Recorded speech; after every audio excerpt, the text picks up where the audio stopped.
Hello, testing, testing.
the bench request that was asked of the company on Friday to provide to the commission what the company needs to support a historic test year and the timing on that. We're actively working on getting that information, and once we do compile it, the company plans to recall company witness Lemming to present those results of the bench DR into the record and answer any questions that the commission might have on that bench DR, as well as answer any questions about any new proposals that are presented in this proceeding. So we're reserving the right to use them to address those proposals. By recalling Mr. Lemming, the company just wants to make clear that we're not waiving any procedural objections we might have to the allowance of this additional testimony that was not contemplated in the commission's original procedural order. Okay, fair enough. The next preliminary matter that I have is to enter into evidence schedules LMT1 and LNTR-1. Those were the exhibits that were appended to the direct and rebuttal testimonies of company witness Tomney.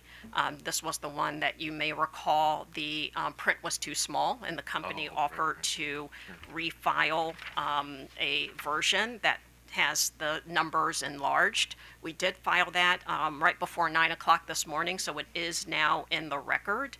So I'd like to mark those for identification and enter those separately into the record in this case. So tell me again what they were. It was LNT1, and these were schedules showing the adjustments to the CWC CWC allowance. For the historic test year as well as the years of the MYP. Okay. And So that would be 34, I guess, LNT1. yes, so LNT1 would be Pepco Exhibit 34. Okay. And LNTR-1, which is our adjustments to the cash working capital allowance that was appended to Laura Tomney's rebuttal testimony. That would be Pepco Exhibit 35. Right. Okay. So I'd like to mark 34 LNT1 and 35 LNTR-1 for identification and move those into evidence. Any problems? Okay. And I have copies if the commission or the executive secretary would like them. Okay. All right. All right. So adopted. So.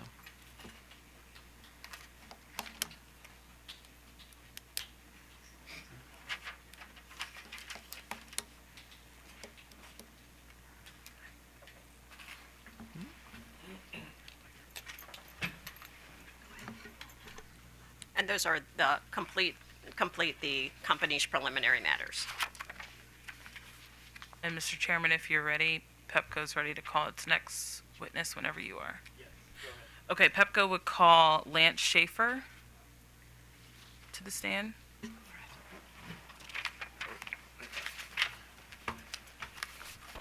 the other one.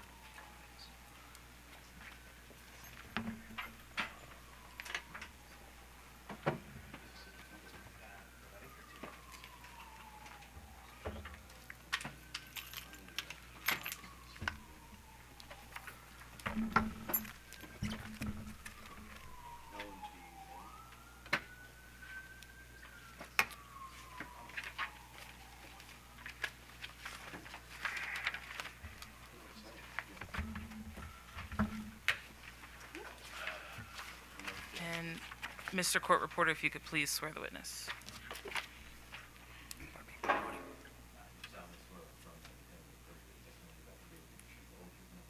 I do. Okay. Good morning, Mr. Schaefer. Could you please state your full name and business address? Lance Christopher Schaefer. My business address is 701 9th Northwest Street in Washington, D.C., zip code 20068. Do you have in front of you your direct testimony that was filed in this case on May 16, 2023? Yes, I do. Was this testimony prepared by you or under your direct supervision and control? Yes, it was. Your Honor, I'd like to mark for identification as Pepco Exhibit 36, the direct testimony of Lance Schaefer. Do you have any corrections to make to your direct testimony at this time? No, I do not. If I were to ask you the same questions today that are in your direct testimony, would your answers be the same or substantially similar? Yes, they would.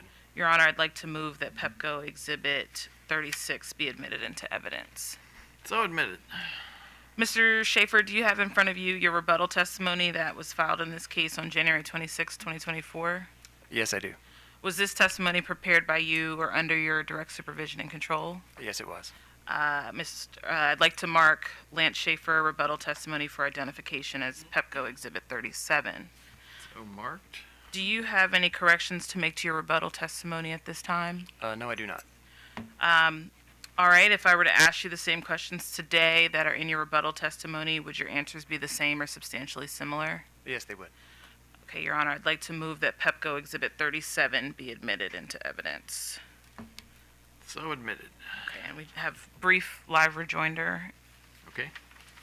All right, so Mr. Schaefer, OPC witness Nelson's sir rebuttal at page 7, lines 3 to 5, references your rebuttal testimony where you state you don't agree with OPC witness Nelson's recommendation to submit 2022 demand allocators. Can you elaborate on why the company did not submit the 2022 demand allocators? Right, yes.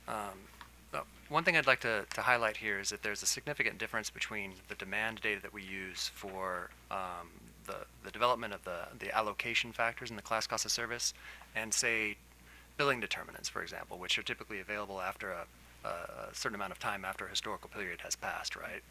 The actual demand that we need for the development of the demand allocators in the class cost of service study, these actually take time to develop. They're developed as a result of a study. The Energy Acquisition Group spends a significant amount of time coding, analyzing and testing that data and performing quality control on that data before it ever arrives to me, right? And then my group has to do a certain amount of quality control on that data afterwards. So I want to make sure that it's clear that this is simply not data that gets cataloged in a file somewhere that I can simply open and access and provide at any moment, right? This data is produced only for the purposes of developing the demand allocators in the class cost of service study. And this is not just produced, say, as time passes, downloaded into a file which I can just open up and provide. So the time period that is required to produce this data is not short. And of course, these are very, very important measures that need to go through a certain amount of quality control also. So we simply have not had time to actually develop those allocators in the time frames that we've been asked for them. And OPC witness Nelson continues to recommend that class cost of service studies for MYPs be based on a multi-year future test year. Do you agree with that recommendation? So generally I don't. I share some of the same concerns that staff witness Delgado raised. There are certain aspects of the class cost of service that are going to need to be evaluated for that consideration, right, to be properly evaluated. So I mentioned the class demands. Again, these are not just billing determinants. These are things that we currently don't forecast that we would need to look into actually forecasting. These are class peak demands, and they're things like sum of customer maximum demands. They're specific to the class cost of service study. We don't do that right now. There are other allocators also that are done, that are performed on a class basis, a rate class basis, such as some of the customer expense allocators. We don't currently forecast those. There are also questions that about certain items that we need to be evaluated, such as, what revenues are we going to use for a forecasted class cost of service study. Obviously, when we file our revenues, we base them on rates that have our revenue allocation embedded in them, and they also have our our proposed cost of capital embedded in them. So I think that there are some questions that need to be evaluated with that if that consideration were to be followed. So I think there are challenges there. All right, thank you. Thank you. Mr. Schaefer. With that, the witness is available for cross-examination. Aoba. Thank you, Your Honor. Good morning, Mr. Schaefer. Good morning, Ms. Francis. Okay, I'm going to start with asking you to turn to your rebuttal testimony at page 9. And to please focus for a moment on lines 11 through 17.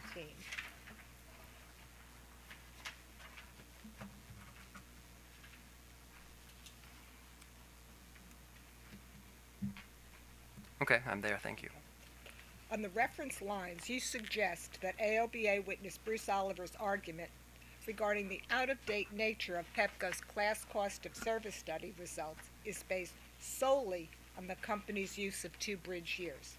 Can I assume you have read and are familiar with AOBA witness Bruce Oliver's testimony on this matter? Yes.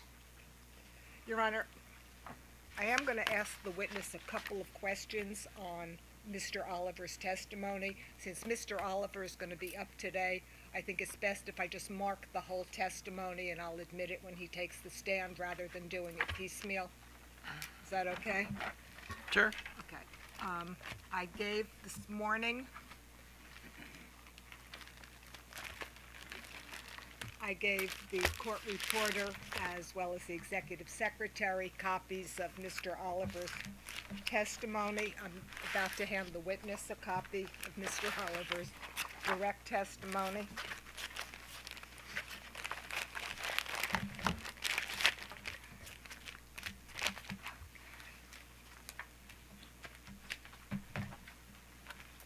Kim, do you want to bring this to your witness?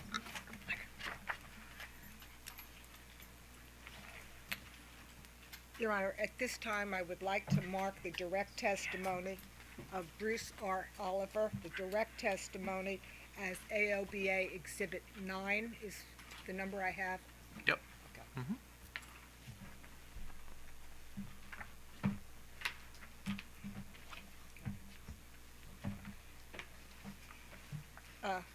Mr. Schaefer, is your Yes. representation that Mr. Oliver's argument regarding the out-of-date nature of Pepco's class cost of service study in this proceeding is based on his testimony at pages 18 and 19?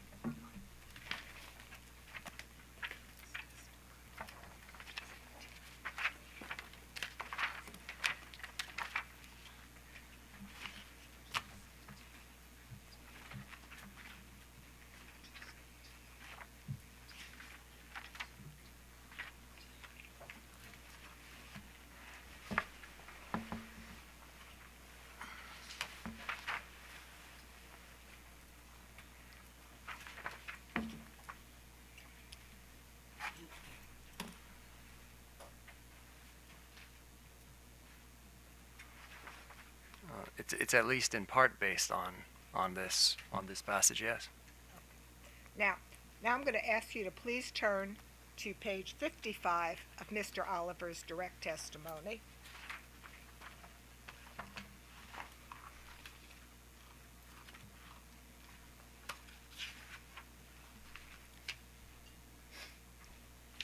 And please focus your attention on the question and answer that starts on line 6 of that page.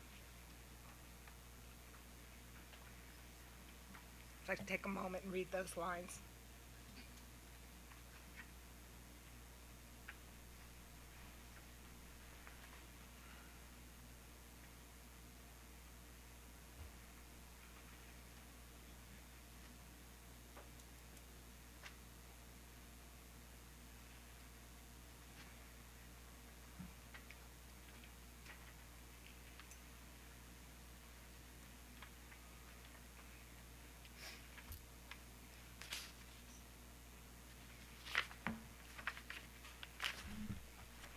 Okay.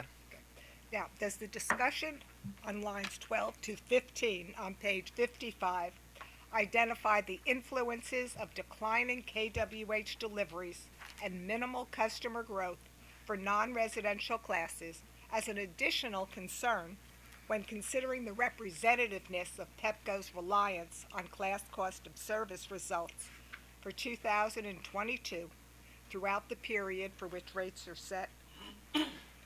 So I note here that it talks about assessing the effects of changes in the cost of service. The class cost of service study has always been considered a snapshot in time. And as we mentioned from coming out of 9618, the results of the class cost of service study should be historical and set for the duration of the MYP. But you see that on line 12, on page 55, Mr. Oliver discusses the projections of declining KWH deliveries and the very minimal customer growth in non-residential classes, that greater effort needs to be made by the company to assess the effects of changes in these cost of service by customer class over the period for which rates are set. I don't think this addresses the validity of what I just said. Could you speak just a bit louder? Yeah, absolutely. I don't think this addresses exactly what I just said, which is to say that the class cost of service in the context, the class cost of service being historical and set for the duration of MYP, this discusses things that would happen certainly after that period, yes, but is he actually impugning the results of the historical class cost of service and its ability to be set for the MYP? I don't see a perfect relationship here. Okay. But in your executive summary and elsewhere in your testimony, executive summary of your rebuttal testimony, you do say, point number 2, AOBA witness Bree Oliver bases his statement entirely on the fact that the company's MYP proposal contains 2 bridge years. Yet we see on page 55 of Mr. Oliver's testimony that is not the only reason that he has made the recommendation that he did. My correct? statement is limited to the class cost of service study results. Now, at lines 17 through 20 on page 55, does Mr. Oliver discuss the fact that Pepco's historic class cost of service results are 5 years removed from the rate effective period for the company's proposed rate year 3E?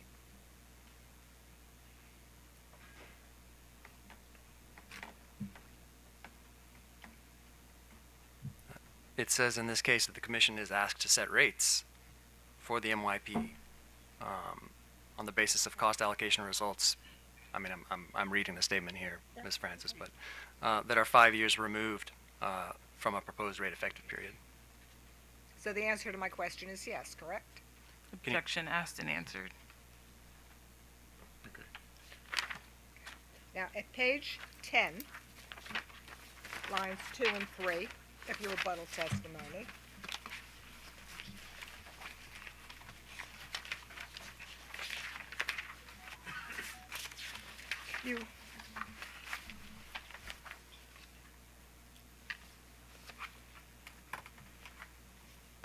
you reference other MYP cases in which the company has approved the use of a historical test year.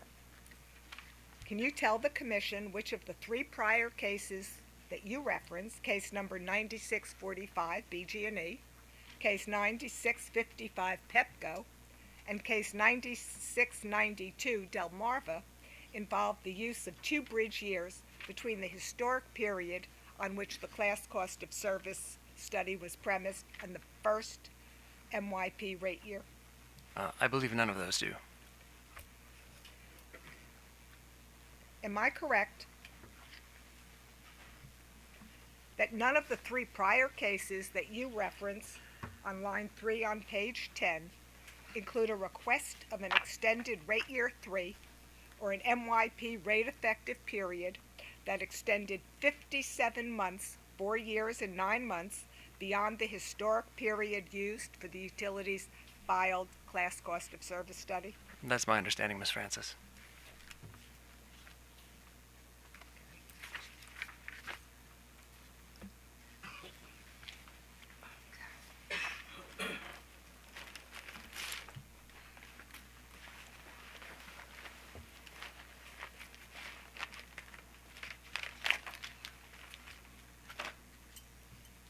Your Honor, I would like to mark as a cross-examination exhibit the cover page and pages 27 and 28 of order number 89482 in case number 9618. I'd like to mark it as AOBA Exhibit 10. So marked.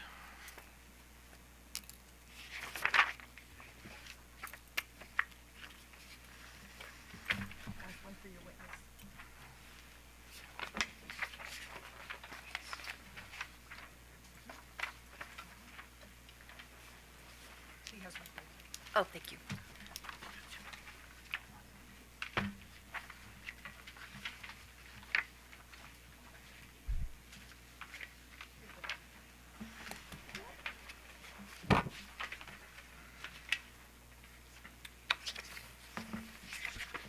Counsel, do you have a copy of the full order? Yes, yes, Okay. yes, of course, here.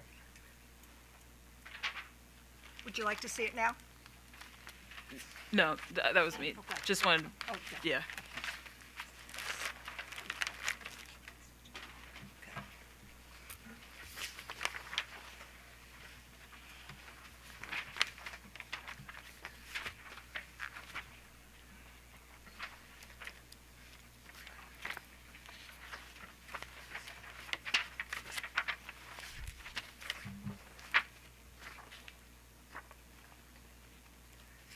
Mr. Schaefer, please focus your attention on paragraph 53. Excuse me, for the record, I just passed out pages 1, 27, and 28, which is an excerpt from the order establishing multi-year rate plan pilot, order number 89482 in case 9618. Mr. Schaefer, would you please focus your attention on paragraph 53 on page 27 of order number 89482, which is under the subheading Cost of Service Study. Do you see that? Yes, I do. Okay. Am I correct that the last sentence of paragraph 53 states, all parties agreed that the methods applied to the COSS should be developed on a case-by-case basis? That is indeed written there. How would you judge the length of time beyond the end of a class cost of service study test year that the Commission can rely on a set of class cost of service results remaining reasonably reflective of actual class cost of service responsibilities? So, for the preparation of this case, I've prepared no additional analysis on the length of time that class cost of service studies results could last. As we note, the setting of the results for the historical class cost of service, as we see here, should be set for the entire MYP. And that is the methodology we followed, and we did not submit an independent analysis of the time that they would last. I understand your answer, but my question focuses on how would you, as an expert witness for the company, how would you judge the length of time beyond the end of a class cost of service test year so that those results remain reasonably reflective of actual class cost of service responsibilities? I haven't performed that analysis and certainly wouldn't recommend doing it on the stand here. So I haven't prepared that yet. So you don't know at this time how long that would be? Objection asked and answered. He's given his. He said he hadn't done the analysis, so. Is there any length of time, is there any length of lag between the class cost of service study test period and a future MYP rate year that you believe is too long to ensure representative results? I haven't made such a determination as of now.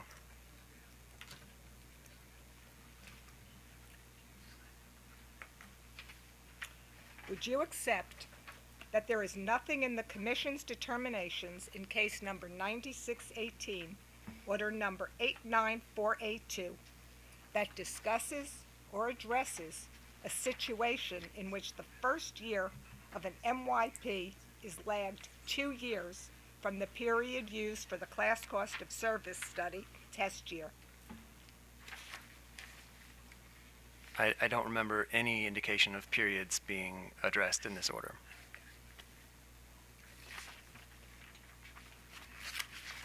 Besides saying the MYP period, right? So not with a specific number attached to that. Your Honor, I have another exhibit. I just need a minute.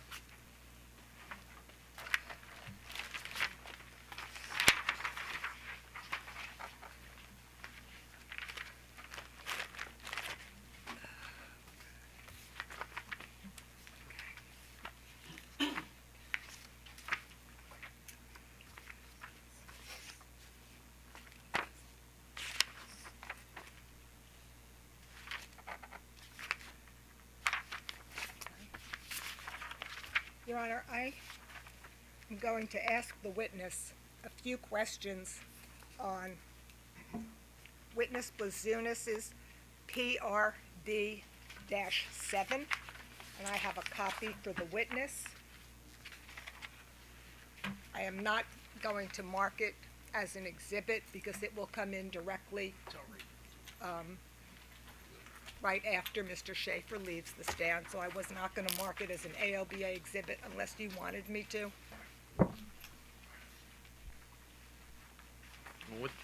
When do you plan, I mean, what exactly you plan on using this for? Well, here's the situation that we're in. It's Mr. Schaefer who rebuts Mr. Oliver in our position that the class cost of service study would be out of date when applied to the later years of the MYP and not representative of the cost of service for the class cost of service. He suggested, well, he did more than suggest, he wrote in his rebuttal testimony that Mr. Oliver ignored other elements of the arguments that he presented and relied only on the fact that there were 2 bridge years as his support for the fact that the class cost of service study would be not representative into 2027. However, the support that Mr. Oliver relied upon were in some of the numbers that were set forth in Mr. Blazunis's testimony. So while the arguments were made in rebuttal by Mr. Schaefer, the numbers that Mr. Oliver used to support his position were in witness Blazunis's testimony. So I have several questions. I can ask either witness. I'm perfectly comfortable asking those questions to Mr. Blazunis. However, I think they're more appropriately addressed to Mr. Schaefer, since he is the one who directly addressed Mr. Oliver on that issue. Okay, so why don't you start with Mr. Schaefer and we'll see what he knows. So. Okay. If I can find it. Here, I do.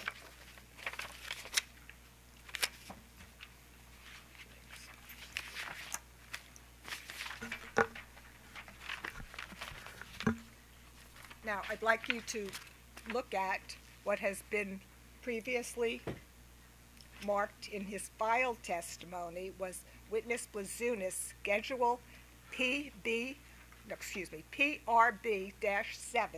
and first I'm going to turn to page 80 of 82.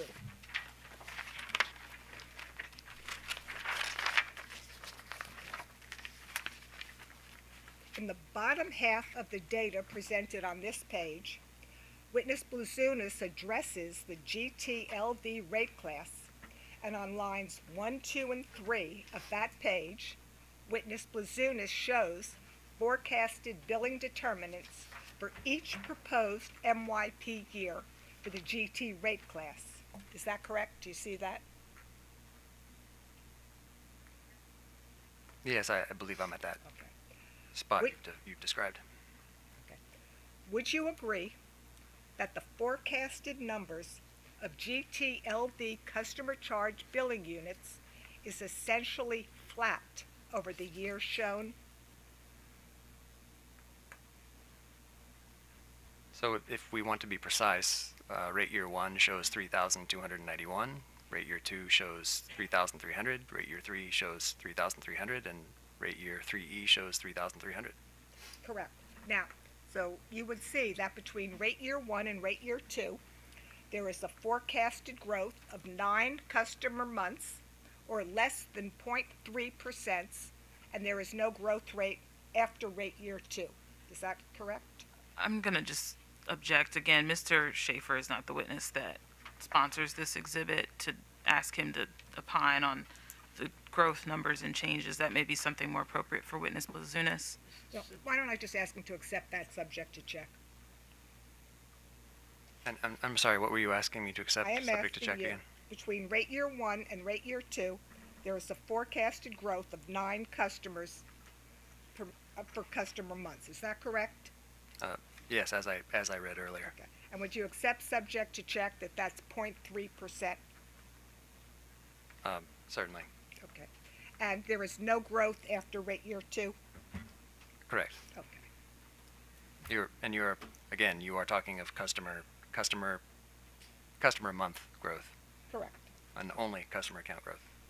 Now, would you accept that the company's forecasted KWH use for rate schedule GTLV declines by more than 53 million KWH or 5.75% between rate year 1 and rate year 3E?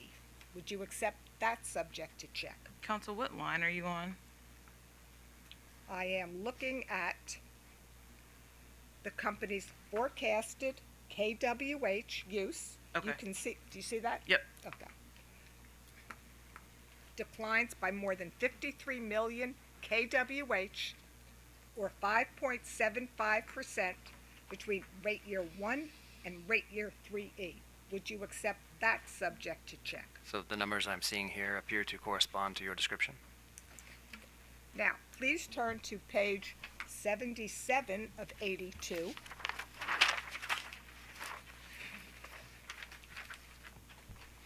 Would you agree that in the upper half of page 77 of 82 that we find forecasted billing determinants for Schedule R? Yes. Now, would you accept, subject to check, that the forecasted billing determinants for rate R, shown on page 77 of 82, reflect roughly a 2% growth in numbers of customers and a forecasted decline of 2% total annual KWH for rate schedule R? Again, I think these are questions probably better directed to witness Blazunas, because there's the first line says customer charge. It's not any, I mean, it doesn't say customer growth. It doesn't say customer, demand. It just says customer charge. So the way that the council is characterizing this question, it's not entirely clear that that's exactly what this schedule says.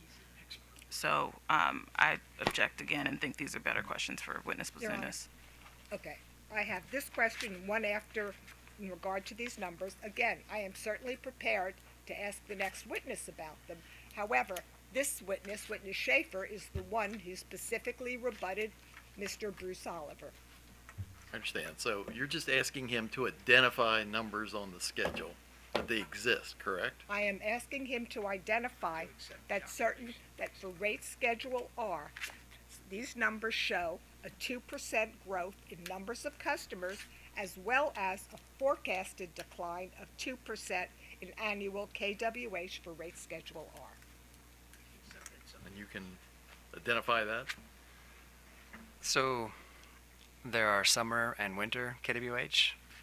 They are both here. I mean, so adding them together and then trying to determine whether it's a 2% after they're added or not between the beginning and the end. So I suppose subject to check, I could say that there's clearly a decrease in both of them. The percentage, I don't know, Ms. Francis. Okay, subject to check. Sure. One last question on this line. And if we also look at the forecasted data for Schedule GT3B on page 81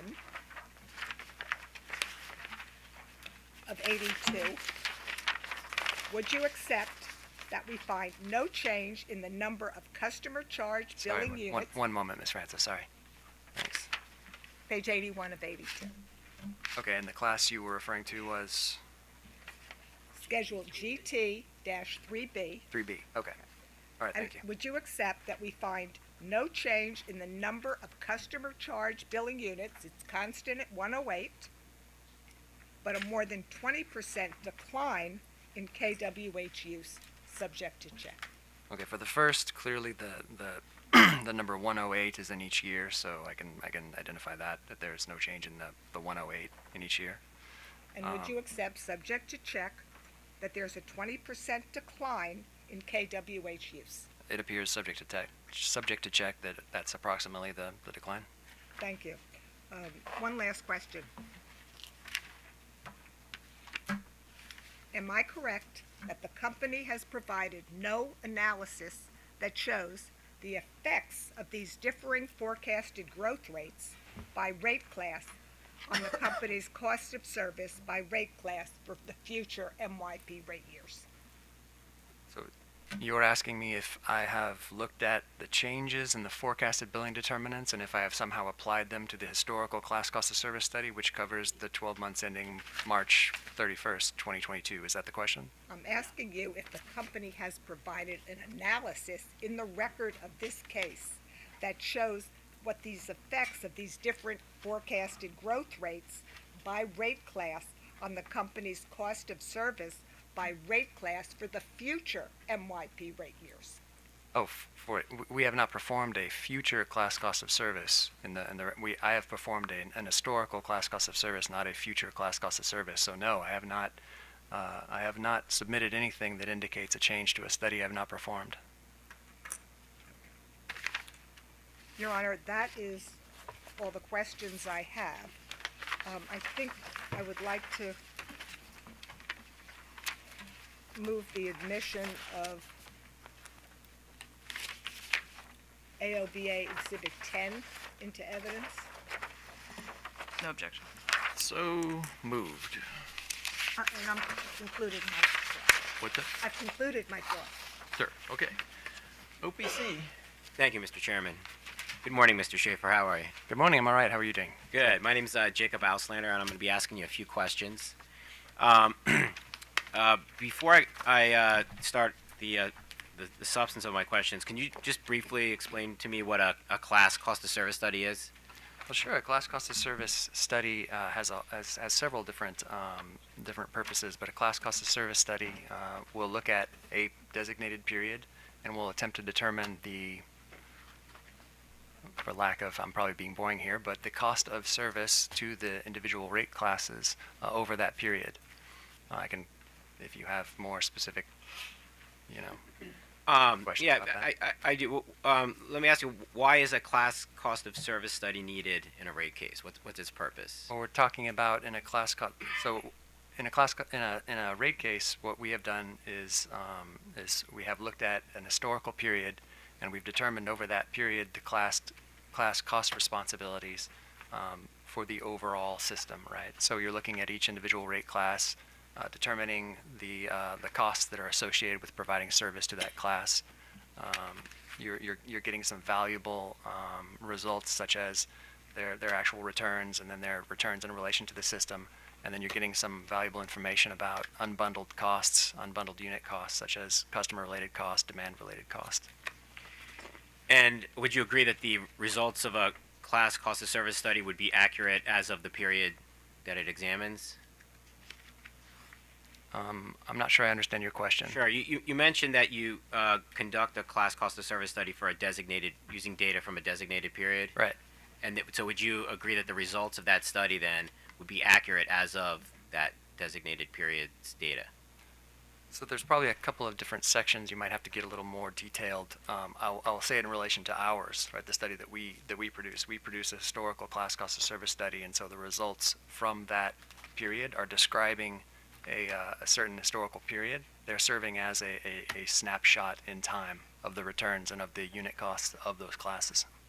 And in a sense, it's serving as a proxy of what the class cost of service would be for the future periods that the results of that study are applied to? No, it's not. It is serving to develop those results from that period. The class cost of service study is defining a specific period, and then the results from that study, for example, in this case, the results from that study are serving as guides for rate design for the entire MYP. But the class cost of service itself does not make predictive claims, right? Not when we're doing a historical class cost of service study. Okay. And what was the designated period that you used for the class cost of service study in this case? It's the 12 months ending March 31st, 2022. March 31st, 2022. So that's 9 months of data from 2021 and then 3 months from 2022. That's correct.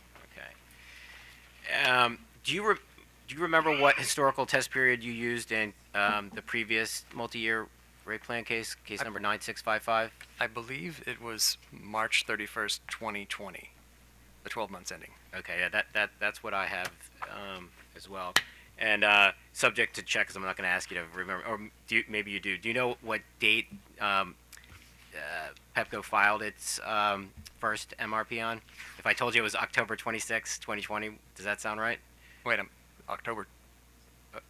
October 26th, 2020? I'm not sure. I don't Okay. remember when we Would you filed accept it subject to check? it.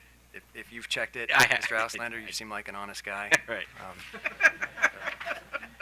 All right.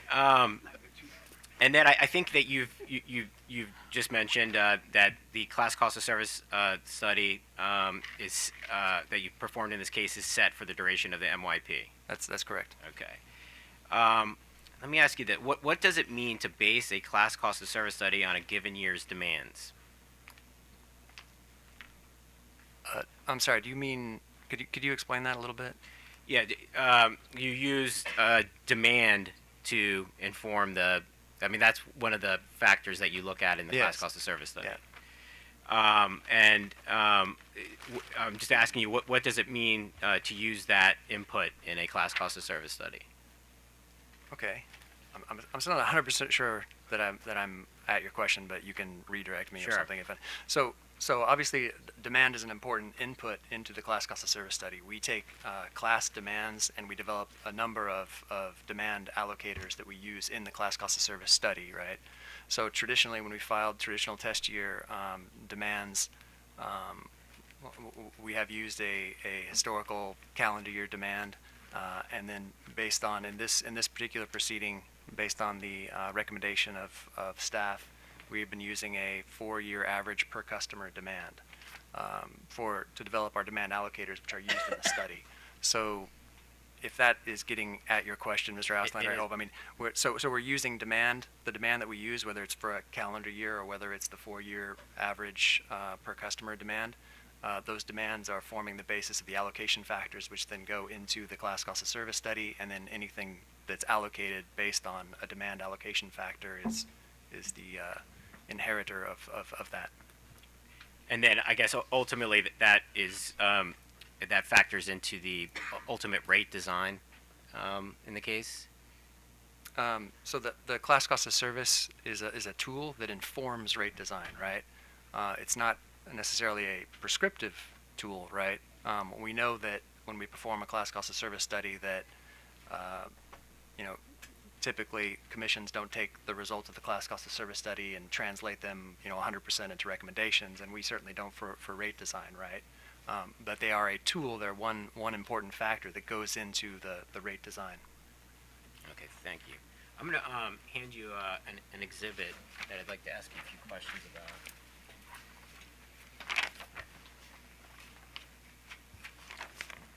And Your Honor, if I could have this marked as OPC Exhibit 21, I believe we're on. So marked.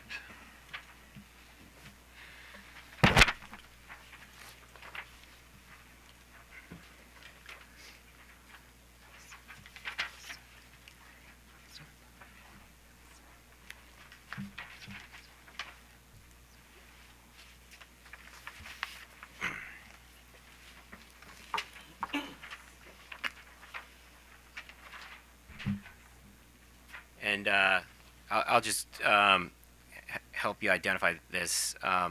This is a page from the surrebuttal testimony of Mr. Ron Nelson. In this case, it's page 6 of that surrebuttal testimony. And I'd like to ask you a few questions of the table that appears on this page, Table 1. Would you agree that each of the demand allocators for the Schedule R customers is higher in the years 2020 and 2021 than either allocator was in 2018 or 2019? Yes, in Table 1, that's the case. Okay. what do you think drove the increase in those demand allocators in 2020 and 2021 from the levels that those allocators were at in 2018 and 2019? So not having the data in front of me, right? I want to make sure we know what we're looking at. We're looking at the after the demand data is developed. The demand data is set side by side with all the classes, and then we total all those up. And each class we divide by the denominator of the total, and then we end up with this percentage, right? So the differences driving these are either changes in residential demand or changes in the other classes' demand, right? So since this is an allocator, it's a percentage, there are several possibilities of what could lead to changes in these numbers, right? So what I'm saying here is that a class itself, their demand as a class could stay the same in all 4 years. Other classes moving would have an effect on the allocators because each class is a portion of the whole. I appreciate that answer, but would the result essentially be the same as far as the application of those demand allocators in the ultimate cost of service study? Meaning, regardless of whether their actual demand stayed the same and other classes were reduced or their demand actually increased, the effect of the results of whatever was driving it would be that the higher the numbers are in these rows, the more that's going to be allocated to them in the class cost of service study? Yes. All right. You mentioned that there could be several possible factors that drive it. I want to ask you about one in particular and see if you agree that it at least could have been a factor. Do you believe that the COVID-19 pandemic could have had any effect on these results? Oh, certainly. And would you then agree that if that was the case, that the effect of the pandemic was to increase residential demand in those years? As far as the results in the demand allocators? So I can certainly say that what we're seeing here is as you've said, the increase in the allocators, not necessarily the demands, right, for residential in those 4 years. And so to the extent that we are associating the change here with your potential or hypothetical cause, right, then we could probably draw a conclusion that they are related in some way. And this is really the type of issue I think that staff wanted to address with a 4-year per customer average. When we use that 4-year per customer average, any type of year-to-year volatility in a demand that might result in a change that is not gradual, should we say, is then benefited with a 4-year per customer average, which the company adopted. Thank you. Yeah, I do recall that from staff's testimony. Do you know when the COVID-19 vaccine became available? I keep hearing March 2020. I can't remember offhand. I've read it in testimony many times, and so I apologize. If it occurred in the year 2021, would that sound right? Yes. Has Pepco provided demand allocators for the 2022 calendar year, as recommended in Witness Nelson's direct testimony? No, we have not. And again, as I said earlier, it is simply a question of the time to produce these studies. But I've never received a request on a cadence that would allow me to produce them. Okay. I think some of the ultimate use of these questions are going to be directed to Mr. Blazunas, but before I let you go, Mr. Blazunas is using a metric that's called a unitized rate of return, or UROR, to develop his rate apportionment in this case. Do you know what a UROR is? Yes, sir. And what is it? So a unitized rate of return is essentially a comparison of an individual class's return to the overall system average. So, for example, I'll give you an easy to understand version. If the overall system average return is 7%, and then one class return is 7%, we'd say that they are 1, right? So if they were below 7, it would be below 1, and if they're above 7, it would be higher than 1. So. And just generally, how does a UROR affect the rate apportionment that Mr. Blazunas is making in this case? Well, you mean very generally, because of course I know Yeah, you'd be talking exactly. to And Mr. I Blazunas. just at a very high level, well, sort of like the level that you just explained. Right. On a very high level, a customer that has a very high unitized rate of return will receive less of a revenue apportionment because they have a system a return that's higher than the system average already. So they still receive typically revenue apportionment, but lower than, say, if the class was significantly lower than the system average. All right, I just have one more question for you, and it's a hypothetical. So I'm just asking you to assume that certain things are true, not that you agree that they actually are true in Okay. actual fact. But suppose that the demand allocators for the residential classes for 2022, for the 2022 and 2023 calendar years are below the 4-year averages used by the company.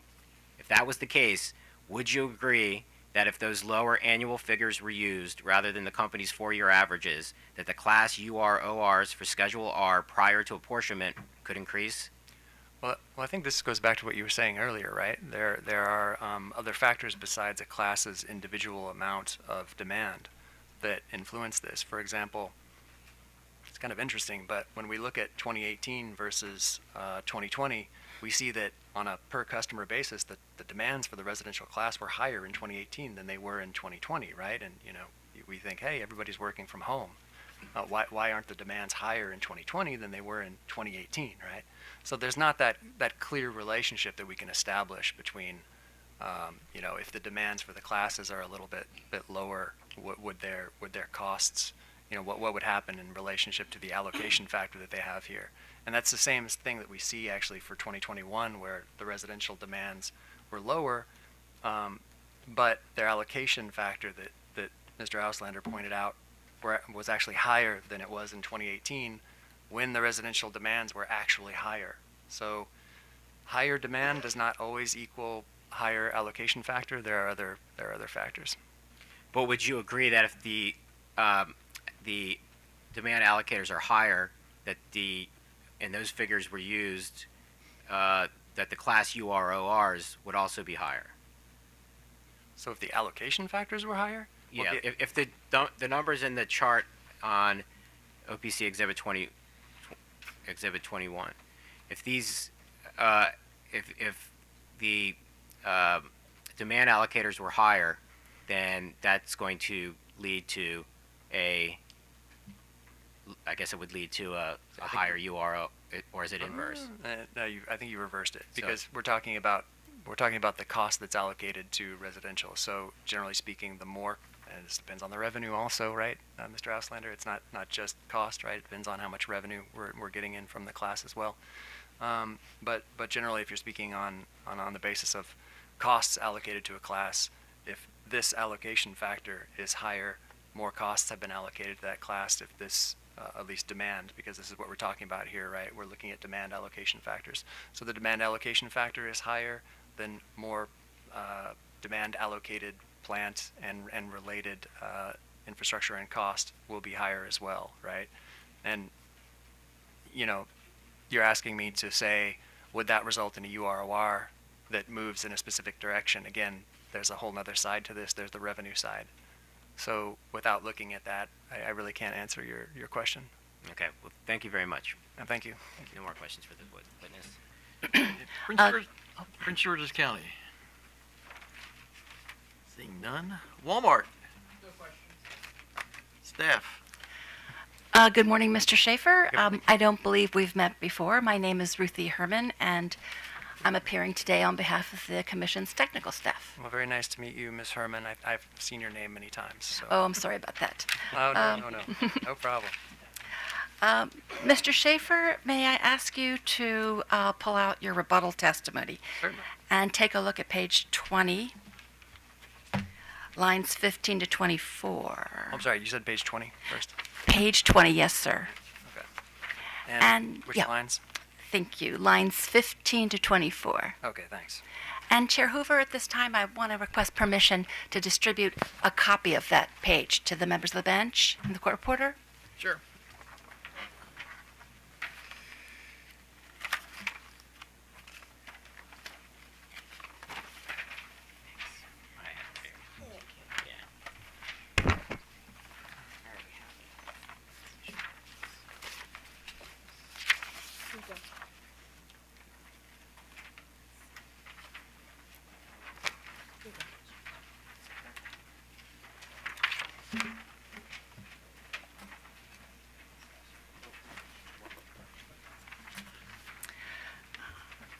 Mr. Schaefer, before I ask you questions, sir, about lines 15 to 24, I just want to ask you some 50,000-foot questions, if I may. Mr. Schaefer, do you agree that the administrative adjustment charge reflects the administrative costs utilities incur for providing electric standard offer service, SOS? Yes. You said the administrative adjustment is, I think I heard that correctly. I'm happy to read it again. Yeah, if you don't mind. No, I have a habit of talking too quickly, so I apologize. Mr. Schaefer, do you agree that the administrative adjustment charge reflects the administrative costs that utilities incur for providing electric standard offer service? Yes. Mr. Schaefer, do you agree that the purpose of the administrative adjustment component of the administrative charge is to capture the SOS-related administrative costs that may be embedded within distribution rates? Right. And specifically, as we've described it, the non-incremental portion. Yeah. Thank you. Mr. Schaefer, do you also agree that once identified, the administrative adjustment portion must be credited to all distribution customers? Right. Yes. Thank you. Mr. Schaefer, do you agree that this includes customers who receive electric supply through the electric retail supplier? Yes. And Mr. Schaefer, would you agree that the credit prevents SOS customers from paying what is already embedded in distribution rates? Yes, that's the intention. And Mr. Schaefer, would you agree that the credit prevents retail supply customers from subsidizing SOS-related costs? Yes. And finally, sir, thank you for your patience. Do you agree that the credit prevents SOS customers from paying SOS-related costs in their distribution rates? Yes, it does. Okay. Mr. Schaefer, at this time, may I ask you to look at page 20 of your rebuttal testimony, lines 15 to 24. And that's the page that I handed out to the members of the bench and the parties just now. And could I ask you to read starting on 15 and concluding on 24? Oh, well, certainly. Thank you. Q50, everyone. Did Pepco include costs related to FERC account 909, informational instructional advertising expenses, in the administrative adjustment COS? The answer 50. No, Pepco's advertising book to FERC account 909 focused on bill inserts with information to help customers stay safe and prepare for outages. These included a call before you dig insert, April 2021, a stay safe around electricity insert, July 21, and a be prepared for changing weather, winter storm preparedness insert, December 2021. There was no advertising related to energy conservation in the test year. These informational advertisements are directly related to the company being a transmission and distribution owner and operator. As a result, Pepco did not identify informational advertising costs as a cost to include in the administrative adjustment rate calculations. And Mr. Schaefer, thank you, sir. Chair Hoover, I'd like permission to approach the witness and the parties and the members of the bench with copies of a single page from the Commission's order number 89400 from case 9610. And I have a copy of the total order, and I believe counsel for Pepco, we've agreed that this is that one page from that order? Yes. Okay, thank you, counsel. Would like permission to, yeah, thank you. And I'd like permission to mark this as staff exhibit, whatever we're up to. I'm sorry. Actually, what I have is one. Oh, that's right. Staff exhibit 1. Thank you.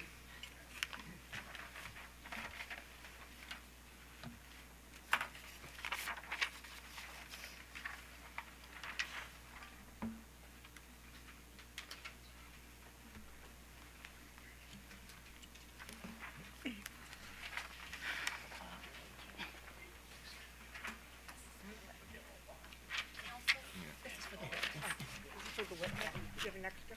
Yeah. Oh, wait a minute. Actually, I think we got an extra, so we're good.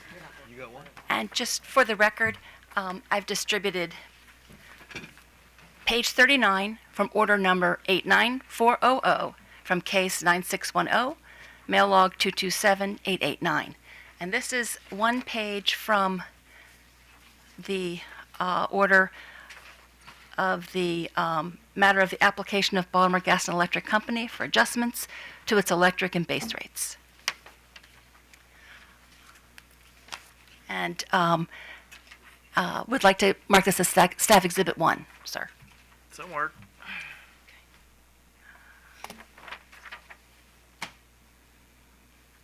Mr. Schaefer, did that make its way to you, that Yes, page? Okay, sure, great, thank thank you. May I ask you to read just 2 sentences? And if you could count from 7 lines from the top. 1, 2, 3, 4, 5, 6, 7. 7 lines from the top. The sentence begins, "The Commission also." All right. Could you read that sentence, sir? Yes. The Commission also accepts staff's inclusion of FERC accounts 909, $468,811, FERC account 930.2, $260,175, general plant depreciation amortization, $133,774, and load profiling and settlement costs of $382,097. End of sentence. And Mr. Schaefer, sir, may I ask you to read just one more sentence, the following sentence, sir? Oh, certainly.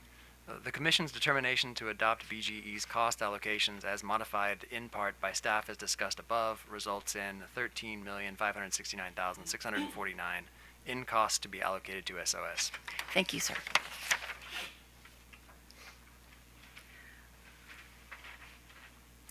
And at this time, Your Honor, may I ask that you move Staff Exhibit 1 into evidence? And I'll explain why. Thank you. So moved. Thank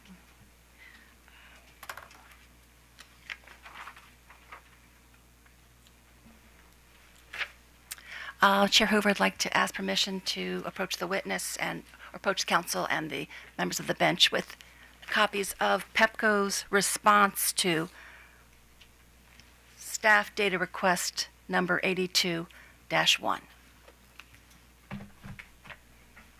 And to please mark this as staff number 2.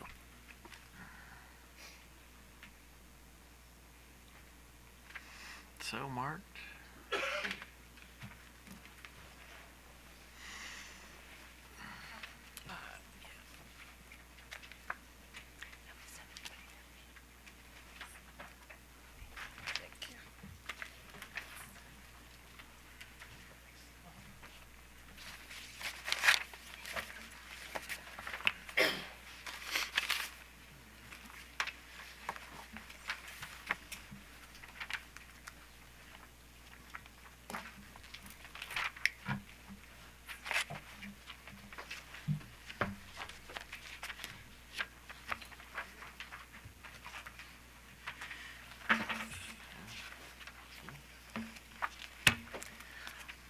And Mr. Schaefer, did it make its way to you? That's Pepco's response? Okay, you Yes, got it. that one. Okay, great. Thanks.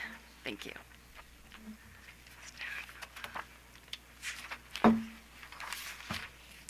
Mr. Schaefer, may I ask that you look at, if you could read the question, the data request, staff's question, Oh, okay, yes. number 1. Thank you. That question is, please provide copies of all informational and instructional bill inserts associated with FERC account 909 that Pepco provided to customers during the 12-month period ending on March 31st, 2022. Thank you. And Mr. Schaefer, would you confirm that that is the historical test year in this case? Yes, it is.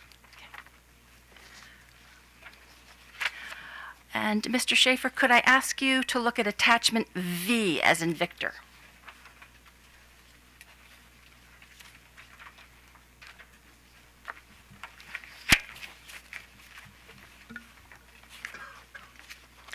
It's near the back. Yes. Thank you. Okay, I've arrived. And I believe it's page 2 of 2. It looks like on the right-hand side you can see give the gift of energy, and on the left side save energy and money through my account. Yes. And Mr. Schaefer, would you agree that or not agree that this is a type of informational advertisement related to SOS, not the gift of energy, but the save energy and money through my account.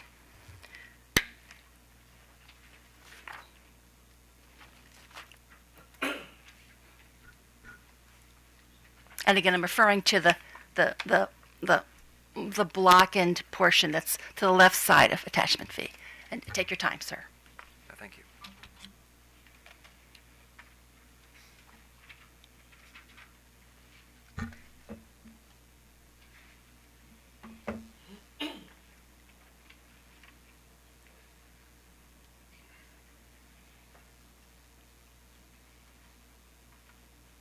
Interestingly, I'm not really, on this page, I'm not really able to differentiate between distribution and generation.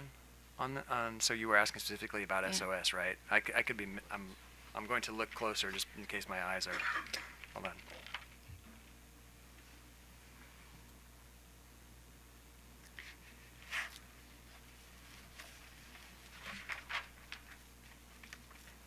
Well, I can ask you another question, but take your time.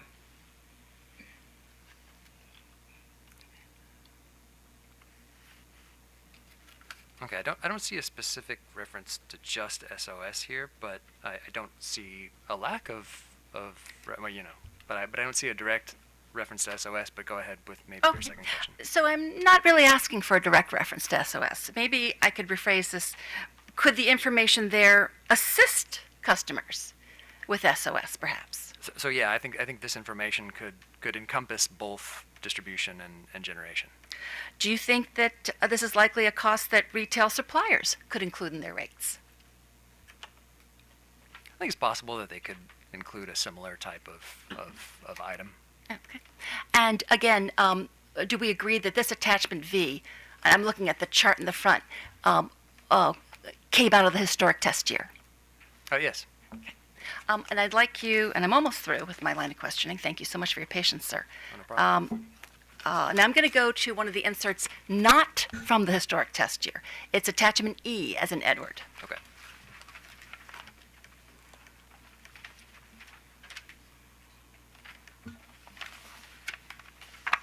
Okay, I'm there. Would you take a look at it and take your time, and then I have just one quick question to ask you about that.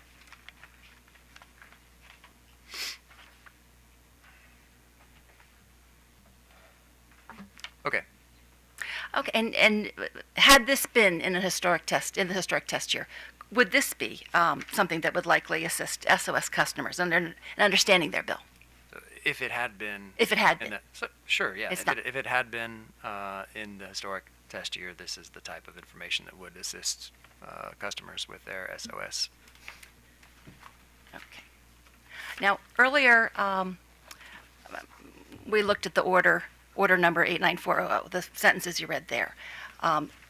Why, in this case, in 9702, did Pepco deviate from including these kinds of charges in the administrative adjustment?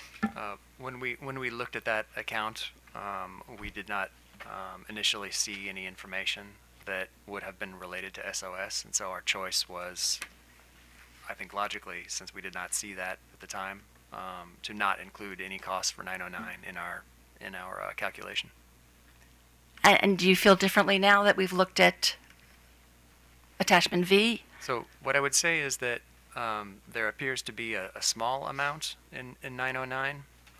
When we supplied the DR to which you're making reference, it appears that some of them are related, a very small amount are related to them. I don't think that certainly the majority of the cost of that is related to SOS. But I admit there are a small amount of pieces of informational advertising that could be considered to need to be included in the administrative adjustment. Thank you. That includes my questioning. Thank you. Okay. Any redirect? Course indulgence, just 1 minute to take a look, I think so.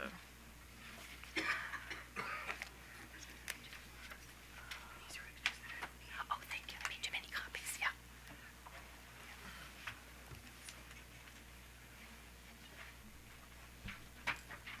Okay, just briefly. Mr. Schaefer, do you remember when counsel for OPC asked you a few questions about basing the class cost of service on a given year's demand? Yes. Okay. And just to be clear, did the company submit with this, with its rate application in this case, a class cost of service study based off of a given year's demand? Yeah, in the minimum filing requirements, we submitted a class cost of service that had 1 year of demand and not a 4-year per customer average. But the company also submitted a class cost of service study that was based off of a 4-year average demand, correct? Yes, and that is our recommendation. That is the study that we are using for to inform rate design in this case, right? The calendar year data was informational. Okay. No further questions. Your Honor, excuse me. Oh. Sure. We'd like to move staff 2 into evidence. I'm sorry to interrupt. No objection. So moved. So questions from the commissioners? Commissioner Barbie? Commissioner Richard? Morning, Mr. Schaefer. Morning. Just in trying to understand, I guess the complexities of a multi-year rate plan and setting a cost of service, customer cost of service study. Is this a particular problem or something that would maybe need to be addressed, when we get to a review of, lessons learned of MYPs, just how we make sure that in setting just and reasonable rates that we figure out how, as you said, if it's a snapshot in time, if it's something that's going to have to endure until 2027 in this case, is that an issue that would need to be discussed given that some of the other parties have raised it? So I'm imagining that there will need to be some discussion on that. I'm imagining, and because of exactly what you said, right? Mm-hmm. There are clearly other parties bringing that up, right? Mm-hmm. We have our recommendation is based on staff's methodology for demands. It's based on the idea again coming out of the PC 51 and 9618 that we will use a class cost of service that is historical and it will stand for the entirety of the MYP. Now we've seen a couple of we've seen an intervener, at least one intervener, question whether they should be flipping back from a calendar year demand to a 4-year average that is what staff recommended. I have a feeling that in some sort of general proceeding, that the individuals who have advanced those arguments in the past would want to advance them again, at least to reconsider them. I don't know what their ultimate positions, of course, will be. But I think that if there is some consideration of that a general proceeding would be the place to do it. Okay, thank you. And then it sounds like one of the concerns about this taking a 4-year average is that this 4-year average that you were using did fall over the period of COVID, and so there were probably some unusual usage patterns. Did you try to adjust for that at all, or are you concerned at all that we are in fact again locking in a cost of service study that may not be quite accurate? Well, it's a good question. I think that staff's recommendation was actually made to address that very situation, right? So instead of using a 1 calendar year, I think staff put it that they were using a 4-year per customer average to address current and expected trends, Okay. right? And so when we use that 4-year average, that really is a methodology that is intended to address the issues you're bringing up right there, which is why we feel pretty confident in it. Okay, great. And you are accepting the staff proposal in this Absolutely, case? absolutely. Very good. Thank you. Thank you, Mr. Schaefer. Thank you, Mr. Chair. Commissioner Sushman? Good morning, Mr. Schaefer. Morning. So you're using historical cost of service study? Yes, yes. Oh, okay. And you've reviewed extensively the testimony of AOBA witness Oliver and OPC witness Nelson and their concerns. And I'm assuming you've heard previous testimony over the last couple of days about whether Pepco should have used or should have submitted a rate case based on historical rather than forecasted test year. if the commission were to adopt the proposal, for example, of AOBA and use the historical test year, I'm assuming your cost of service study, because it's historical, would fit very well in that. Or do you think that you would have to make adjustments to your cost of service study? So this is something that we would need to evaluate. And the reason I say that is because you probably remember Witness Lemming talking about producing a historical test year for the bench DR, for example, where certain rate-making adjustments would be different than what I used in my class cost of service study on the historical basis. So I'm not really yet ready to make a declaration on that. I think there's some evaluation that needs to be done. And I personally have not seen, for example, I hope this is understandable, I have not seen the data for what the new historical test year would be yet, right? So if I were to answer that question right now without evaluating it, I would, I have 50% of the story. I have my class cost of service study, maybe more than 50% of the story, but I have my class cost of service study that's historical, and I've not at all seen the what would be produced as a result of the bench DR. Okay, I guess I'm not quite understanding, so maybe you can clarify for me. How would that, I guess I'm not understanding how it would, why you would need a different study. If you're, I'm not, I mean, as you said, your study is just one tool that goes into making determinations about the appropriate rates. Absolutely. Okay, so just focusing on your one tool, I'm just asking if that tool could be used as it exists. Right. I think there are. And you're telling me that you might have to make adjustments to the tool? So what I'm saying at first is an evaluation would be needed to make sure, like, to see if there's any adjustments that would need to be made. And I'll give you one example that's it's probably the most basic example I could produce from this.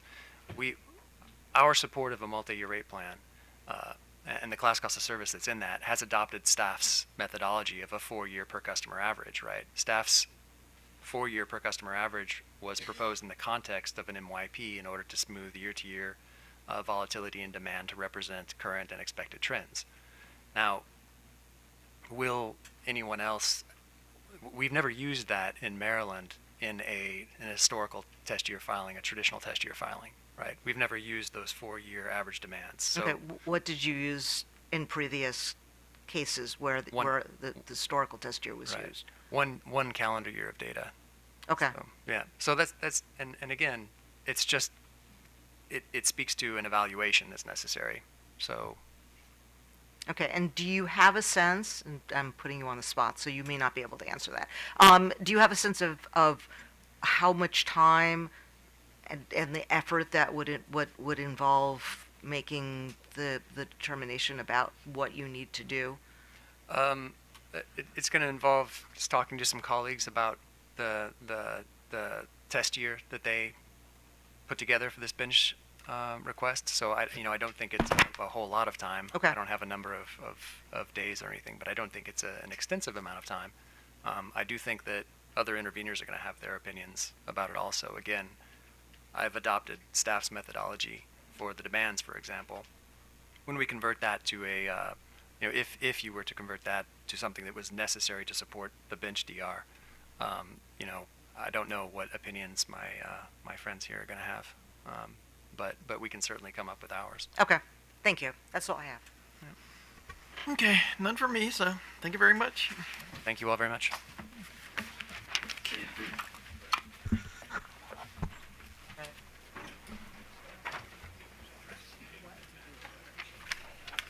Oh, okay, so we're going to take a brief 5-minute recess.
Okay, back on the record. All right. The company calls Peter Blazunas to the stand. Could you please swear the witness whenever you're ready? I do. Good morning, still. Good morning. Mr. Blazunas, could you please state for the record your name and business address, please? Peter Robert Blazunas, and my address is 293 Boston Post Road West, Marlborough, Massachusetts, 01752.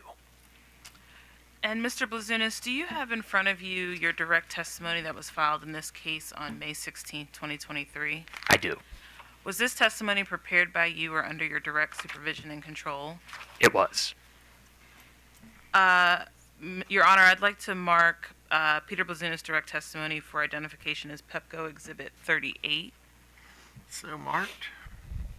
Do you have any corrections to make to your direct testimony at this time? I do not. If I were to ask you the same questions today that are in your direct testimony, would your answers be the same or substantially similar? Yes. Your Honor, I'd like to move that Pepco Exhibit 38 be admitted into evidence. So admitted. Mr. Blazunas, do you have in front of you your rebuttal testimony that was filed in this case on January 26, 2024? I do. Was this testimony prepared by you or under your direct supervision and control? It was. Your Honor, I'd like to mark Peter Blazunas' rebuttal testimony for identification as Exhibit 39. Do you have any corrections to make to your rebuttal testimony at this time? I have 3. Okay. Let's start at the one that's on page 19. Sure. So on page 19, line 4, the line starts, customer of $17.74 per month. That should read, customer charge of $17.74 per month. Okay, and then do you have a correction on page 22? Yes. So on page 22, line 9, it reads, revenues for the period 2022 through 2022. That should read, revenues for the period 2020 through 2022. Okay, and I think your last correction is that on page 51? Yes. So on page 51, line 3, it reads, revenue in May of a given year is returned to customers in August of that same year.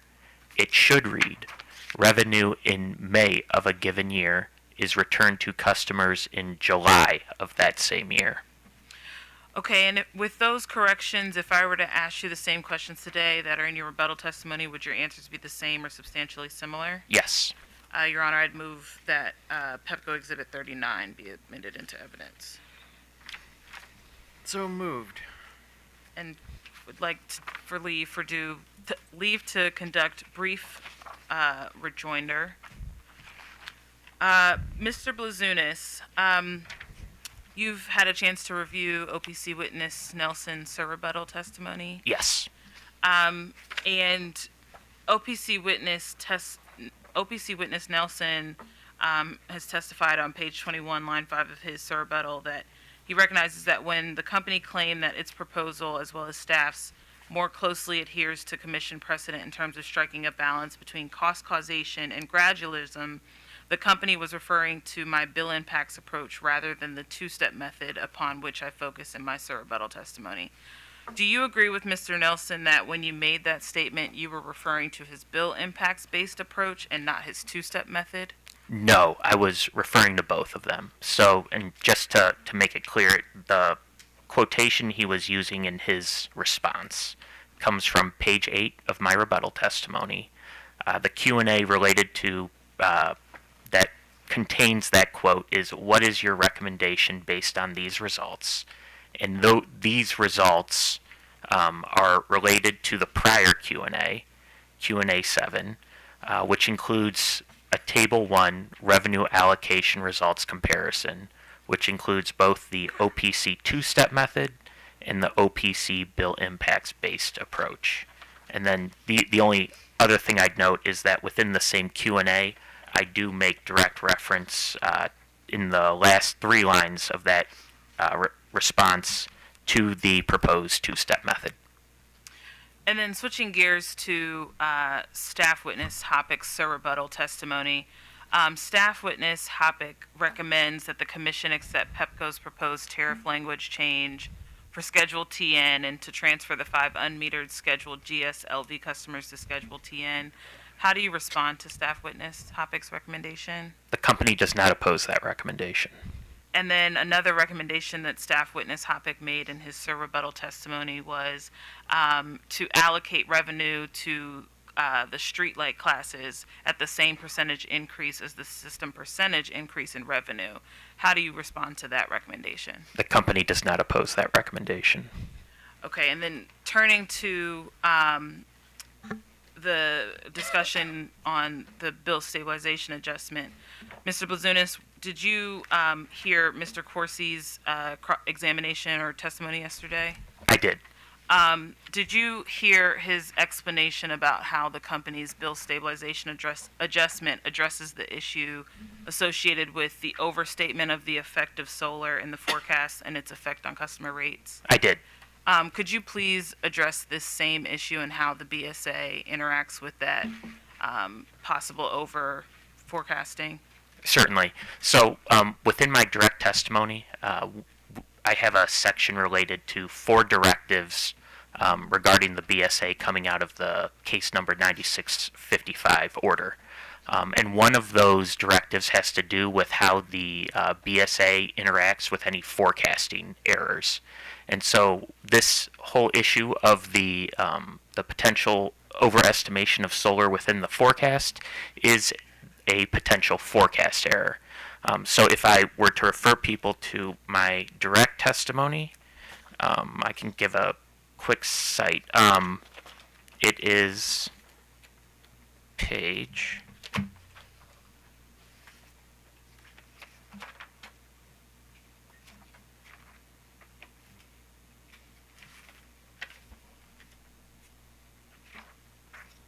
30, but I have a Q&A that discusses how the risk of forecasting error interacts with the BSA vis-a-vis kilowatt hours and kilowatts. So if we think about the issue posed by the potential overestimation of the solar forecast, the idea is that since we are including too much solar in our forecast, our billing determinants that we use to design rates are too low.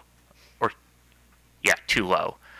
So if you think of the revenue we need to receive divided by billing determinants gives us our rate, okay? We're doing our numerator over a denominator that is too low, and that's giving us a rate that is overstated. And what is going to happen under this assumption is that when rates actually go into effect and during your rate effective period, the kilowatt hours to which that overstated rate is going to be applied to are going to be higher. So you're going to end up with a higher level of billed distribution revenue, okay? Now, within the, due to the use of the bill stabilization adjustment, we reconcile our billed revenues to our authorized revenues. And so when we establish our authorized revenues, we're using customer counts, which is unaffected by the overestimation of the solar forecast. So to the extent there was any increase in billed distribution revenue associated with the overestimation of the forecast, that would be captured through the BSA in the reconciling process to authorized distribution revenue. And Mr. Blazunas, you spoke about one directive that the commission spoke to in terms of updates from 9655 coming out of Order 89868. Has the company included in its testimony any other updates that have come to the company related to the BSA from Order 8968? Yes. So we incorporated a recommendation that was ordered by the PSC in 9655 related to a cap on the size of effective rate adjustments, which is a issue in the design of the rate. And then we also addressed all four of the directives coming out of order number 89868 related to the BSA. And I think I have a section of my testimony dedicated to addressing those directives in detail. All right. With that, the witness is available for cross-examination. Aoba. Yes, Your Honor. Good morning, Mr. Bloom. Good morning. Please turn to page 44 of your rebuttal testimony, and please take a look at lines 1 through 12.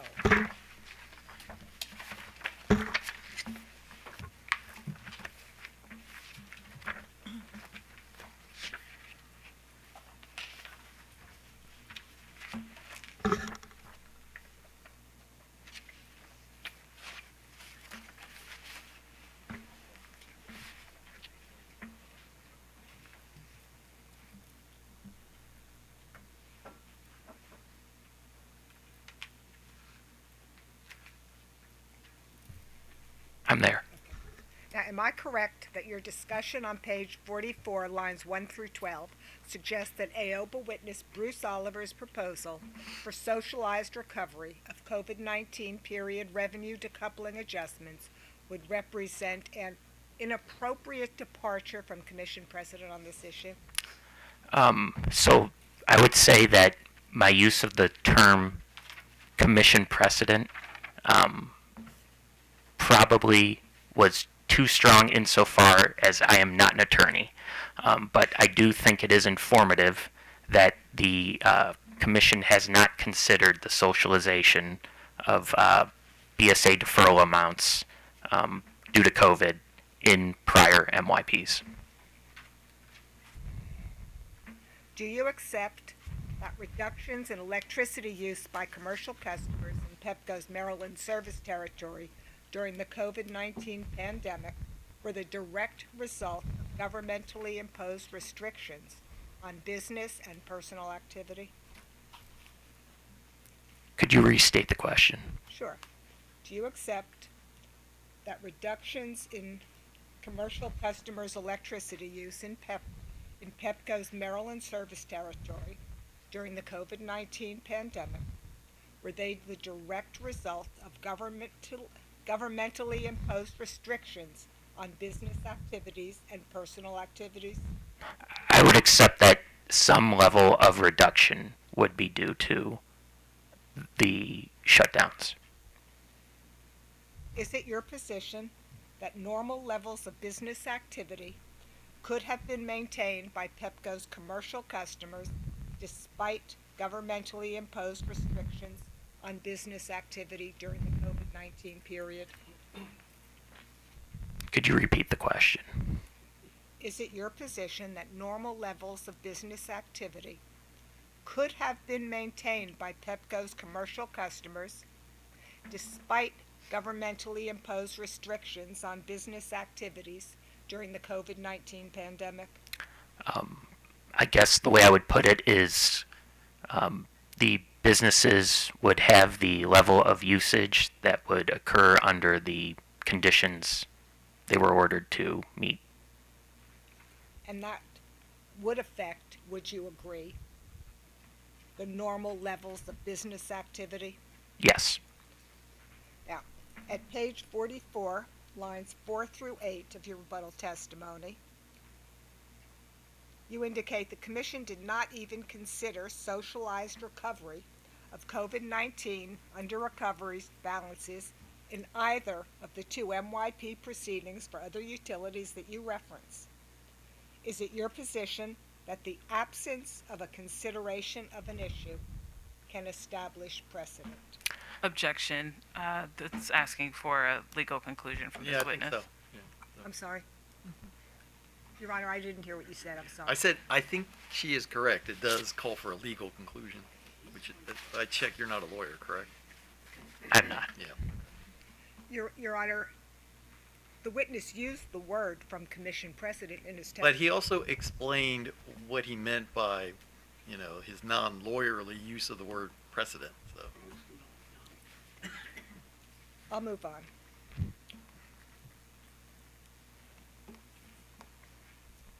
as a non-lawyer, but as a witness in utility rate proceedings. This is not the first Pepco case you've testified in, correct? Correct.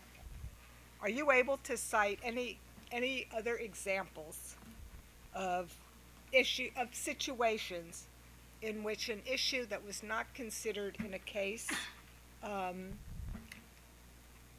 has been used as a justification for determinations in another case? Objection. That's extremely broad, and again, looking I for. don't quite understand where you're going with that, so. Okay, I'll move on.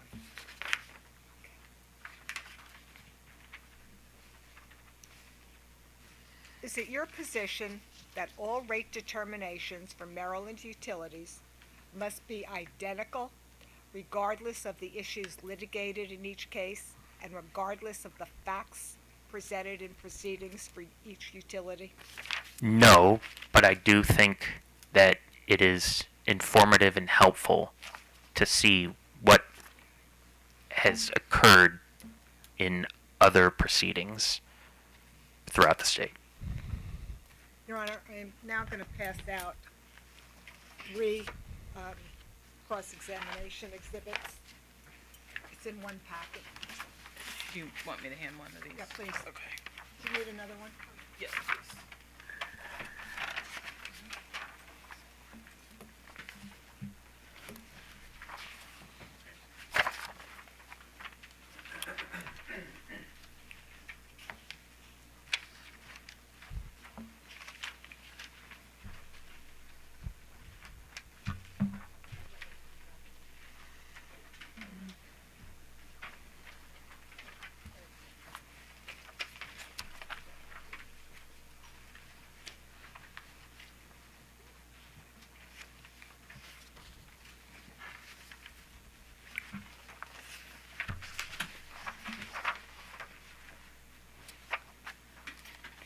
Your Honor, the first document that I'd like to mark for the record as AOBA Exhibit 12. No, actually 11. Am I on 11? Yep. Okay. Thank you. Are a cover page and pages 17 and 18 of testimony from witness Bonikowski, rebuttal testimony of witness Bonikowski dated February 27, 2024 in formal case number 1156 before the District of Columbia. Excuse me, 1176, which is the concurrent MYP proceeding. Let me just finish. Yep, go ahead. The concurrent MYP proceeding currently taking place in the District of Columbia, and anticipating an objection that's coming. Well, can I get the objection out first? Yeah, we're going to object to this being used to question this witness. Obviously, this is company witness Peter Blazunas. This is not Mr. Bonikowski, whose testimony this is. This is also testimony that's been submitted in front of the District of Columbia Public Service Commission in a separate case, which is a separate jurisdiction, which involves different customers. So I'd object to any questioning of this witness using this exhibit, as well as any admittance of this into the record. Your Honor, may I respond? AOBA has the good fortune or the misfortune of proceeding in both cases at the same time, depending on how you look at it. This exhibit is being used to directly challenge the credibility of this witness on a certain statement that he's made. We see Pepco presenting one thing in this proceeding, and in the same time frame, the Pepco witness is presenting exactly the opposite in a concurrent proceeding.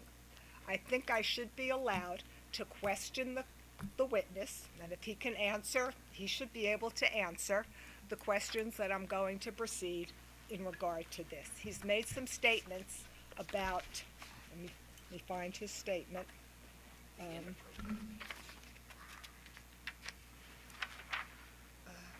One moment.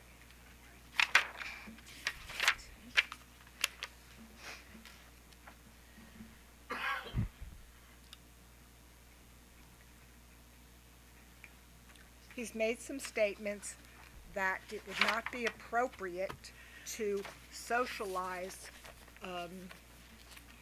BSA revenues from the COVID-19 period in this proceeding. The company has taken a completely opposite position to that in the concurrent case in the District of Columbia. I think I should be able to establish that on the record through Pepco testimony in that jurisdiction. And yes, I do have complete copies in the hearing room. And I would like to ask him a couple of questions in that regard. Your Honor, that's not, the rate case in DC is not a concurrent proceeding, and we object to any characterization of the case in front of this commission as that.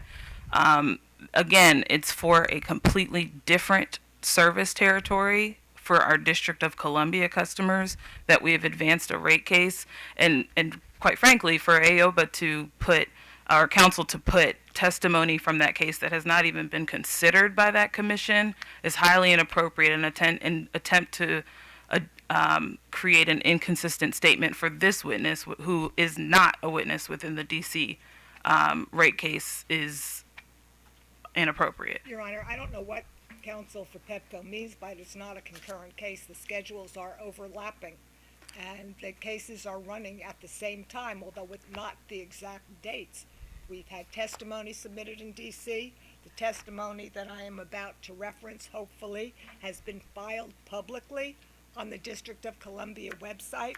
And part of this goes to the questioning yesterday by the commission in regard to, excuse me, how policies are established for the different utilities within Maryland and how they're established for the different utilities within the PHI group. If a policy is adopted by Pepco and they enforce it and they put it forth in one way in Maryland and they put it forth in exactly the opposite way in the District of Columbia, I think I should be allowed to challenge witness Blazunas' testimony by Pepco testimony in a different case, which is running in parallel, maybe that's a better word, to this proceeding in the District of Columbia. It hasn't even been considered by the commission in the DC All right, rate so, case. So it strikes me that, this is a different witness in a different proceeding, in a different jurisdiction. It's too tangential to what we're dealing with today, so I'm not going to allow you to use this and question him about that. Can I try one more time? It is exactly on the same issue. I understand, but it is in a different jurisdiction. Last time I checked, there's a boundary between the District of Columbia and the state of Maryland. So the District of Columbia Commission can decide however they want to decide this based on this testimony or any other testimony, but it doesn't impact what we do here. I'll move on, Your Honor. Now, let's go back to page 44.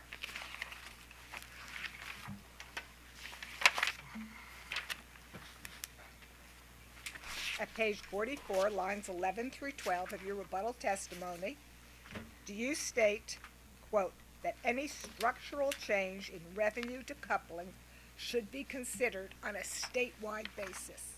Yes. Is it your position that there are no differences in the revenue decoupling mechanism currently used by Maryland utilities? Within the electric utilities. Within the electric utilities, right?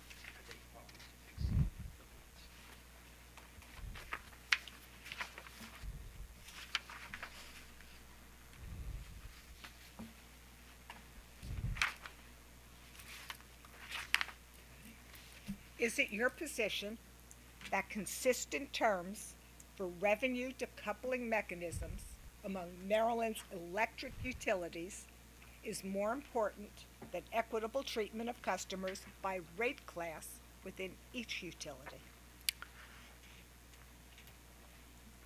So, could you define what you mean by terms?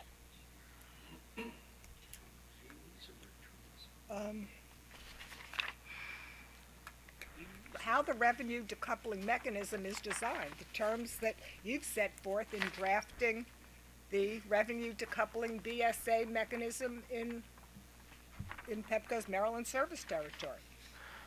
Okay. So could you repeat your question one more time? Is it your position that consistent terms for revenue decoupling mechanisms across Maryland's electric utilities is more important than equitable treatment of customers by rate class within each utility? I think that that would be best considered on a statewide basis, where all potentially affected parties, such as the electric utilities and interested stakeholders, could discuss that issue.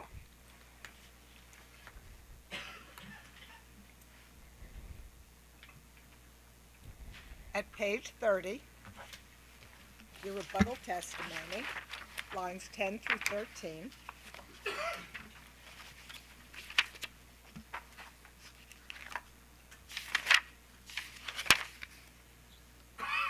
You reference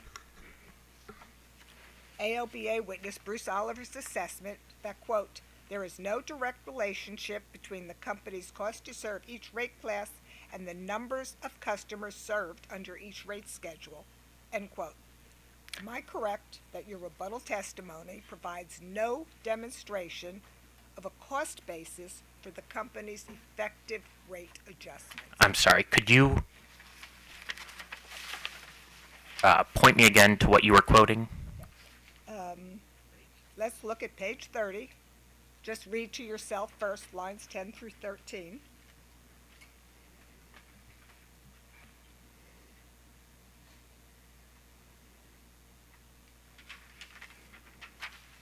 And I am quoting on line 11, where you say you imply that there is no direct relationship between the company's cost to serve each rate class and the number of customers served under each rate schedule. What?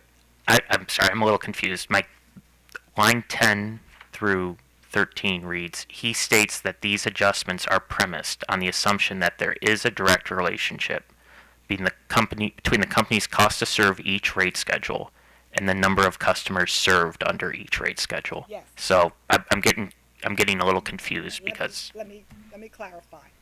In making that statement, you are saying, you are summarizing what ALBA witness Bruce Oliver states, and that ALBA witness Oliver states the commission should not find that the company's proposed effective rate adjustments to be appropriate.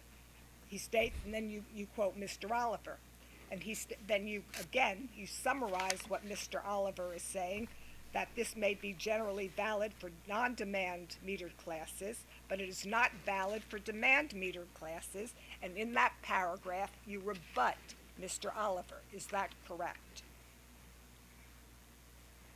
I think within this paragraph I am only summarizing Mr. Oliver. So you are not rebutting Mr. Oliver in this paragraph. In answer 40, I am only summarizing Mr. Oliver.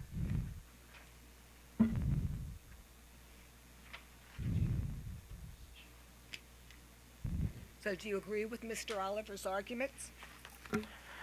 I think that to the extent the argument, well, first I would say that this has been an argument that has been made going back to the inception of the BSA, okay? And since the inception of the BSA, the Commission has continually allowed these effective rate adjustments in their current form for demand metered classes. To the extent that there should be a deviation from that, or a change, that change is best considered in a statewide proceeding.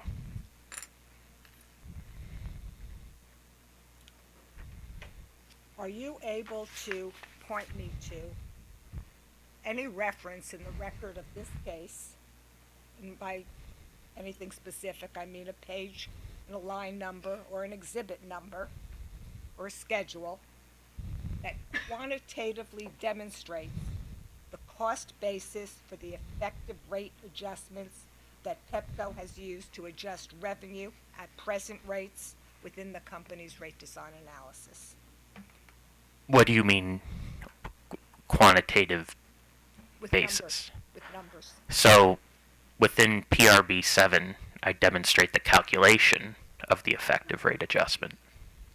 Okay, I understand you did demonstrate the calculation, but what I'm interested in, where is the cost basis in this proceeding for the effective rate adjustment? So, so that we do not have that analysis consistent with prior commission decisions in our approved rate cases going back to the start of the BSA. We do these effective rate adjustments as a part of our rate design. We have not included any cost basis analysis associated with them. Your Honor, I have no further questions. Okay. OPC. Thank you, Mr. Chairman. Good morning, Mr. Bluzunas. How are you? Good. How are you? Good. My name is Jacob Auslander. I'm going to be asking you a few questions. You've proposed a rate design for use in this case? Yes. And by rate design, you mean the method that you use to apportion the rate increase among the various classes of ratepayers that Pepco serves? Yes, I tend to think of that as the revenue allocation piece of the rate design. Okay. And what are the other pieces? So you go from revenue allocation down to designing the individual components of the customer's bill, so the rates themselves. Okay. Including like the customer charge and per kilowatt hour? Correct. Okay. Can you turn to table 1 of your rebuttal testimony? It's on page 7. Again, the reference is page 7 of your rebuttal. I'm there. Okay, great. And this table is comparing the various revenue allocation results that the parties to this case have proposed? Yes. Okay. Yep. And then I see in the column marked company, and then in parentheses, Pepco rebuttal, it's the third column, that for the R class, you're proposing a 59.67% increase or allocation to the R class? Correct. And that's the residential class? That's the residential class. And what does it mean to allocate 59.67% of the revenue increase? Is that the same thing as saying out of every dollar of increased revenue, 59.67 cents would be charged to residential customers? So the way we do the the way we do the revenue allocation in the context of the multi-year rate plan, and this is consistent across the utilities, is we use the historical test period unitized rate of return analysis to establish a revenue allocation, and we take those percentages, so in this instance the 60%, and we apply that to the revenue requirement increase for each year of each period of the MYP. Okay. So it's not the same thing as saying for every dollar of the rate increase? I think that's a good way to look at it. Yeah. Okay. You mentioned, I think, in that answer that you're using a metric called the unitized rate of return, or UROR, to develop your rate apportionment. Correct. And what is a UROR? So the unitized rate of return is for each class the ratio of that class's individual rate of return to the overall system rate of return. And how do you determine a UROR?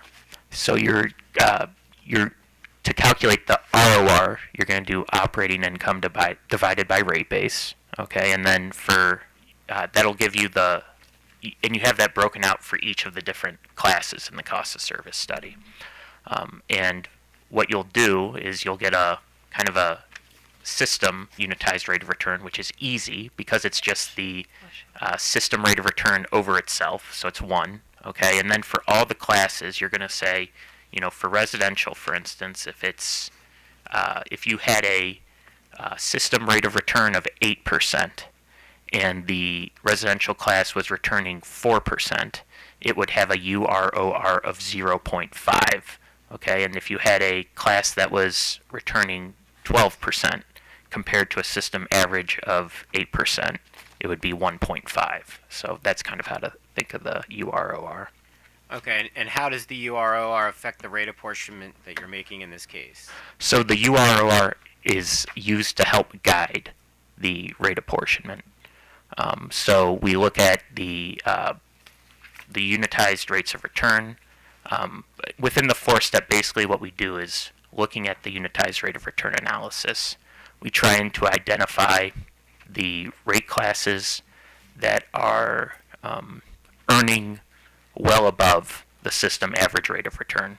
Okay, and we immediately exclude those. All right, and then we look at rate classes that are close to the system average rate of return. All right, and that's a bound in UROR terms of 0.9 to 1.1. Okay, so 90% to 110% of the system rate of return. And then we look at customers who are earning below that lower bound. All right, and what we do is we allocate them an increase in the revenue requirement that is greater than the system average increase, because we're trying to move them closer to the system average. And all the remaining classes are those with a UROR greater than 1.1, but not so high that we give them nothing. They get a less than system average increase. Okay, and by getting a less than system average increase, they're also moved closer to the system rate of return. Okay, and you said that band was from 0.9 to 1.1? Yes. And the residential rate class UROR is 0.87? Let me just double check my rebuttal testimony. I think it's on that table that. Oh, is it? Yeah. Okay. Sorry. Yes. It's the second column.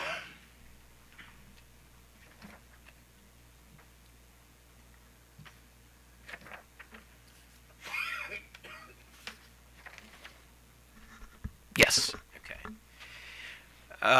The rate design that you're proposing in this case will be used throughout the entirety of the 45-month MYP if it's approved? Yes.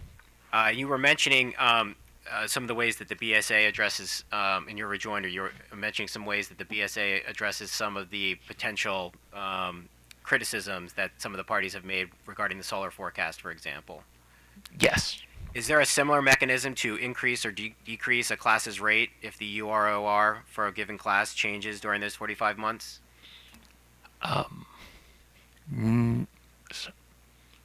Could you repeat the question? Sure. Here's another way to say it. Will the rate design change during the case such that if a customer class's UROR changes, the rates that class pays could increase or decrease? No, there's no mechanism within MYPs within this state that have been approved. There has not been a mechanism for that, but that's true also of traditional rate cases, that you don't reset the cost of service and true up on that basis. So. Okay, thank you. And I think you mentioned a few minutes ago that you're using a four-step approach to apportion the rate increase in this case? Yes. And can you briefly describe what your four-step approach entails? Yeah. So the first step is we exclude from any increase any rate class that is earning well above the system rate of return. And I think for purposes of my rate design, that's a UROR of 2.0. So I think we have two classes that have a UROR of 2.0. We exclude them from any increase. Second is we look for those customer classes that are within that band, the 0.9 to 1.1. We allocate them just the system average increase. The logic being that it should keep them kind of within that band that's close to the system rate of return. The third step is we allocate to the rate classes that are earning beneath that lower band of 0.9, and we allocate them an increase that is greater than the system average. And that's where this multiplier comes into effect, where we essentially take the system average increase and we multiply it by a number. In this case, I use 1.16 since that is the average multiplier that's been resulted from commission orders in the past 4 rate cases in which there's been an increase. So that gives them a little bit more of the increase, and that moves them closer to the system rate of return. And then what's left over, okay, is divided up between the remaining rate classes. And those are the ones, again, between 1.1 and 2.0. And based on what's left, they get a less than system average increase. And because they're already over-earning, by getting a less than system average increase, they move closer to the unitized rate of return. And in Pepco's last rate case, the commission rejected Pepco's proposed 4-step approach to revenue apportionment? Yes. All right. I think council gave you a copy of Mr. Nelson's testimonies. If you can turn to page 47 of Mr. Nelson's direct testimony. And I've tabbed it with a dark blue flag, if that helps you get there quickly. Council, what page was that? It's page 47. Thank you. And if you could just look at lines 19 to 20. And if you could read me just the one sentence starting with the words under earning classes.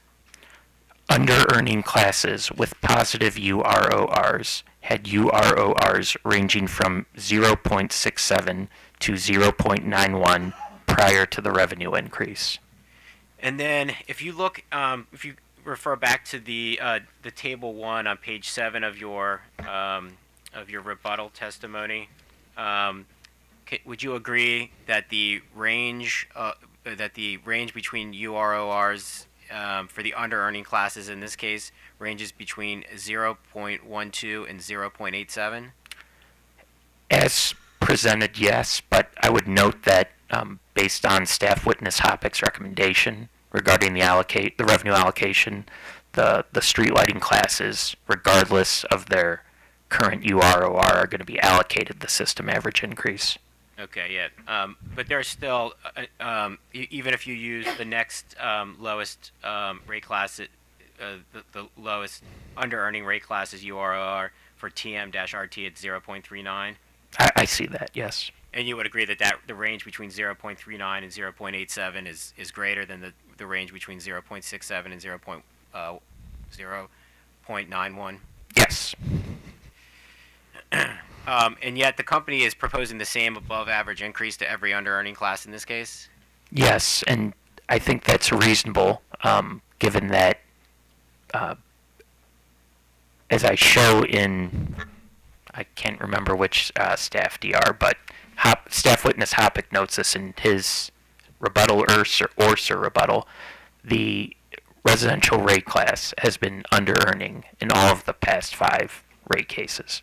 So that kind of look back, as well as what we see here, supports continuing to assign them a greater than system average increase, which is also what they were assigned in those prior cases with revenue requirement increases. But of the under earning classes, the residential class, both Schedule R and RTM, have the highest URORs in this case, and that's 0.87 for R and 0.85 for RTM.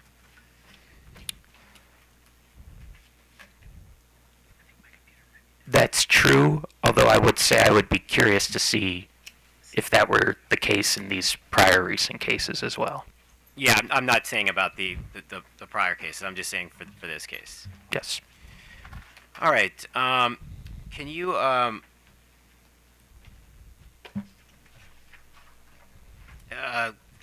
take a look at the tables on pages 20 to 21 of Mr. Nelson's rebuttal testimony? I marked it with a purple flag in that testimony.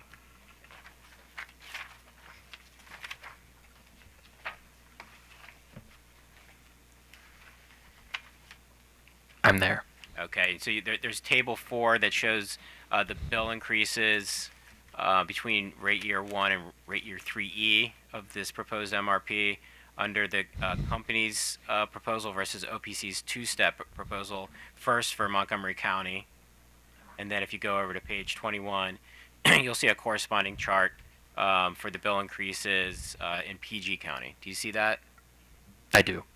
Would you agree that even though Schedule R and RTM have the highest URORs of any under-earning class, they also receive the highest increases to the distribution bill? Not the total bill, just the distribution part of the bill. Based on Based on OPC Witness Nelson's analysis. this analysis. I'm going to hand you an exhibit that I'd like to ask you a few questions about. I think that should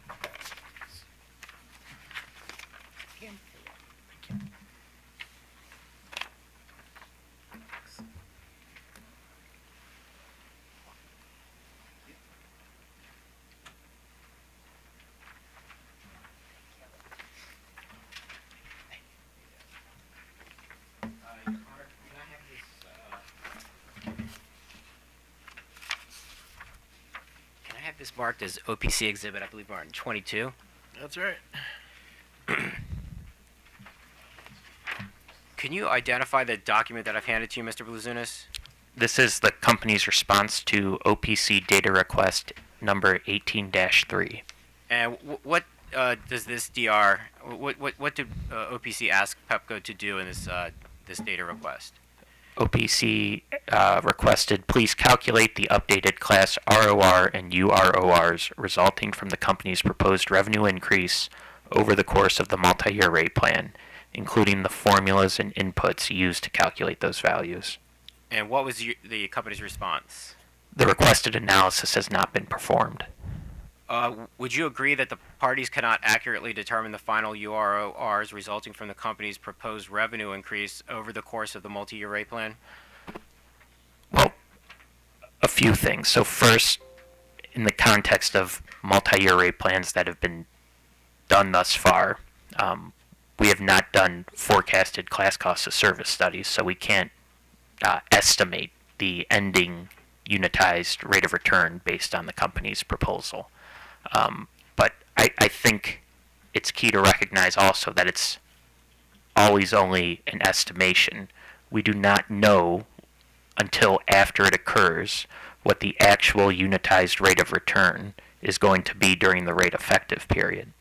The purpose of the cost of service study and the unitized rate of return is to help guide that revenue allocation process and give us the direction to move towards for purposes of revenue allocation. Thank you, Mr. Bluzunas. I have no more questions, Your Honor. Walmart. Staff. Thank you, Your Honor. Just a few. Good afternoon. Good afternoon. So I'm referencing page 37 of your rebuttal testimony, the section beginning on line 3. This is concerning the Schedule SL target revenue adjustment. Yes. Could you please explain how this target revenue adjustment would work? Yes. So essentially what is happening is that in a given year, we assign to Schedule SL a revenue increase to attain a certain level of revenue. In the following year, before we, in rate year 2, for instance, before we even assign the revenue requirement increase, the Schedule SL kilowatt hours have gone down, and essentially we are no longer recovering our full rate year 1 revenue requirement, and that's inclusive of both, kind of your baseline revenue plus the revenue increase. And so this adjustment adjusts the rate for that. Yeah, thank you. So this would be a form of decoupling? That's how Staff Witness Hoppick has characterized it. Thank you. And the company has a decoupling mechanism in the BSA, correct? Correct. And the BSA does not apply to rate schedule SL? Is that Correct. correct? And to your knowledge, has a similar proposal, or did the company present a similar proposal in Pepco's last multi-year rate plan in case number 9655? Yes, And that proposal was rejected, was it not? it was. Thank you. That's all I had. Thank you, Your Honor. So, any redirect? Brief. Just court's indulgence for one moment to.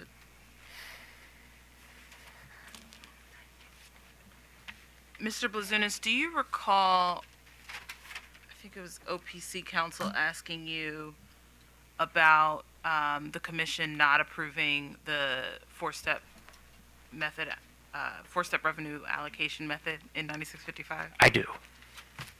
And are you familiar with generally case number 9472? Yes.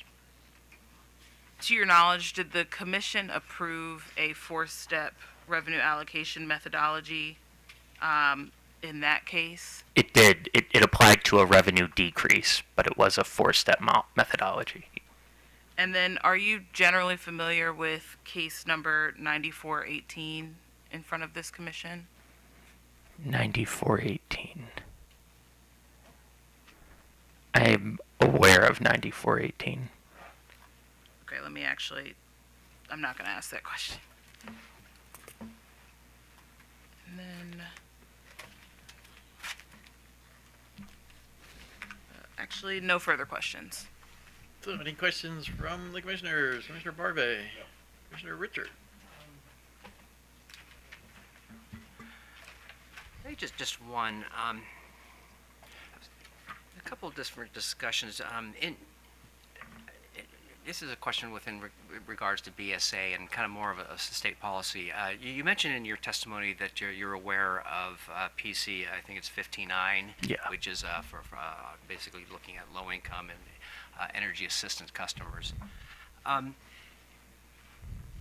Is there a perspective, or is there something we should be looking at potentially in PC 59 with regards to setting tariffs or considering impacts on low-income and energy assistance customers? Is there a policy question around, possibly a redesign of a BSA or decoupling to take into consideration disparate impacts on some customer classes? So the way I would view it is you would not necessarily need to redesign the BSA itself. You could leave the mechanism in place as it currently functions. What you could do is put in place new riders or tariff schedules that would essentially mitigate the impact to low-income customers. So they might remain in the BSA class, but depending on how this new tariff or rider is structured, the impact of not only the BSA but other tariff components would be mitigated. Okay. And as we're looking forward, one of the reasons we're doing this BC 59 is really to align some of our efforts on our state goals, energy goals, environmental goals, with ensuring that they do not have adverse impacts on particularly energy assistant customers and low income. Is there when we're looking at the possibility of locking in something through 2027, how would we, in a MRP, reflect any of the outcomes from PC 59 and also our review of MYPs going forward? Or is this another reason we should really consider positive MRPs so that we can, again, catch up with learnings and state policies, such as what may come out of PC 59 and BCA?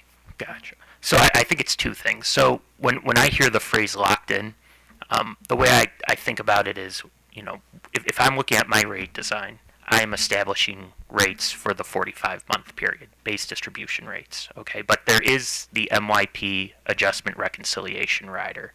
So even though that kind of comes later in the process, it's not necessarily accurate to think of it as locked in.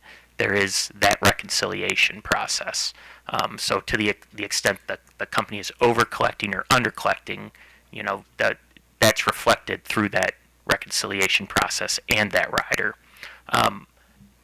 More broadly, there is no conflict between the MYP construct and addressing low-income energy assistance customers and their affordability issues.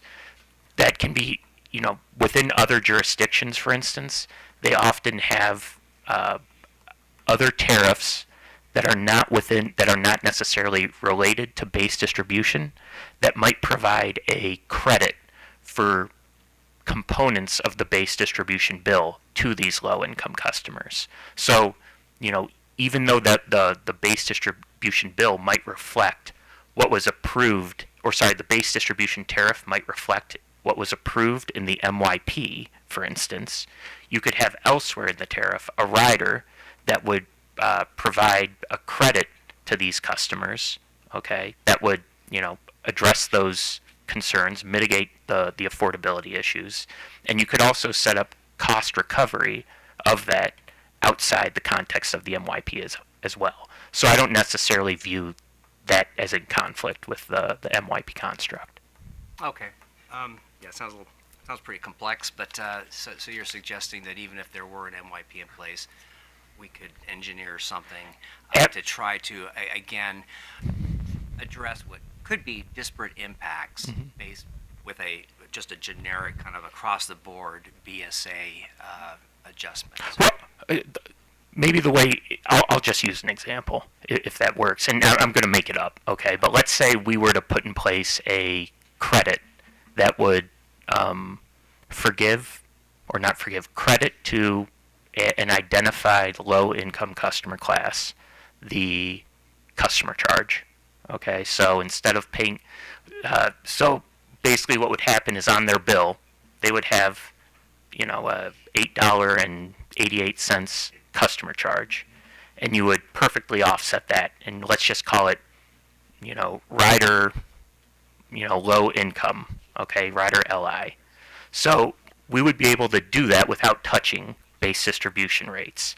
On the company side of things, okay, what we would just do then is track how much is paid out through rider LI, and we would, put in front of the commission, for instance, a proposal to recover those dollars, okay, and presumably the way I've seen it handled is you recover it from the non-low income the non-low income classes.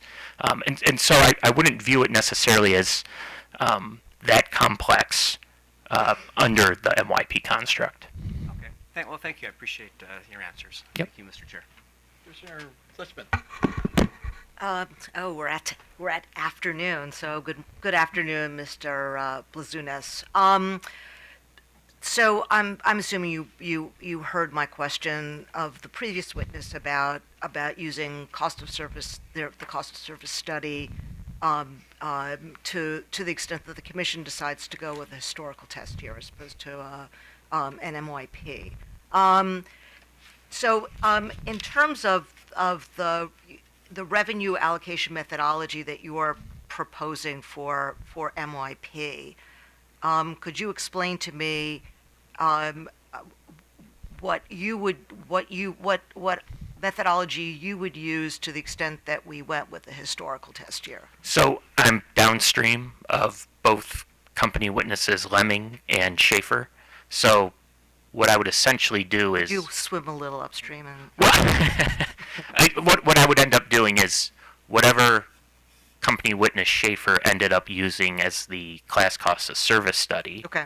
would feed the revenue allocation, and then the historical test year revenue requirement coming from company witness Lemming would feed the rate design broadly and the revenue allocation. So what I'm trying to get at is I'm basically kind of dependent on what they send down. Okay, but so they're going to feed you the numbers. Yeah. But once you're fed those numbers, would you be able to use the allocation methodology that you have used for MYP and just apply it to the historical test year? I would use a 4-step method, yes. Okay. Yeah. So there's so I'm just trying to get a sense of how involved would be as sort of this alternative approach. From your perspective, there wouldn't be any additional work. You just have to calculate the numbers. Yeah, I wouldn't characterize. No, I understand. I understand. It, it's I wouldn't characterize it as no additional work, but it would be. I have the methodology. It would not be onerous. Yes. Okay, that's fine. Okay, that's all I have. Okay, I don't think I have any. So, is this the last company witness? Yes. Okay. So we're gonna break for lunch, come back at 1:30, and I take it we'll start with Yes. Mr. Oliver? Yes, and then can we just talk about briefly what's up for today? And we have Mr. Bruce Oliver, then we have Mr. Tim Oliver, and I just questioning who comes after that. I guess on the witness order, I have witness Efron, but I understand he's not available today. That's correct. So, but you have somebody available, right? We do. Sure. Is that correct? We have Mr. Alvarez and Mr. Stevens are available after 3 o'clock today. Okay, all right. Thank you. All right.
All right, back on the record. Thanks for the accommodation. I had to deal with some issues with the city 30 miles south of here. But back to where we're at. So, Yes, Your Honor. Before we start, Mr. Tim Oliver, who was here in the hearing room this morning, he's really not feeling well. Sure. So I just send him to the hotel and he can come back tomorrow morning. sounds good. So Okay. we understand. So. Okay, we would like to call Bruce Oliver to the witness stand.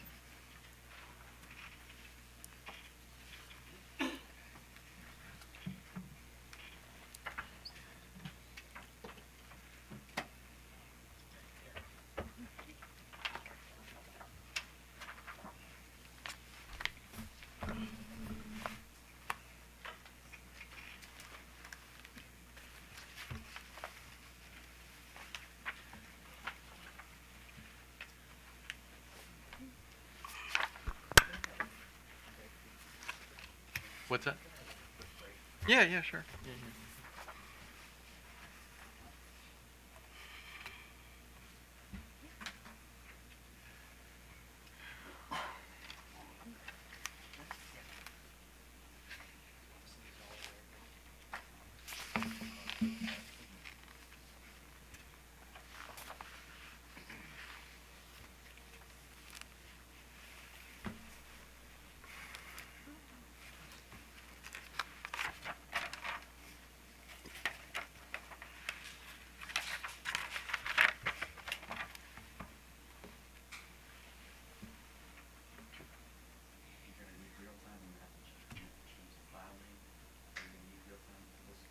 I think so, yeah.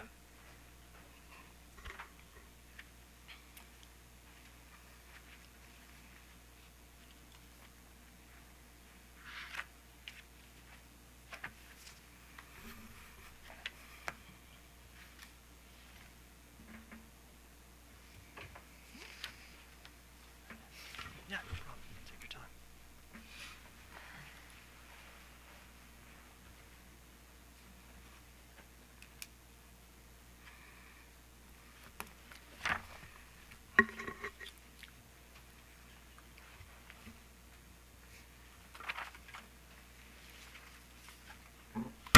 Thank you. Thank you.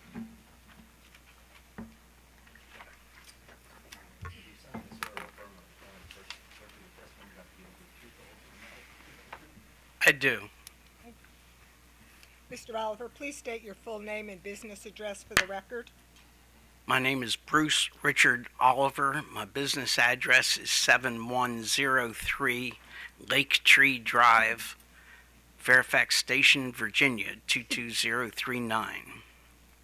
On whose behalf are you appearing here today?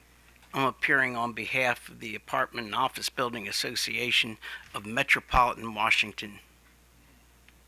Do you have a document before you entitled Direct Testimony of AOBA Witness Bruce R. Oliver, Volume 1 of 2, filed on December 15, 2023, consisting of an executive summary and 66 pages of testimony, 2 exhibits identified as BRO-1 through BRO-2, and 2 attachments identified as AOBA Attachment A and AOBA Attachment B.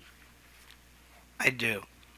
Mr. Oliver, did you cause to have filed an errata for your direct testimony? I did. Did you file that errata on February 27th, 2024? Yes, and revised pages were distributed to the parties, as well as a list of all changes made. The revised pages are included in the version of the testimony I have before me. Yes. Do you have any further corrections to your direct testimony? Actually, I have 2 typos that I'd like to correct in the schedules. First, in Schedule BRO-1,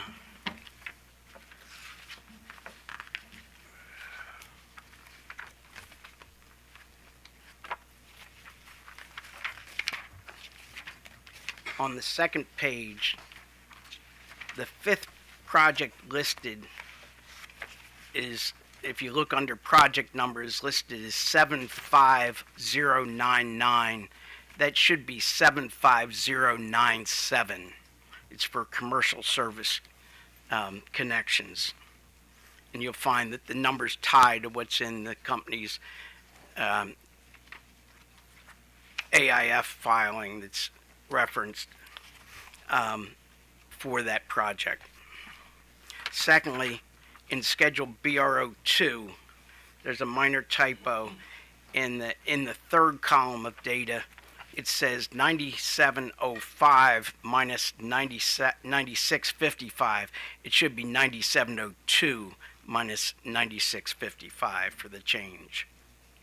Your Honor, earlier this morning, I had Mr. Bruce Oliver's direct testimony marked for identification as AOBA Exhibit 9. So marked. Yeah, it was marked, yeah. It was So, marked. yeah, right. Mr. Oliver, do you have a document before you entitled Rebuttal Testimony of AOBA Witness Bruce R. Oliver, Volume 1 of 1, filed on January 26, 2024, consisting of an executive summary and 18 pages of testimony?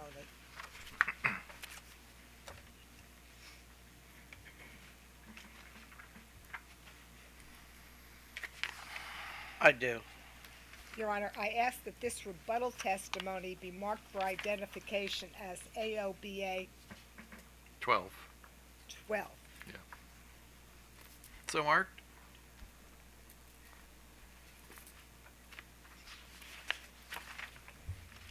Mr. Oliver, do you have a document before you entitled Sir Rebuttal Testimony of AOBA Witness Bruce R. Oliver, Volume 1 of 1, filed on February 23, 2024, consisting of an executive summary and 23 pages of testimony and one attachment, identified as Attachment A, which is a copy of staff's response to AOBA Data Request Number 1.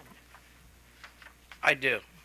Your Honor, I ask that this Sir Rebuttal testimony of Bruce R. Oliver be marked for identification as AOBA Exhibit 13. So marked. Mr. Oliver, was the direct rebuttal and Sir Rebuttal testimonies prepared by you or under your direct supervision? They were. Do you have any changes, corrections, or updates to your rebuttal and Sir Rebuttal testimonies? None in addition to those I've already noted. Are your direct rebuttal and Sir Rebuttal testimonies true and correct to the best of your information, knowledge, and belief? They are. Do you adopt this direct rebuttal and Sir Rebuttal testimony as your sworn testimony in this proceeding? I do. Your Honor, I ask that the direct testimony of Bruce R. Oliver, identified and marked as AOBA Exhibit 9, be admitted into evidence. So admitted. Your Honor, I ask the rebuttal testimony of Bruce R. Oliver, identified and marked as AOBA Exhibit 12, be admitted into evidence. So admitted. Your Honor, I ask that the Sir Rebuttal testimony of Bruce R. Oliver, identified and marked as AOBA Exhibit 13, be admitted into evidence. So admitted.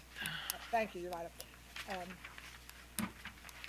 Your Honor, Mr. Oliver has a brief rejoinder to the Sir Rebuttal testimony that was filed by Staff Witness Austin in this proceeding on February 23rd, 2024. I'm going to object to that, Your Honor. There is no provision in the procedural schedule for parties other than the company to provide live rejoinder. And Mr. Spivak beat me to it, Your Honor. The company would object to that. There is no live rejoinder for any party other than the company. By statute, we are the party with the burden of proof, and that is the very reason for live rejoinder. We get the right to the last word. I have been in proceedings before where other parties have been given the opportunity to do live rejoinder to other parties' Sir Rebuttal testimony, and I ask that I be allowed to do a brief rejoinder at this time. Well, I'm not familiar with that in the years I've been doing this, so denied. We'll move on.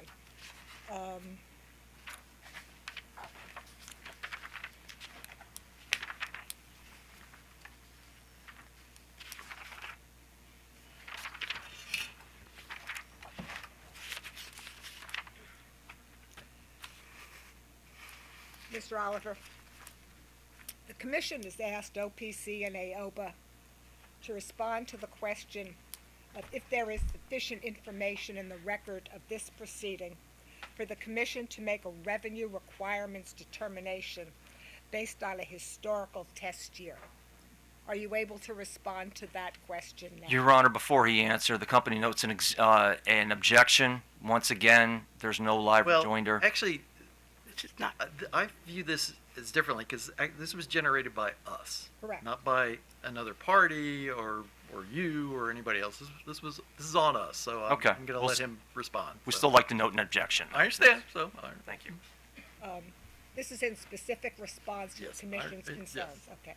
Mr. Oliver, how do you respond?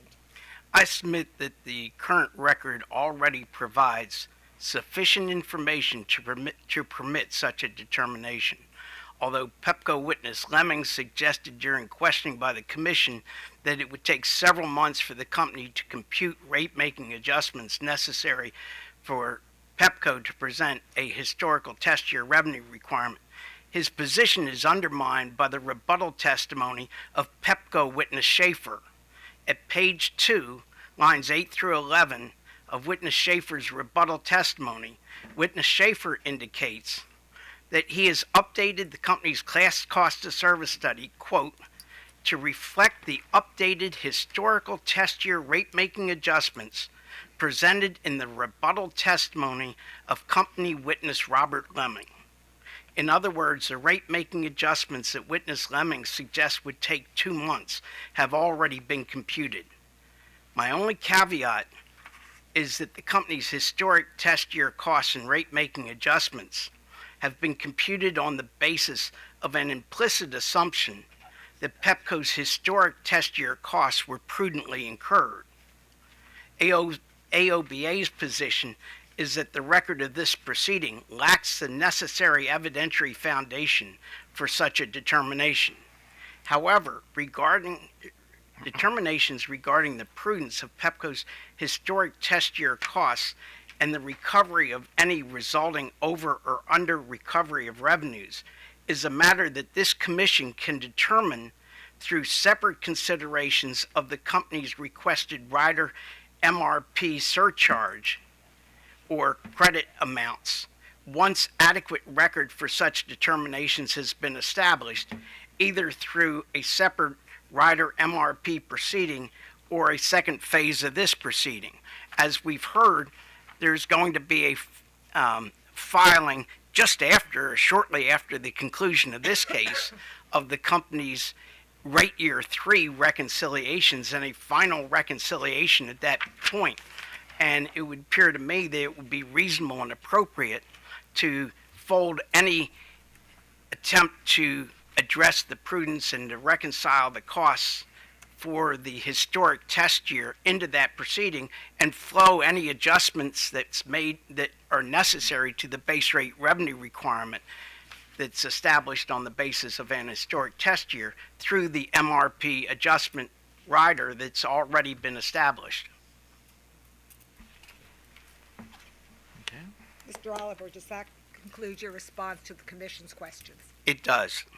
Your Honor, the witness is available for cross-examination. And Your Honor, once again, the company, and Ms. Curry touched on this this morning, the company reserves the right to have the opportunity to conduct any discovery it needs to on the live testimony just provided by Mr. Oliver, and to have the opportunity to respond. We'll consider it. Your Honor, I just want to note for the record, if the company is going to respond in a formal filing, a written formal filing, then AOBA would also like that opportunity to do discovery and cross-examination. I have no objection to that, but it may also be through live testimony through one of our witnesses in this proceeding. Sure. So we'll figure it out when we get there. So Okay. The witness is available for cross. OPC, I have no questions for this witness. Walmart, Pepco. Yes. Good afternoon, Mr. Oliver. Good afternoon. Please turn to page 14 of your direct testimony.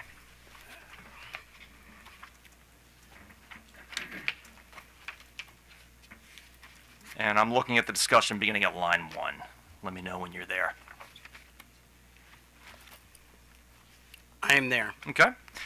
Here you express concerns with the information contained in Pepco's AIF filing for 2022 for case number 9655, which was filed on June the 30th, 2023. Is that correct? Yes. And in fact, that filing was entered into the evidentiary record as AOBA Exhibit number 6, I believe. Is that correct? I'd have to check with my counsel. Okay. Okay, subject to check. I've got a copy here if you need it. So, I think it was also attached to witness Lemming's testimony. we'll get there. Don't worry. Okay. I take it you've reviewed that filing? I have. Okay. And you allege... As evidenced by my Schedule BR01. And you allege that there is a general lack of alignment between the budget and actual costs. Is that correct? That's correct. And on page 15 of your direct testimony at line 3, you characterize Pepco's explanations of observed variations as rather cryptic. Do I have that correct? That's my phrase, yes. Okay. AOBA was a party to case number 9655. Is that correct? Yes. And in fact, you were one of the witnesses for AOBA in that proceeding. Isn't that correct? That's correct. And as a party to case number 9655, AOBA had the right to conduct discovery of the 2022 AIF filing. Is that correct? No. 9655 was completed before the 2022 AIF filing was filed. Well before. I'm looking at AOBA Exhibit number 6, Mr. Oliver, and I specifically see on here, and I'm happy to give this copy to you, the subject line says case number 9655. I'm confused in time. What would you like to see a referring copy? to the AIF filing? I am referencing the 2022 AIF filing for rate year 2 that's filed June 30th, 2023. Would you like to see a copy of it, sir? Well, I think the confusion was when you referred to my testimony, I assumed, based on the premise, that you were asking about my testimony in 9655. No. All right. So what you're saying is, was my testimony in this case filed after the filing of the June? No, sir. I'm asking you.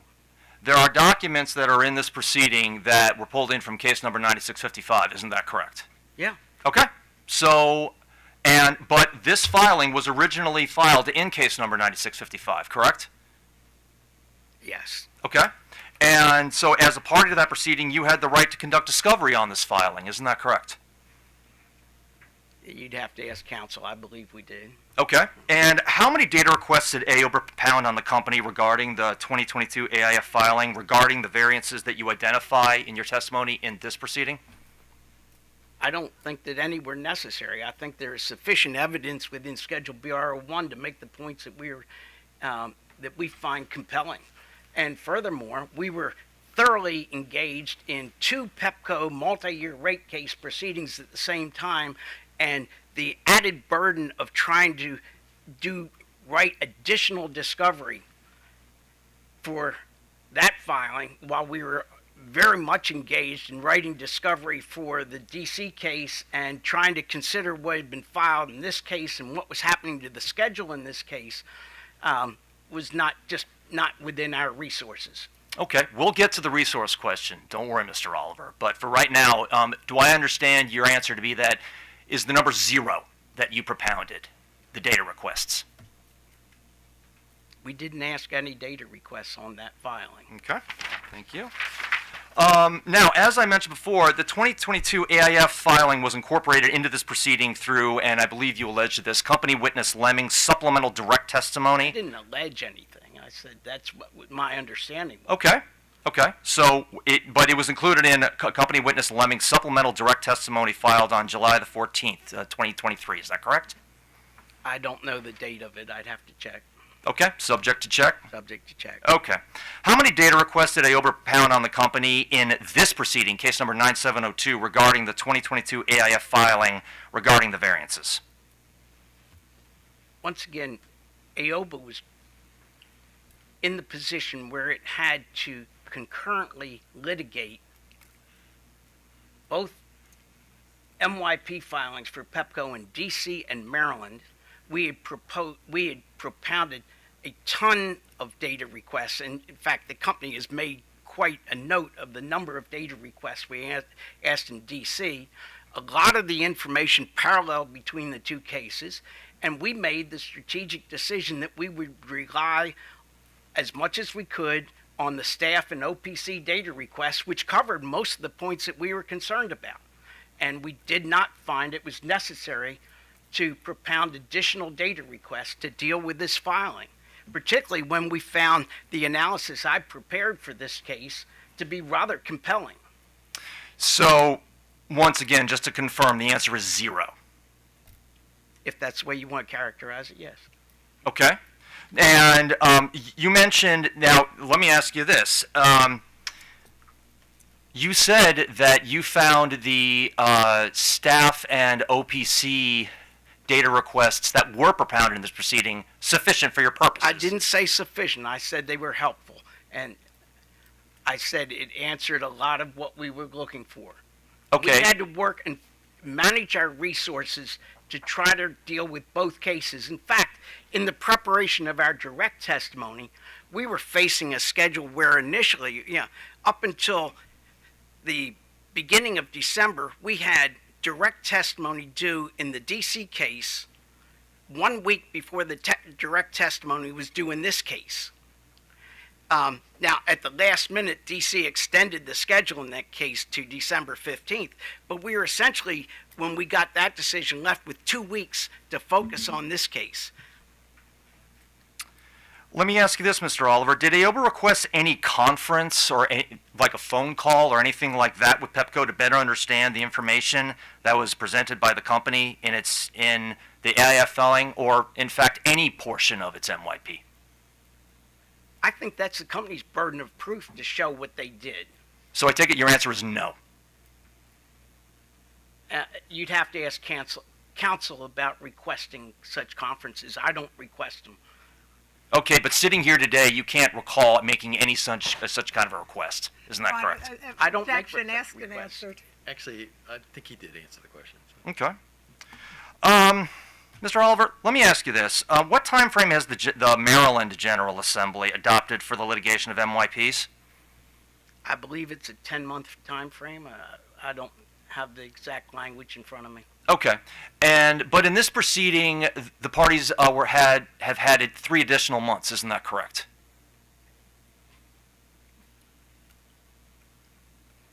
There was an agreement to extend the schedule because of the way cases were overlapping and staff's constraints and other parties' constraints. The company, it was recognized in that extension that the company, at the end of the standard period, had a right to a determination. Okay, but you agree it was extended by 3 months? Yes. Okay. So just to confirm, you've had more time in this proceeding than what the General Assembly has determined to be reasonable for the litigation of an MYP. Well, first of all, the General May I finish my question, sir? I thought you were finished. We sort of lower the temperature just a bit. So I understand, and I said lower the temperature on both. So I'll finish my question. So you've had more time than what the General Assembly has determined to be reasonable for the litigation of an MYP, and you propounded no discovery, made any information requests of the company at all. Is that correct? Your Honor, objection asked and answered several times. Well, I'll let him answer that summation that was pitched to him, however you want to answer it. So, Well, first of all, we did not file any data requests to date. And I've explained part of the reason why we didn't. We have very clear resource constraints, and we're dealing with Pepco complex multi-year cases in 2 jurisdictions. And on top of that, we have AIF filings in both jurisdictions that we're supposed to be reviewing. And on top of other ongoing proceedings for Washington Gas and Dominion in Virginia, that we also are we were concurrently addressing. We have to make strategic determinations about how we apply our resources. And given that OPC and staff were addressing and writing multiple data requests that at least got into some of the areas of our concern, and that we did our review of the AIF filing and found it totally lacking. We didn't feel that it was necessary for us to spend a lot of time writing data requests to only get back more cryptic responses from the company. In DC, we filed a data request asking for work papers to support the company's budgeted capital costs. They came back to us with an 840-page attachment to a data request response that provided these internal slide presentations for 40 projects. When I referenced that in my testimony, their rebuttal testimony has come back and said, oh no, those weren't relevant. Now, we specifically asked for work papers to support their budgets. They provided us in that response these very, voluminous project slides for all these projects. And then when we referenced and said that there's no tie to the budgeted costs that they're presenting, they said, well, those presentations weren't relevant. There is no support for what they're providing. You brought up the resource issue, Mr. Oliver, a number of times, so let's turn to that. Can you please turn to page 1 of your direct testimony?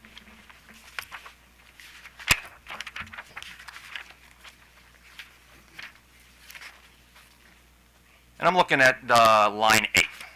Let me know when you're there. I am there. It says here that you are employed by Revilo Hill Associates. Revilo Hill. Revilo, my apologies. Revilo Hill Associates Incorporated. And you serve as president of the firm, is that correct? That's correct. So in other words, you're the boss. Is that correct? Pretty much. You don't answer to anybody else at Revilo Hill. We, as any corporate entity has, we have a board of directors. Okay. And who's on that board? Is that relevant? Well, I just asked, do you answer to anybody else? Your Honor, that's more of a data request that Pepco did not submit to AOBA. Answer the question about whether or not you answer to anybody else. So we'll just leave it at that. You don't have to name the board of directors. So. There are other people on the board. Okay. All right. Okay. And I'm not a majority stockholder. Okay, that's fine. Now, at line 9 of your direct testimony, you state that you manage the firm's business and consulting activities. Is that correct? I do. And is it fair to say that as in your management of the firm, you manage the allocation of the resources for the various matters your firm is working on, and you retain additional resources if they are needed? Is that correct? In coordination with the clients that we're working with, if they have the budget to fund it. Okay. So when a prospective client comes to you to retain your services, is it fair to say that it's your responsibility to make a determination as to whether or not you have the resources to do a thorough job?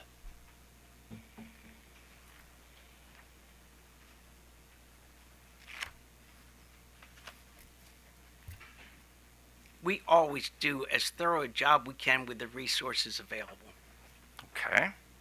But am I correct that it's your responsibility to make that determination? History of doing Please let the thorough witness finish analyses of cases.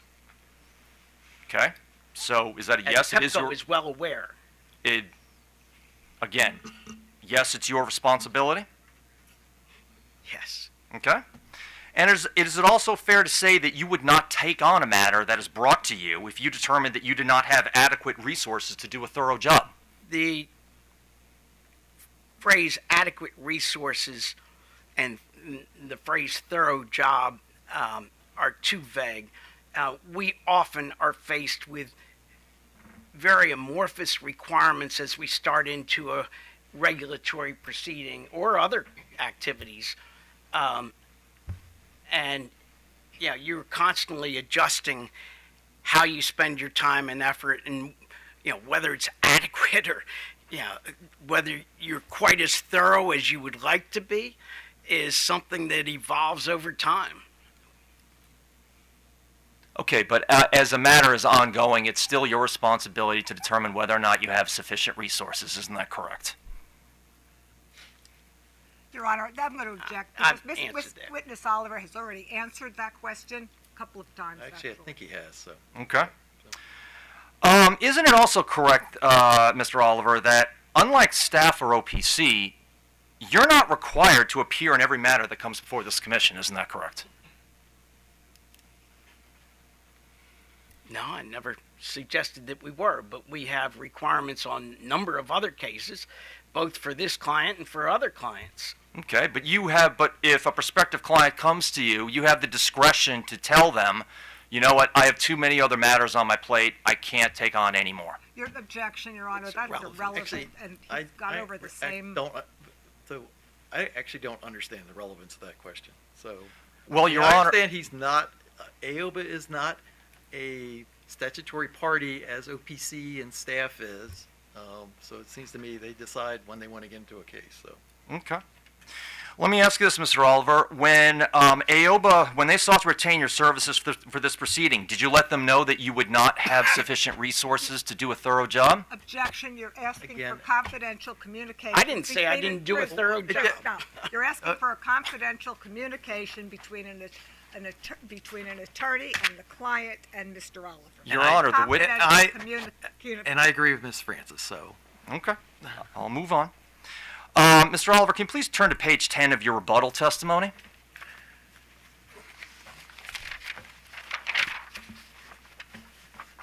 Of my rebuttal. Yep.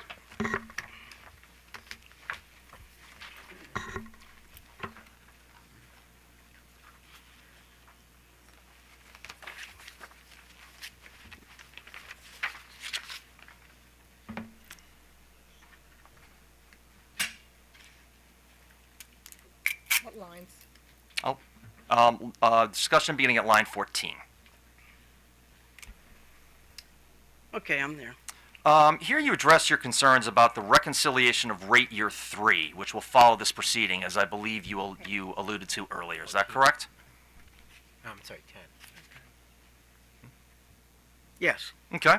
And you state that rigorous examination of the cost effectiveness and prudence of actual expenditures becomes an essential element of the rate-making process that cannot be given short shrift and cannot be treated in a cursory or cavalier manner. Is that correct? In a cursory or cavalier manner, yes. Okay.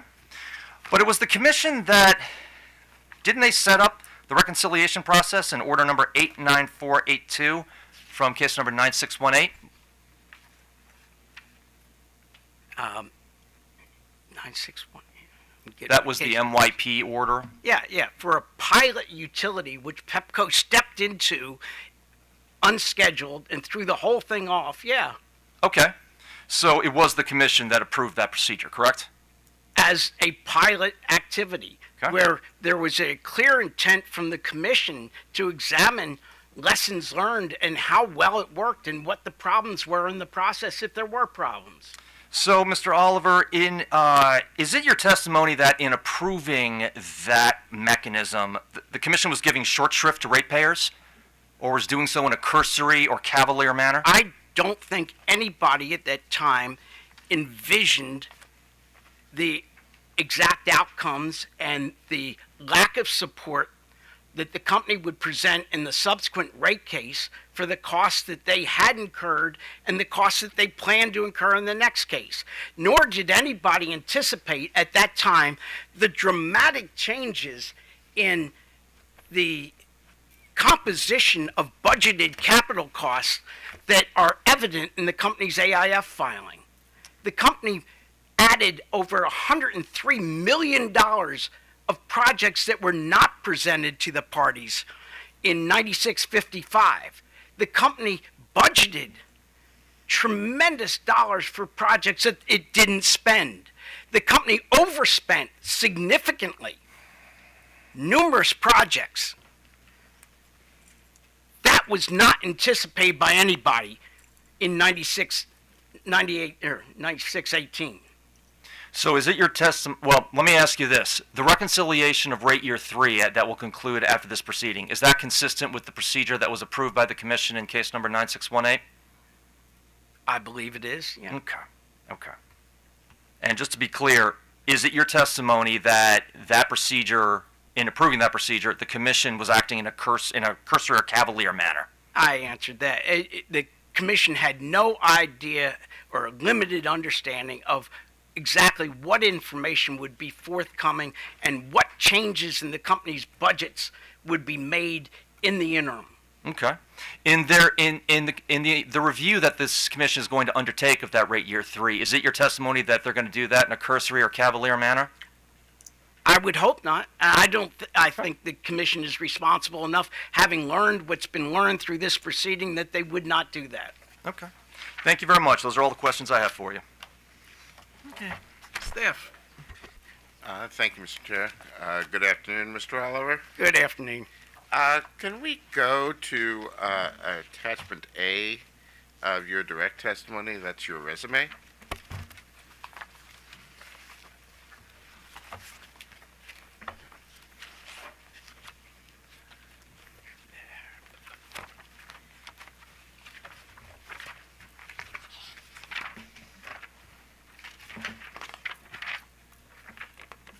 I got it. Okay.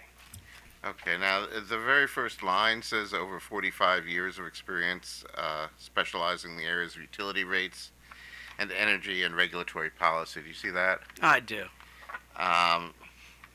So you've been doing this for quite a while now, have you not? I think that's a fair statement. Okay. All right, and you have a number of jobs listed in your resume over the last 50 years. But one thing I didn't see there is any time spent on a regulatory commission staff. Did I miss anything? No, I've worked for commissions, but I've not worked for a commission staff. And when you say you've worked for commissions, you mean as a consultant in some Yes. capacity? Yes. Okay, thank you. Okay, can we go to your rebuttal testimony, please?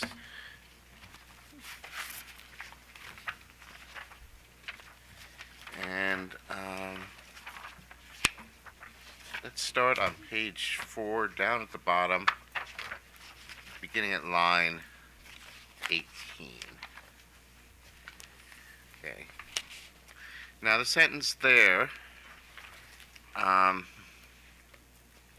actually we'll make that line 20 starting. And the sentence there is, however, staff witness Austin's review falls well short of what this commission requires to uphold its fiduciary responsibility to Maryland ratepayers when rates are set on the basis of forecasted budgets. See that sentence? I do. Okay. Are you referring to requirements that are specified somewhere in written form, or are you just expressing your opinion here? I'm expressing an opinion that if the commission is to provide proper protection, and I talk about that in my testimony, that one of the main reasons for regulation in and of itself is to protect ratepayers from a monopoly provider of services. Unregulated, economic theory tells you that a monopolist will take advantage of their position. And therefore, it is the responsibility of the regulatory process to not only ensure a healthy utility, but to ensure that the utility doesn't take advantage of its position to impose unnecessary costs on ratepayers. Okay, now without giving us the rejoinder that was disallowed earlier, really just answering yes or no, because this is a yes or no question, did what witness Austin have to say in his rebuttal testimony assuage your concerns any with respect to the depth of staff's prudence review? Well, I appreciate Yes witness or no, Austin's... Mr. Your Oliver? Honor, I ask that the witness be allowed to give his answer to the question. Yes, let him start first for you. Yeah. Object. I appreciate witness Austin's recognition of the challenges in reviewing the company's AIF filings. He did not assuage my concerns in that his testimony still lacks substantive analyses to support the reasons for disallowance. When a explanation is provided for a variance by the company, the explanations provided give a reason why there's a variance. But neither the company's presentations nor witness Austin's presentations provide any analysis as to what the components of that variance were. For example, I noted that there was a $10 million variance in the company's costs for commercial service connections, something that we're sensitive to. And $10 million is a pretty large variance. The company's variance rationale is that they receive more requests than they anticipate. But nowhere do they lay out how many requests they anticipated or how many requests they actually received, or any other changes in cost factors that may have explained this huge 83% variance. Okay. And that's what's missing. And it's not only on that project, but throughout. We don't have sound analysis. You know, it's one thing to say that a project is non-discretionary. But to say a project is non-discretionary says that, yes, you need to address that project. It doesn't justify whatever costs. And the costs need to be explained and justified, as well as the reason that you're having the variance. And we don't have any of that in this record. All right, thank you for that explanation. And along the same lines, can we go to page 9 of your rebuttal testimony? Sentence beginning at line 16. In addition, the criteria used to produce staff's assessments of prudence are not clearly specified, and no quantitative support is provided for the asserted benefits and/or comparisons of claimed benefits to costs actually incurred. That kind of goes to what you were just saying, correct? Exactly. Right. Now, have you clearly specified the criteria you used to perform your assessment of prudence? I have not performed an assessment of the prudence because I don't think that there is sufficient information in this proceeding, nor sufficient guidance from the commission, unfortunately, to make prudence determinations. You know, one thing I've learned in my years of doing regulatory work is that prudence is one of the toughest arguments to address in the regulatory process, because if there aren't standards established in advance, then anything that another party might say about the utilities costs tends to be painted as 20/20 hindsight. Okay. And I can appreciate that, you know, there are people who take advantage of 20/20 hindsight. It's not a simple matter. But if you establish standards up front, and I would encourage the commission to think about this thoroughly if you move forward with more MYPs, that there really is a need that if you're going to check the prudence of these costs that don't necessarily stick at all to the budgets, you need some standards, some guidance as to how that's going to be evaluated. And I'm afraid sitting here right now without going through by project and project type, I can't give you all the parameters of what should be the standard for prudence. And we did establish through your cross from Mr. Seegers that you had not done any number of data requests in this proceeding, correct? Your Honor, that's been asked and answered several times. I think he's just confirming it, so. Please answer the question, Mr. Oliver. Yes, we did not do data requests, and my assessment was that we could make a compelling case regarding the shortcomings in the company's filing and the failure of the company to demonstrate the prudence of its proceeding, particularly when the commission in 9655 specifically states that the commission did not make a prudence determination at that time. Okay. The burden should be on the utility, not the other parties. The burden should be on the utility to prove the prudence of its actions. It should not be on the other parties to disprove it. I don't think I could disagree with that statement, Mr. Oliver.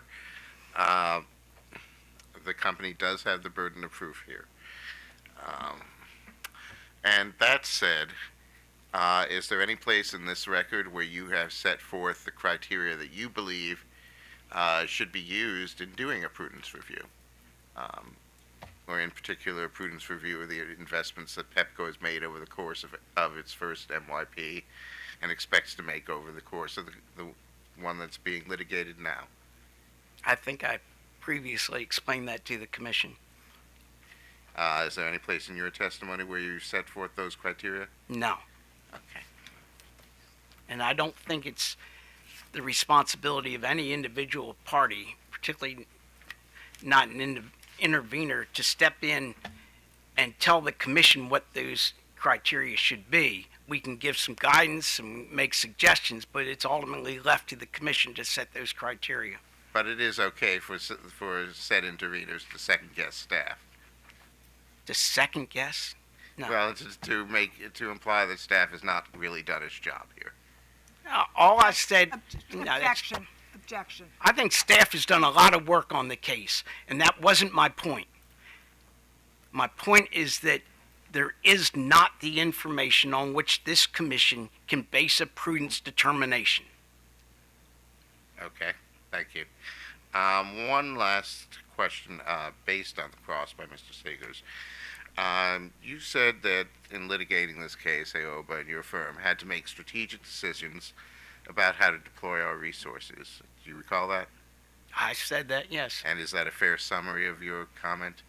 And we're always making those kinds of strategic decisions. I've been working with AOBA for a long time, and with the multiple jurisdictions that AOBA engages in and the multiple utility proceedings it has to deal with, not just base rate proceedings, but other proceedings in the various jurisdictions, there's a constant effort to try to assess and reassess where resources should be applied.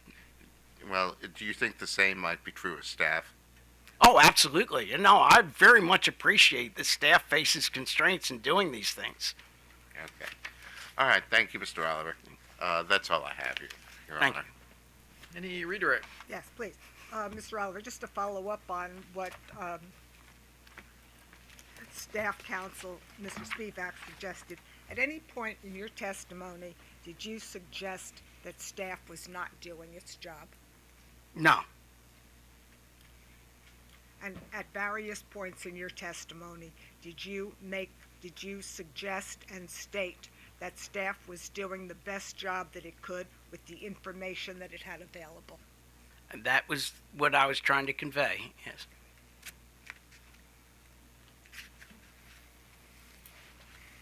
Now to follow up on the questioning by Pepco counsel. Do you believe that you had the necessary information that you needed in order to show that Pepco has not met its obligation to justify the budgets that it has presented in this proceeding and the reconciliations that it had in case number 9655? Yes, I believe I've more than demonstrated that the company did not meet its obligation in that regard. And is one example of an indication of that your schedule BRO-1, pages 1 and 2 of 2? Objection, this is leading. Yeah, I think it is. So. I'll state it differently. What, in your opinion, is indicative of the fact that you believe you had enough information in order to make your recommendation in your testimony that Pepco has not met its obligation in this proceeding to justify continuation of a second MYP and justification for its 9655 spending? Well, certainly the analysis, which is pretty detailed in Schedule BRO-1, details that for the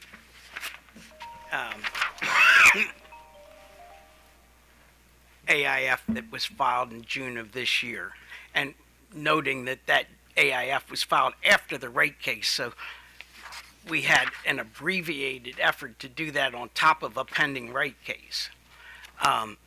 But secondly, as a work paper for my rebuttal testimony, I provided additional analyses that shows essentially comparable data for rate year 1 as well, and shows the variations and deviations from budgeted costs for that.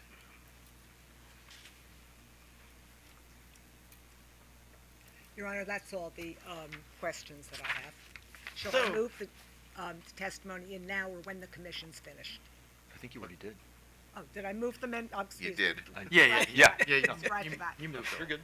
So questions from the commissioners? Commissioner Barbe? No. Commissioner Richard? Not at this time. Commissioner Fleshman?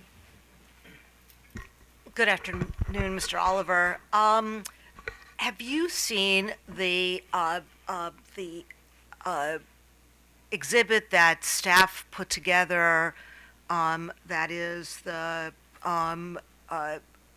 comparison of the parties' positions. I have. Okay. Do you have that with you? I don't.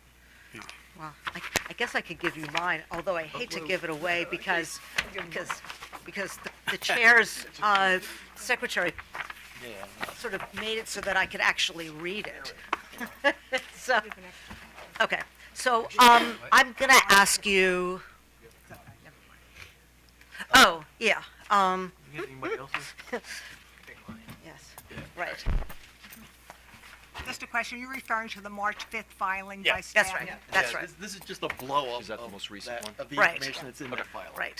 So, So for those of us who have old eyes, Deal with the could actually, eligibility issues. yeah, I could actually see it.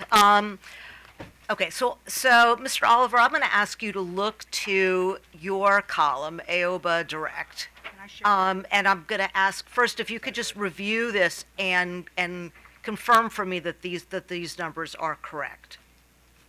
They're correct, Okay. as I understand. Now, Okay.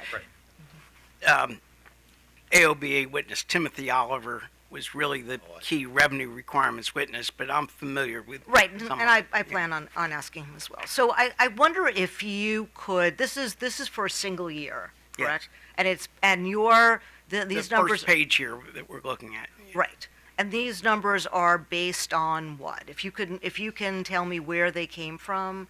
Well, the key information, first of all,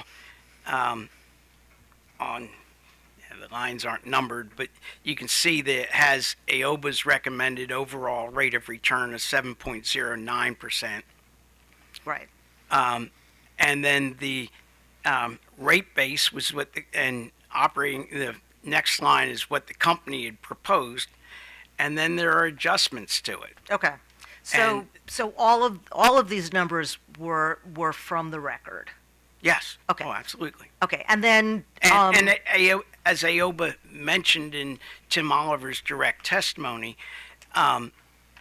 we reserve the right in brief to adopt positions of other parties. And so in here, you will see that we've adopted some of the positions of OPC and of staff. okay, and they would be where? If you I- could, in the if you could, adjustments that you see further down, for example, let me see, are these line numbered? Well,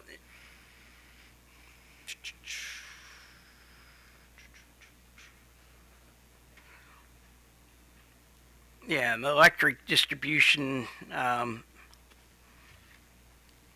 items, yeah, I'm having trouble tracking across. My old eyes are. right, well, this is as big as we could go. No, it's Your Honor, with it's the the width- lines. It's like a ruler. Oh. I can take a page here. That's a good idea. Well, do you still have that magnifying glass from the other day? I always have. I hate to admit it, but what I tend to do Oh, please. is I carry a You second don't have to glass. apologize to me. I use one with the other. Don't get old. It's not worth it. Yeah. It is better than the alternative, however. But you can see for the electric distribution capital projects, customer operations, where we've adopted the staff numbers. Okay, so this is that's- all in the record. Yeah. Okay. Yeah. And is there anything on these charts, and I'm gonna ask the same of the other Mr. Oliver. Is there anything in this chart that is not in the record? No. Okay. All right. That's all I have.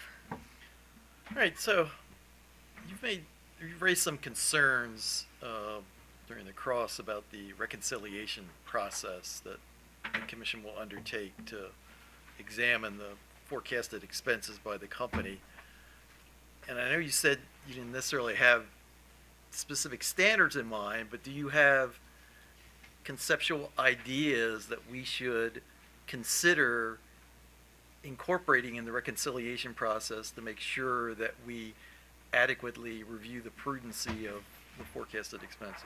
Now, I think it initiates with more information from the company regarding the relationship of what was spent in an actual period or what's projected to be spent in a future period to what's been spent in the past, and getting into, for example, if you're installing a cable, how much did you pay per foot or per mile for a given size cable? And if it changed, why did it change? A lot of these things are explainable, and once you get that kind of detailed explanation, you can accept it. But going back to the example I had with the commercial customer connections, an 83% variance without knowing, did they get 83% more customers, new customers connected? Certainly their growth in customers doesn't seem to suggest that.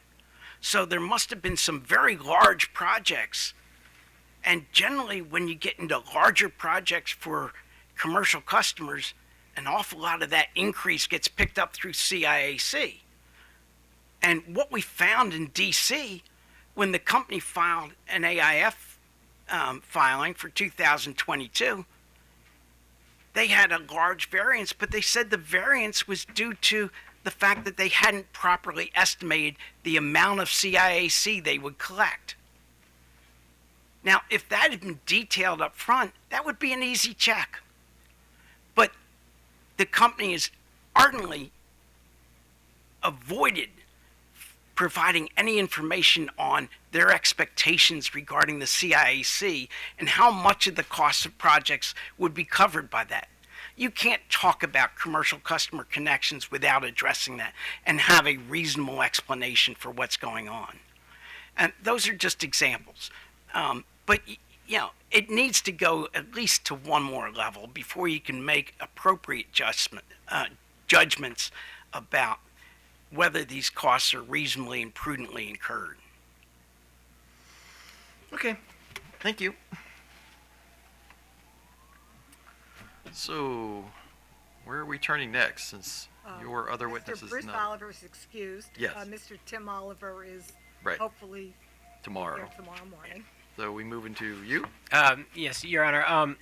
Our witnesses are en route to the hearing room now.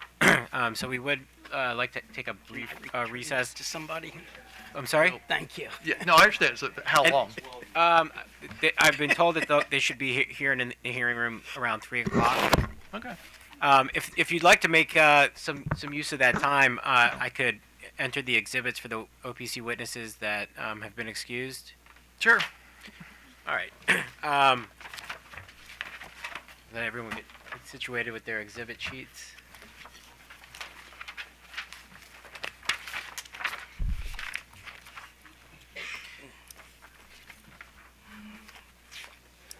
Your Honor, can the witness be excused? Yes.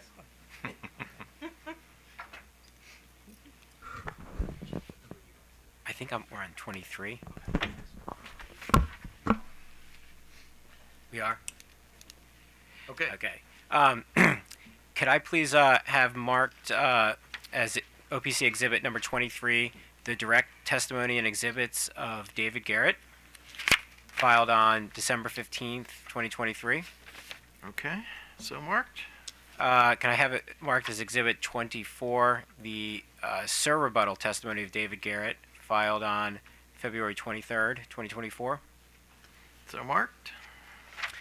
Can I have marked for identification OPC Exhibit number 25, which is the direct testimony and exhibits of Courtney Lane, filed on December 15th, 2023? So marked. Can I mark as OPC Exhibit 26 the surrebuttal testimony of Courtney Lane and exhibits filed on February 23rd, 2023? So marked. And can I have marked as OPC Exhibit 27 the direct testimony of Randall Woolridge, filed on December 15th, 2023? So marked. Can I have marked as OPC Exhibit 28 the rebuttal testimony of J. Randall Woolridge, filed on January 26, 2024? So marked. And can I have marked as OPC Exhibit number 29 the surrebuttal testimony of J. Randall Woolridge, filed on February 23rd, 2024? So marked. And can I have marked as OPC Exhibit number 30 the direct testimony of Kenji Takahashi, filed on December 15th, 2023? So marked. And can I have marked as OPC Exhibit 31 the surrebuttal testimony of Kenji Takahashi, filed on February 27th, 2024? And in regards to that last exhibit, Your Honor, that was the surrebuttal testimony that was inadvertently not uploaded to the Commission's website, and we had filed a copy of that testimony along with a motion to file out of time on February 27th, 2024. So, and I think that motion is still pending. No objection, Your Honor. All right. And with that, Your Honor, I would move to enter OPC Exhibits 23 through 31 into the record in this case. No objection. So admitted. Anybody else? No, that's it. When our witnesses get here, we would like to call them to the stand. Mr. Alvarez and Stevens. Yeah, no, I understand. So why don't we take a break until 3 o'clock, and we'll see you, if your folks are here. Great. Thank you so much, Your Honor. Sure.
Okay, back on the record.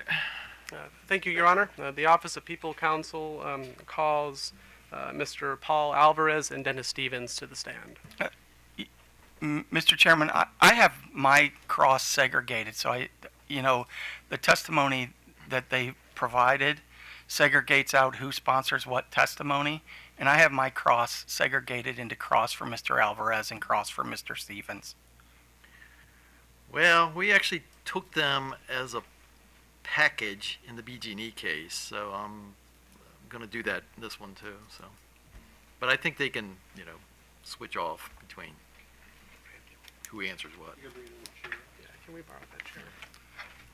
Sure, of course. Thank you, Your Honor. Sure.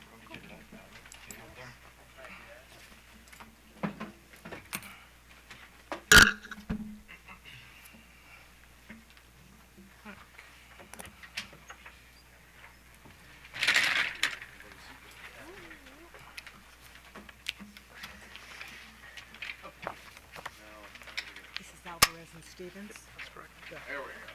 Yeah, that works. Are we doing anybody else? Sure you can get in. My exercise for the day. That's right, yeah. He had, Okay. he got one this morning that was lying down. So That's right. Bruce is going to go Keep check. moving. That's the secret. Yeah. Oh, actually, let's see. And if the witnesses could be sworn Yeah, in. he's. Do you solemnly swear or affirm the testimony you're about to give the whole truth and nothing but the truth? I do. Good afternoon, gentlemen. Mr. Alvarez, could you please state your name for the record? Paul J. Alvarez. And Mr. Stevens, could you please state your name for the record? Dennis D. Stevens. Mr. Alvarez, could you please state the name of your business and its address? Wired Group uses P.O. Box 620756, Littleton, Colorado 80162. And Mr. Alvarez, could you please state the position that you hold at the Wired Group? I lead the Wired Group. Mr. Stevens, could you please state the position that you hold at the Wired Group? I am a independent consultant to the technical consultant to the Wire Group. Mr. Alvarez and Mr. Stevens, do you have before you a document entitled The Panel Direct Testimony of Paul J. Alvarez and Dennis Stevens, filed on December 15th, 2023? I do. I do. Does that document include 100 pages of narrative testimony and 8 exhibits?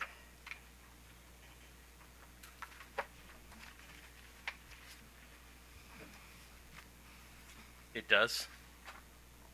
It does. I think it does. Mine's not marked such that I can tell where the end of it is. There you go. There you go. And Oh, yeah, it does. And was a confidential CEII version of this testimony also filed on December 15th, 2023? It was. Yes. And did that document include 100 pages of narrative testimony and 10 exhibits? Yes, it did. Your Honor, I'd like to mark the public version of the panel direct testimony of Paul J. Alvarez and Dennis Stevens as OPC Exhibit, I think we're at 33? Actually, 32. 32. 32A. So marked. And the confidential CEII version of the panel direct testimony of Paul J. Alvarez and Dennis Stevens as OPC Exhibit 32B. So marked. Mr. Alvarez and Mr. Stevens, do you also have before you a document entitled The Panel Surrebuttal Testimony of Paul J. Alvarez and Dennis Stevens, filed on February 23rd, 2024? We do. Yes. And does that document contain 66 pages of narrative testimony and 1 exhibit? It does. Yes. Your Honor, I'd like to mark, was a confidential version of this testimony also filed on February 23rd, 2024? Yes. And did that document include 66 pages of narrative testimony and 2 exhibits? It does. Your Honor, I'd like to mark the panel surrebuttal testimony of Paul J. Alvarez and Dennis Stevens as OPC Exhibit 33A. So marked. and the confidential panel surrebuttal testimony of Paul J. Alvarez and Dennis Stevens as OPC Exhibit 33B. So marked. Mr. Alvarez and Mr. Stevens, were these documents that have been identified and are before you now prepared by you or for you under your direct supervision? Yes. Yes, they were. Do either of you have any corrections or deletions to make to your testimony at this time? I have one small correction. Okay. In the surrebuttal testimony, on page 33, line 17, you'll see a figure of $206 million. That should be $198.5 million. That's 3317, where it says 206 million. Should say 198.5 million. And could you explain the reason for this correction? In discovery, we double checked our figures when asked discovery on our surrebuttal and identified the error at that point. And do you have any other corrections to make to your testimony? I do not. If you were asked these same questions today under oath, as reposed in your pre-filed testimonies, would your responses be the same? Yes. Yes. And for these reasons, do you adopt these pre-filed testimonies as your own sworn testimony in this proceeding? Yes. Yes. Your Honor, OPC moves that Exhibits 32A, 32B, 33A, and 33B be admitted into evidence. No objection, Your Honor. So admitted. And the witnesses are now available for cross-examination. Aoba. No questions, Your Honor. Walmart. No questions, Your Honor. Pepco. Yes, I have questions. The first tranche of questions that I'll ask are going to be solely directed to Mr. Alvarez, and then when I'm finished with Mr. Alvarez's questions, I'll have questions for Mr. Stevens. So, Mr. Alvarez, good afternoon, sir. You are not an engineer, is that correct? That's correct. And with respect to engineering judgments in this panel testimony, you defer to Mr. Stevens, is that correct? Yes. And you are not a regulatory accountant, is that correct? That's correct.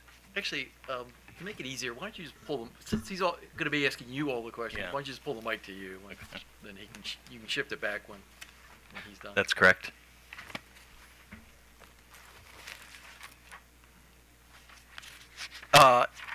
You don't have any rate design experience, do you, Mr. Alvarez? I do not. Could I get an exhibit marked, Your Honor? I believe it will be Pepco Exhibit 40. Yes.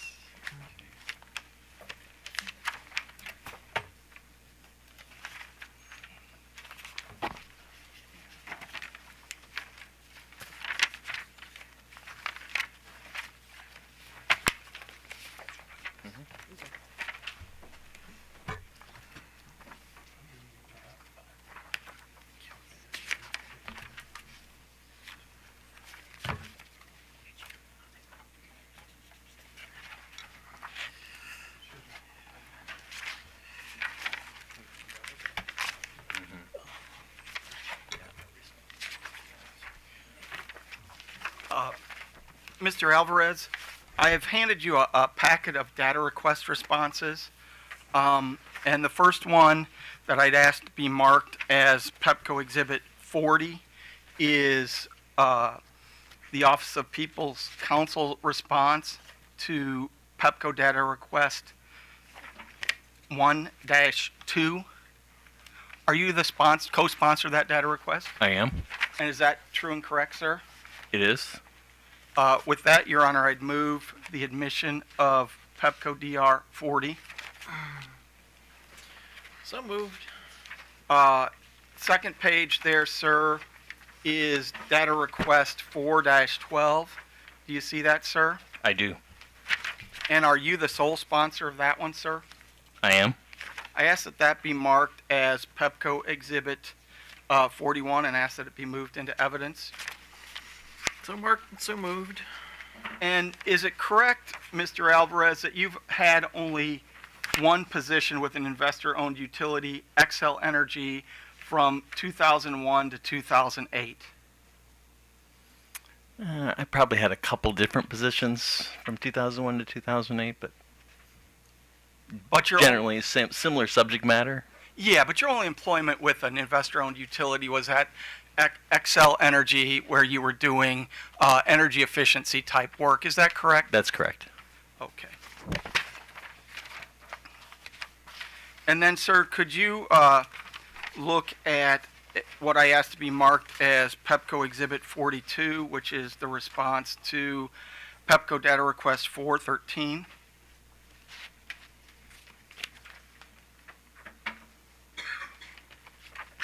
And you would agree with me, sir, that you have not been employed by any other electric distribution utility on as a full-time employee. Is that correct? That's correct. Okay. And you would agree with me, would you not, sir, that you have no expertise or no responsibility, you had no responsibility for distribution grid planning when you're at Xcel Energy, is that correct? That's correct. And could you look at the fourth document there, which is the response to OPC DR, or Pepco DR to OPC 4-14, sir? Yes. And I asked that be marked as Pepco Exhibit 43. So marked. And you didn't have any responsibility in distribution grid planning or reliability during your tenure at Xcel Energy, is that correct? That's correct.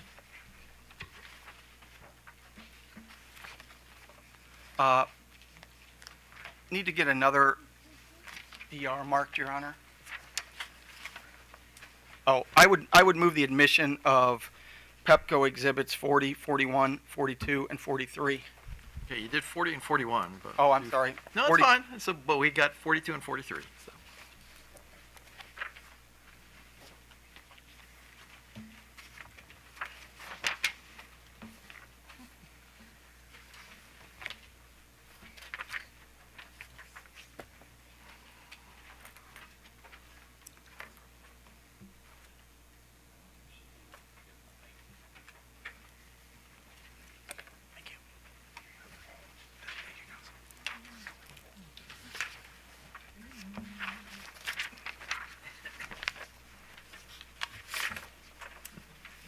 Mr. Alvarez, I hand you what I asked to be marked as Pepco Exhibit 44. Is that No, yeah, 44. Yeah, you're right. your response to Pepco DR 828, sir? It is.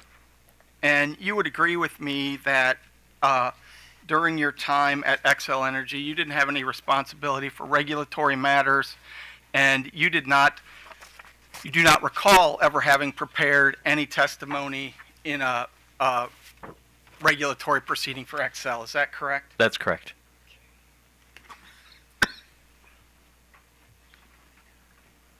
I would move the admission of DR 44 of Pepco Exhibit 44, Your Honor. So moved. I want to talk to you a little bit about the table, sir, that appears in the direct testimony. I believe it's at page 17. I think it goes over to page 16 and 17, sir. Sorry. Yes, I have it. Okay. Now, there, when I look at the box, utility performance spend on page 17, the last box, sir. Do you see that box? Yes, utility preference for capital spend. Yes, I'm sorry. Yeah. Preference for capital spend. And you say at the end there, an improved opportunity to over-earn authorized returns on capital. Is that correct? That's correct. I need to get another data request marked, Your Honor, and this would be Pepco Exhibit 45.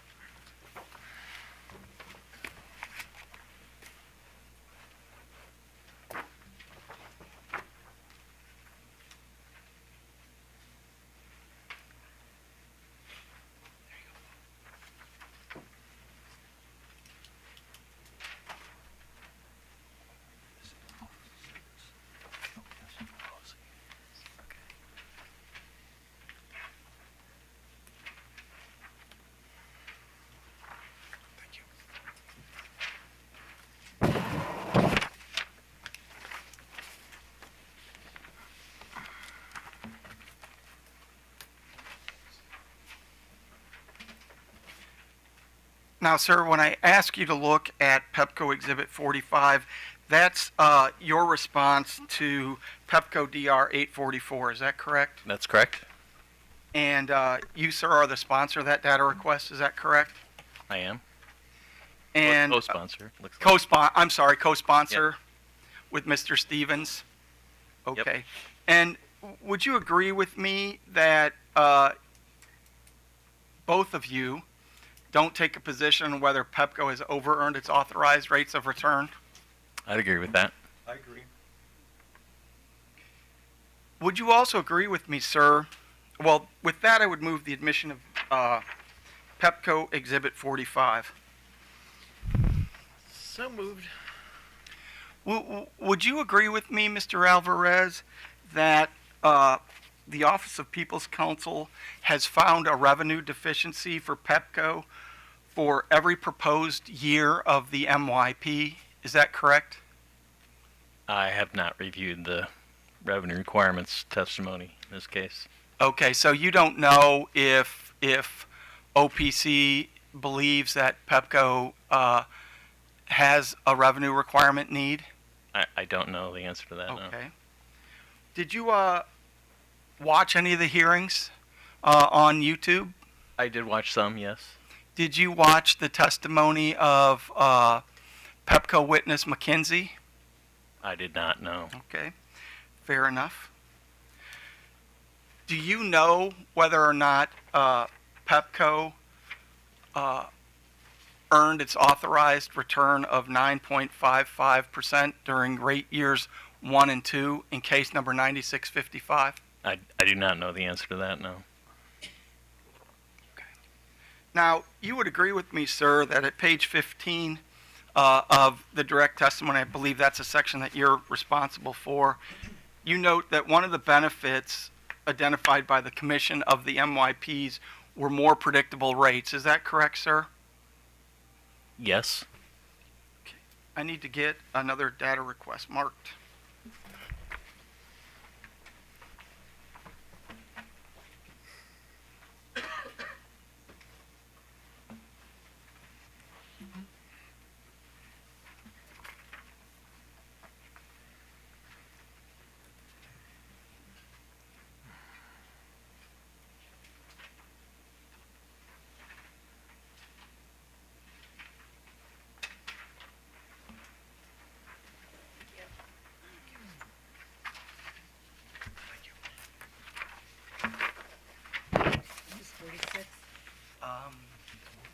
Yes, ma'am, 46. Mr. Alvarez, I hand you what I asked be marked for purposes of identification as Pepco data request 46. Actually, Pepco exhibit. Exhibit 46, I'm sorry. Oh, that's fine. And that's Pepco data request 421. Mr. Alvarez and Mr. Stevens, are you the sponsor of that data request? Yes. Yes. And that asks about the reference that I gave you on page 15, lines 4 and 5, and that's testimony that you sponsored or wrote. Isn't that correct, Mr. Alvarez? Yes, that's correct. Okay. With that, I would move the admission of Pepco Exhibit 46. So moved. Now, you would agree with me, sir, that MYP rates for the 3-year period that Pepco has gotten in case number 9655, those rates have not changed. Is that correct?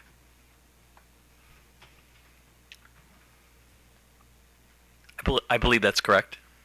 And so for that 3-year period of MYP1, customers know exactly what the rate will be for each year. Is that correct?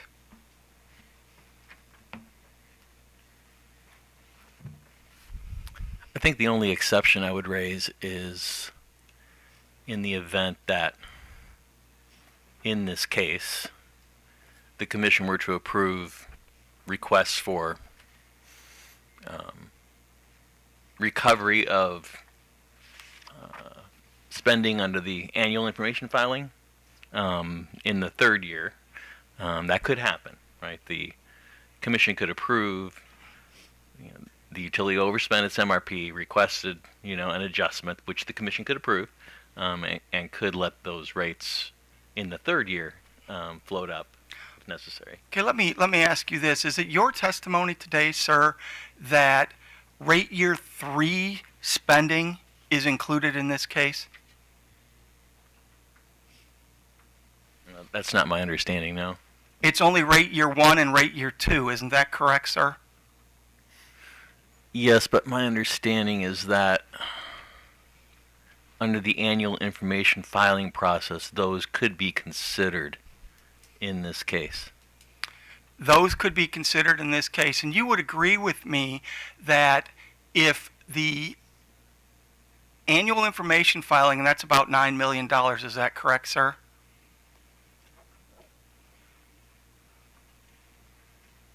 I believe that's correct. It's not a trick. If you look at the data request that I gave you, 421, your answer there says we've requested an increase for $9 million. Thank you, Mr. McKill. And that's for rate years 1 and 2, is that correct? That's correct. And that's what Pepco is seeking recovery for in this proceeding, is that correct? That's my understanding, yes. And then when I look at your data request response there, sir, you state that it is the unanticipated revenue increase of $9 million, is that correct? That's correct. And you would agree with me that if that $9 million is approved by this commission after reviewing this case, that wouldn't have any impact on the tariffs that are currently filed for rate years 1, 2, or 3, isn't that correct? I mean, that might be technically correct. I think if there's a rider approved to recover that $9 million, then that would be, in my more, layperson view, a rate increase, even if the tariff doesn't change. Okay, in your layperson view, but customers for the 3 years of the MYP period only get those 3 years of rates. Those rates do not change, isn't that correct? Again, I think because the tariff doesn't change doesn't necessarily mean that their bill doesn't change, because if there's a rider added, then most people would perceive that as a rate increase. And the bill would change in year 4, isn't that correct, sir? I'm not specifically sure of the timing of those riders. So sitting there today, you don't understand how those riders would work or when those rate increases or rate amounts would go into effect. Is that correct? I do not have a precise understanding of when the riders will be enacted. That's true. So you don't know how that's going to work, correct? Objection, that's asked and answered. I think it was, yeah.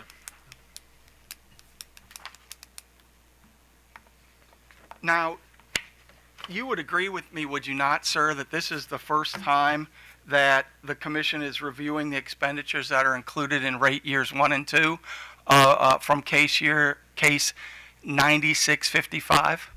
Yes. And those are only those expenditures that went over budget, is that correct?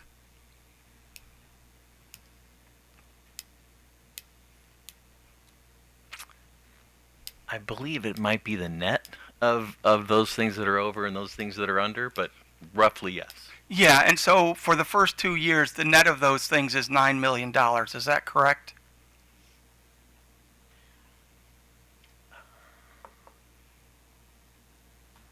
I think the revenue requirements on the overspending is $9 million, correct? And that only represents a 4% and a 6% variance for rate years 1 and 2. Is that correct?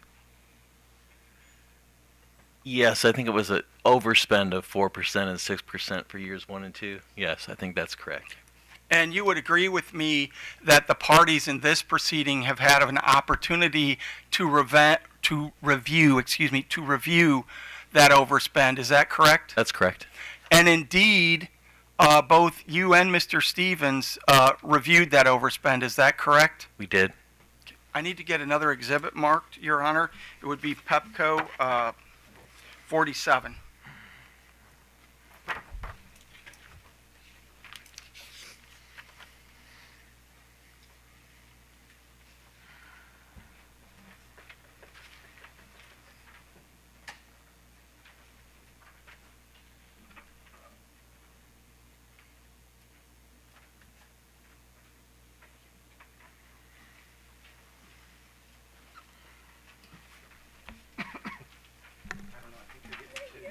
It's a bonus. I got that one. so- Okay, good. Okay.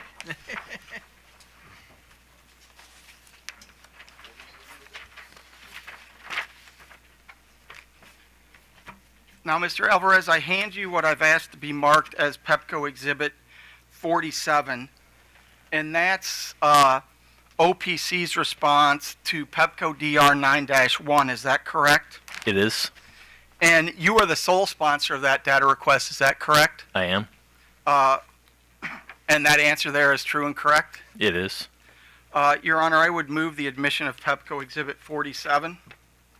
So moved.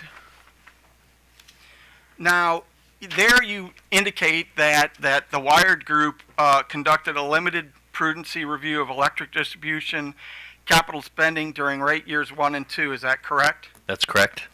And you didn't find any thing or any items in your limited review that you deemed imprudent, correct? That's correct. And you proposed no adjustments for those costs in rate years 1 and 2. Is that correct? That's correct. And you provided no testimony on that topic. Is that correct? That's correct.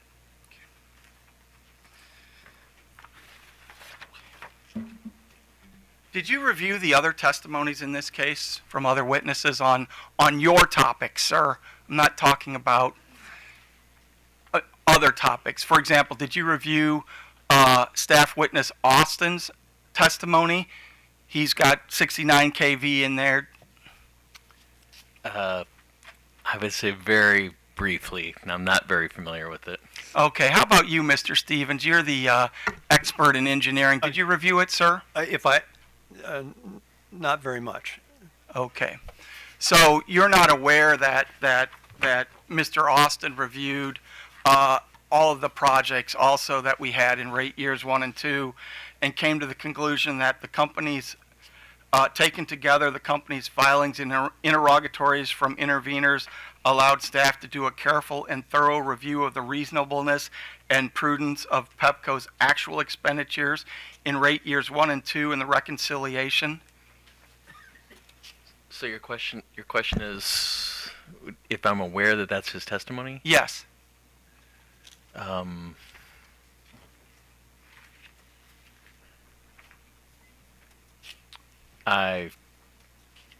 guess I recall reading something to that effect, yes.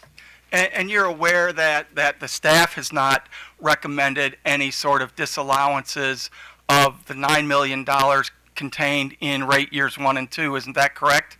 I believe that's correct. And you would agree with me that AOBA has not recommended any disallowances as it relates to the $9 million in costs for rate year 1 and 2, isn't that correct? I have not reviewed AOBA's testimony. in Okay. this case. Have you reviewed the comparison sheet that was filed on behalf of all parties in this proceeding?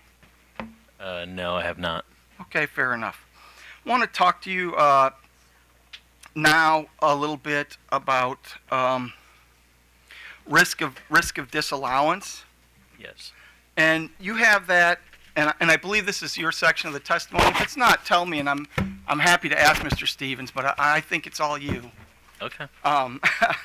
So I'm looking at, I believe in your direct testimony, like pages 7 through 10, and in your surrebuttal testimony, I think it's page 31, lines 14 through 17.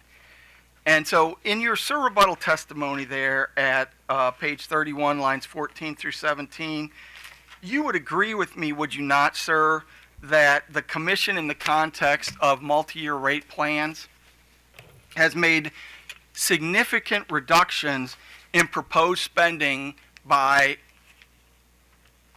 utilities. Is that correct, sir? I think there were some reductions in planned spending in 9655 that I'm aware of. Okay. Beyond that, I don't know. And just so the record's clear, 9655 is a Pepco case, is that correct? That's correct. And so there was some planned proposed spending that the commission told us don't do. Is that correct? Well, I don't know if I would go that far. I think they said you were not going to be allowed to recover revenue requirements on these costs. I think there's a slight difference there. Okay.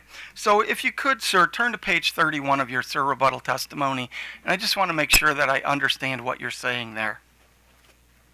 And I'm focusing on lines 14 through 16.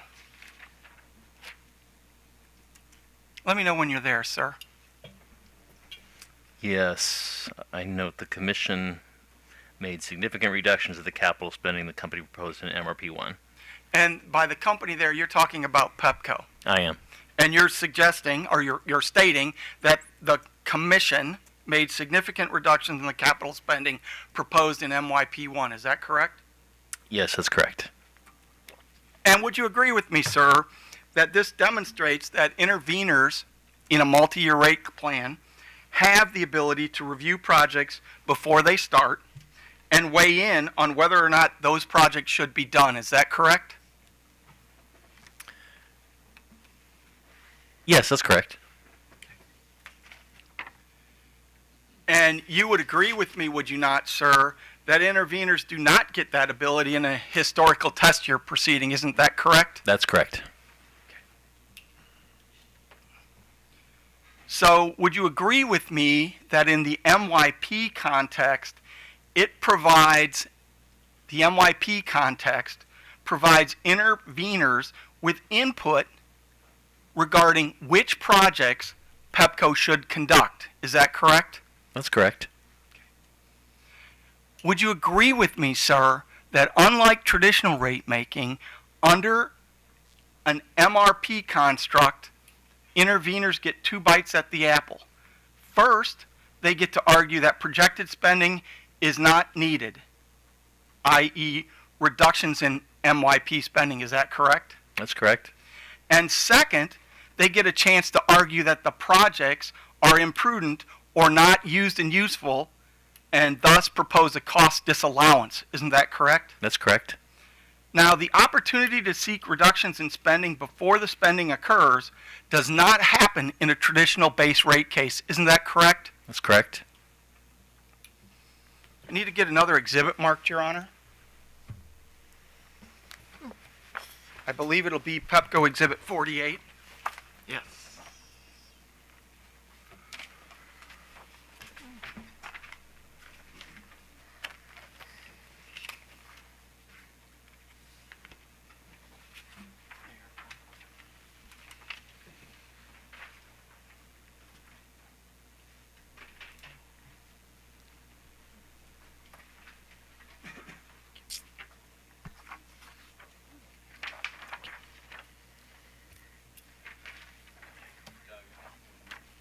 I'm sorry, did I not give you next? Oh, I don't need one?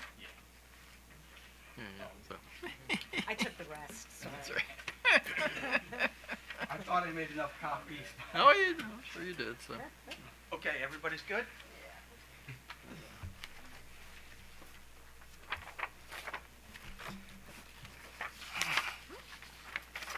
All right, Mr. Alvarez, I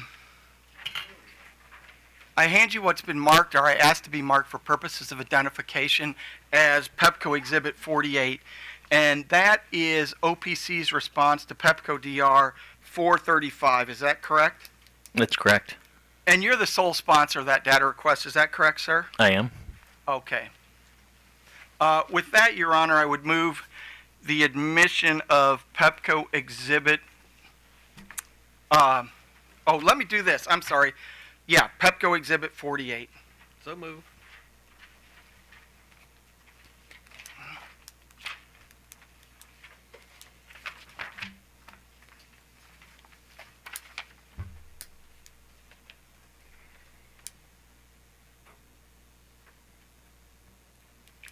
Now, sir, you would agree with me that the Commission has reserved the right to disallow costs sought for recovery through customer rates in MRPs. Is that correct?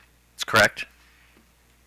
Can you turn to the second page of that packet and identify for me what I asked to be marked as Pepco Exhibit 49? which is OPC's response to Pepco DR 4-36.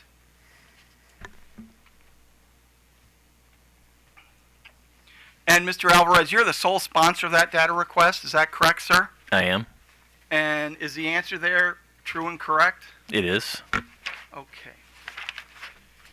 You would agree with me, sir, that the commission in an MYP proceeding has the ability to disallow costs that are not used and useful. Is that correct?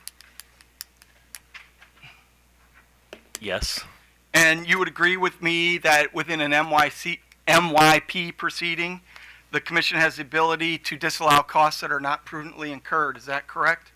That's correct. And those are the same cost disallowance risks that any electric distribution company would face in a traditional base rate case. Isn't that correct? I would not agree with that. Okay. What other disallowances are made in a historical test year case, sir?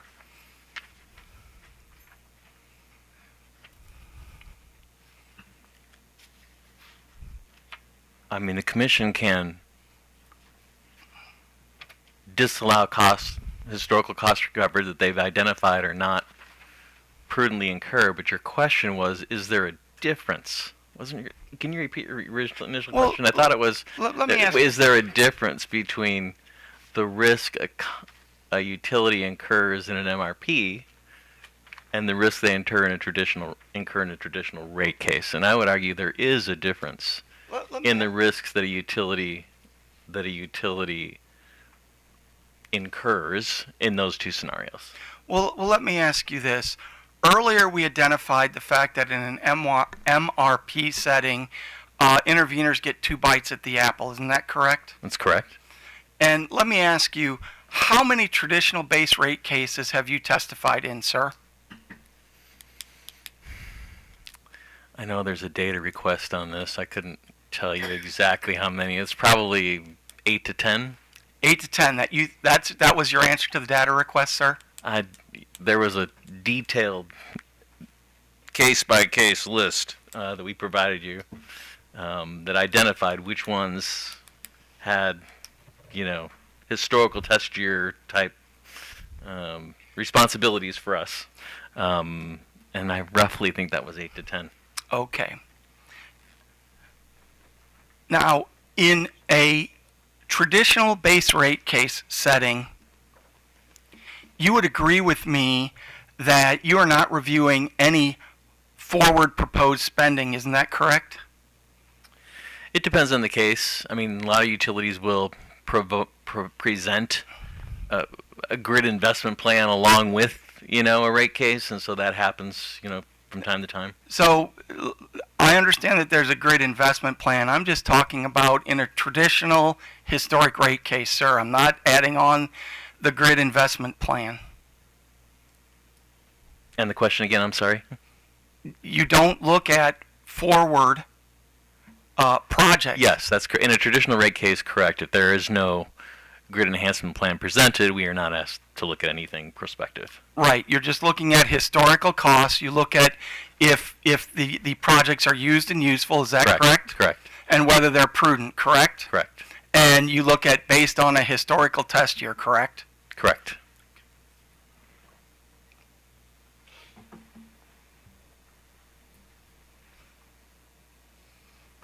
I need to get another data request marked, Your Honor. I believe it'll be Pepco 50. I have it as Pepco 50. Yes. Mm-hmm. Yeah.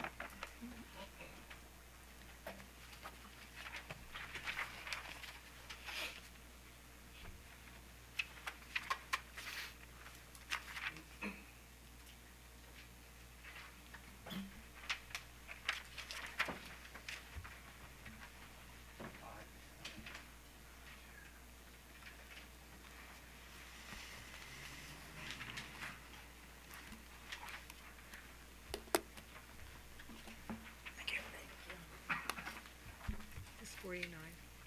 Oh, 50. This is 50. Oh, yours is 49.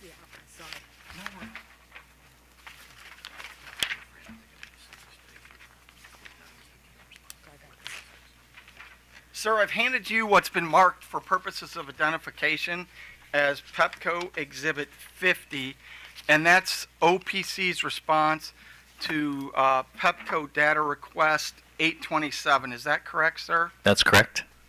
And you're the sole sponsor of that data request. Is that correct, sir? I am, yes. Now, there I'm asking you about whether or not the commission is pre-approving projects when it approves an MRP for an electric distribution company. Is that correct? That's correct. And you would agree with me that the commission is not pre-approving projects. Is that correct?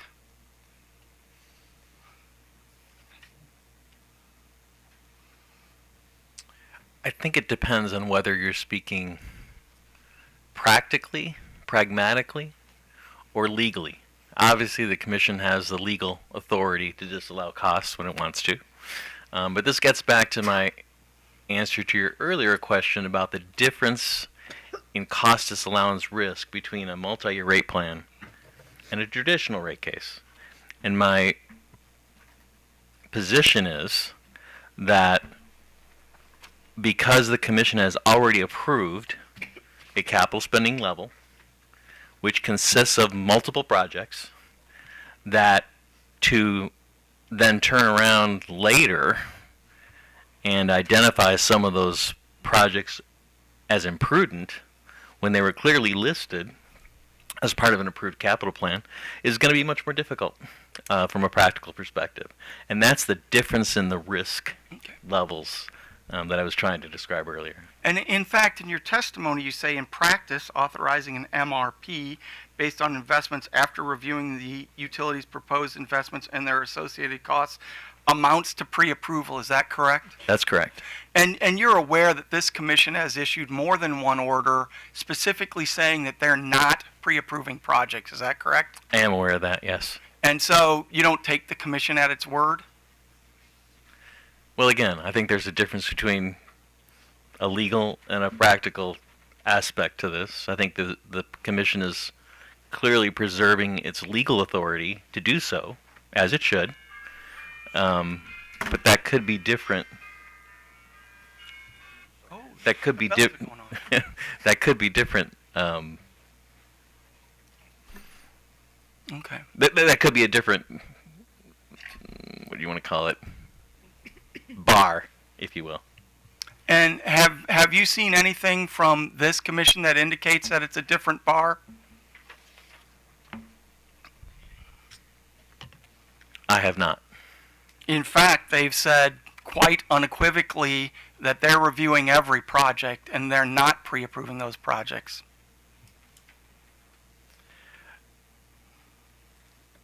I mean, the commission has to make its best judgment based on the evidence that gets presented by the parties. Clearly, the commissioners are not reviewing every project. They are reviewing the testimony and the evidence before them. To the extent that a party or all parties misses something in their review of a multi-year rate plan, I would not expect the commission to be able to catch that. And to the extent that the commission misses something in their review of a traditional plan, the commission may miss it too. Is that correct? A historical test here. Yeah, and again, I wouldn't say the commission is missing it. I would say the stakeholders, or the interveners missed it. And so in a multi-year plan, you get to see the electric utilities projects proposed 3 years out. Is that correct? That's correct. And in a historical rate case, you don't get to see that. Isn't that correct? That's correct. Objection, that's been asked and answered. Been through this already. Not quite, but go on. That's correct. Okay. So that is a difference where, if you will, an MYP provides much more sunshine, if you will, into what a utility is doing than a historical base rate case. Isn't that correct? Well, I think the premise of your question is that should be adequate. that if there's more sunshine, that means it's adequate. We would argue that more sunshine is not necessarily adequate sunshine. Okay, but it's more sunshine than you get in a historical base rate case. Isn't that correct, Mr. Alvarez? That's correct. Need to get another data request marked, Your Honor. This will be Pepco Exhibit 51. If I didn't move 50, I'd move the admission of 50, Your Honor. So moved.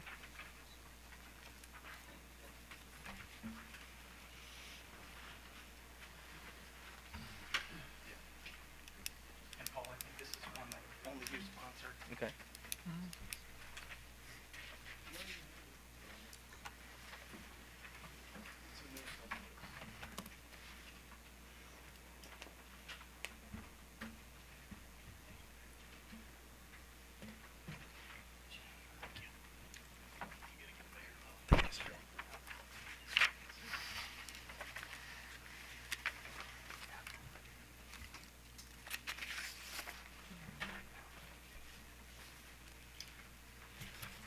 And Your Honor, my co-counsel is suggesting that I had not moved 49 into evidence. I thought that I had, but if I didn't, I would ask that 49 be moved.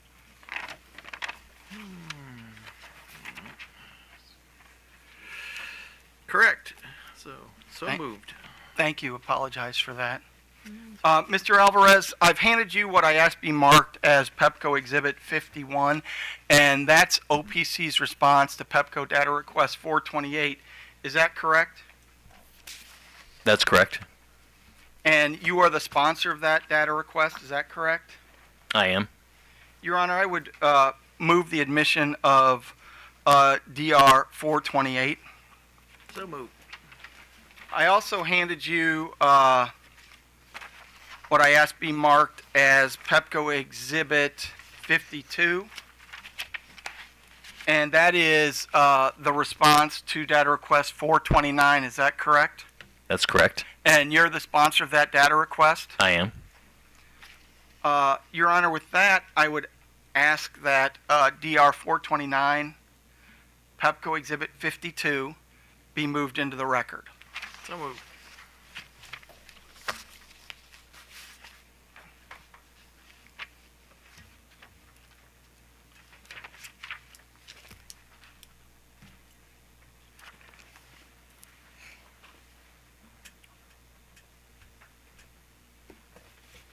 Need to get another set of DRs marked, Your Honor.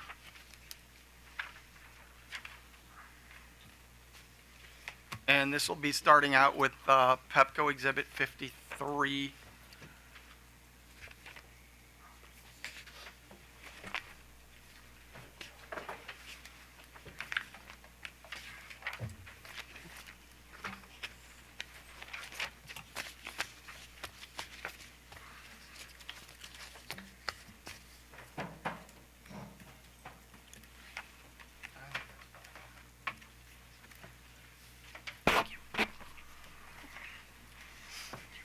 Is it 52?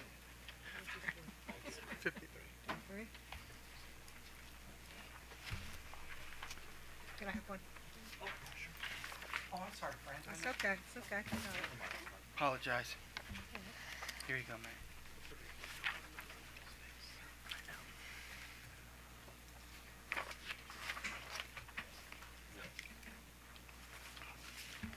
Mr. Alvarez, I hand you what I asked to be marked as Pepco Exhibit 53, and that's OPC's response to Pepco Data Request 823, sir.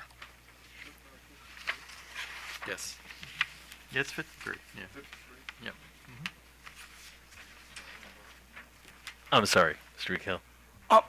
Yeah, okay, let's start over. I was No, looking at no, the next one. take your time. And listen, if you need more time to look at it, just tell me. Mhm. I tend to get, talk fast. So, can you take a look at what I asked be marked as Pepco Exhibit 53, which is OPC's response to Pepco Data Request 823, sir? Yes, And are you the sponsor of that data request, sir? I am. And is the answer true and correct? It is. With that, Your Honor, I would move the admission of Pepco Exhibit 23. So moved. Or 53, I'm sorry. 53. Also, sir, on that, there is a second page of that data request, and I asked that be marked as Pepco Exhibit 54. Sir, are you the sponsor of the response to Pepco DR 824? I am. And is the answer there true and correct? It is. With that, Your Honor, I'd move the admission of Pepco Exhibit 54. So moved. So now I want to ask you a couple questions, sir, about Pepco Exhibit 53. Yes.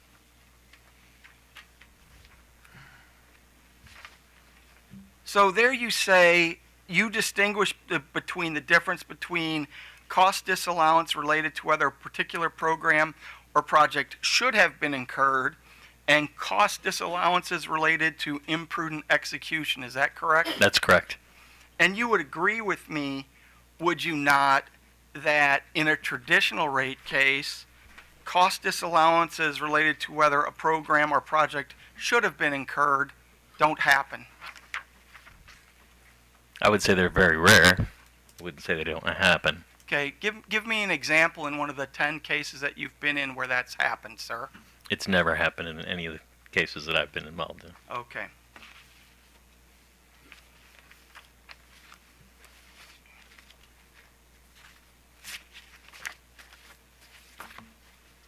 Can you turn to DR response 824, which has been admitted into the evidentiary record as Exhibit 54, sir? Yes.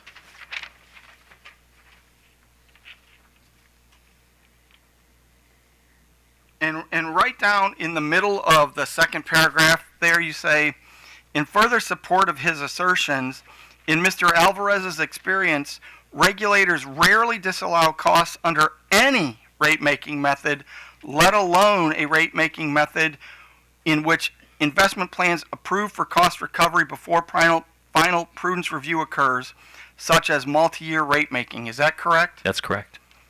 Well, first of all, I think we've established this, but I just want to make sure because I was puzzled by this DR answer. You say where investment plans have been approved. Now, you would agree with me, at least in Maryland, and I'm not talking about other places you've been, the investment plans are not approved. Is that correct? No, but cost recovery for a given level of investment in a plan is approved. That's right. The budgets are approved, but Correct. Recovery of those budget costs happen in a rate case, just like in a traditional rate case. Isn't that correct? I mean, again, that's correct, but that gets to the heart of my concern with multi-year rate making, which is that if the projects are listed as part of an investment plan, it's really difficult to prove that those should not have been moved forward. Those should not have moved forward when they've already been presented in advance. Okay. And could that reason be because the electric distribution company has proven that their investments that they've made are prudent? Or that, yes, or that interveners simply didn't pick up on something that maybe they should have. And you give the example in case number 9692 in your response to DR 824, Exhibit 54. You say that this commission refused to grant any of the $40 million in disallowances for capital costs incurred during the first 2 years of BG&E's MRP1. Is that correct? That's correct. And did the commission refuse to grant any disallowances because it didn't know about the projects?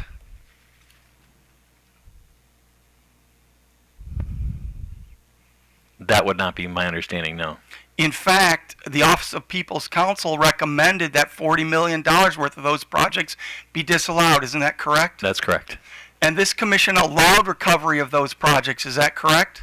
That's correct. So Does that mean that the commission made a finding that those projects were appropriate for recovery from customers?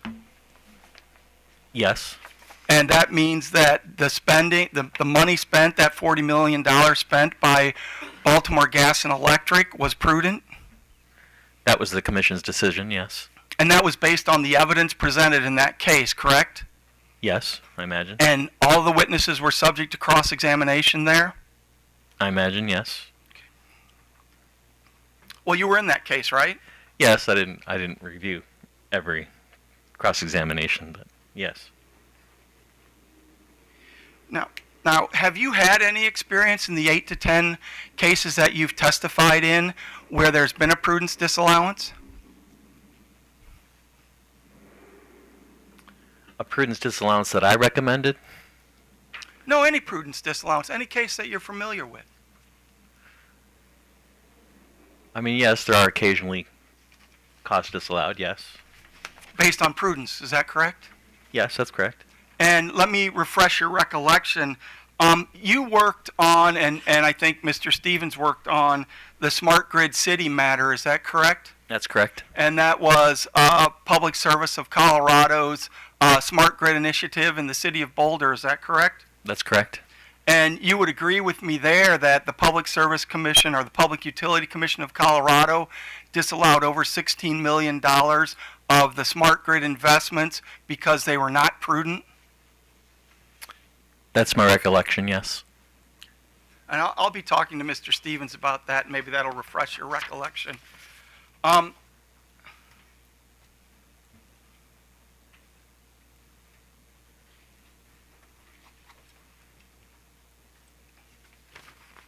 Need to change gears just a little bit here, sir.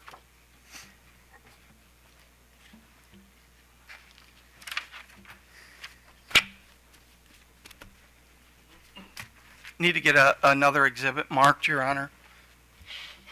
This will be Pepco Exhibit 55.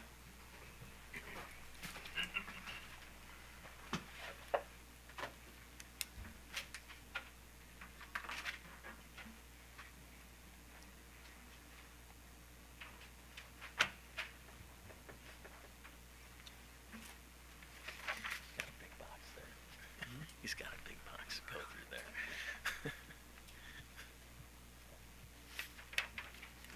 Thank you.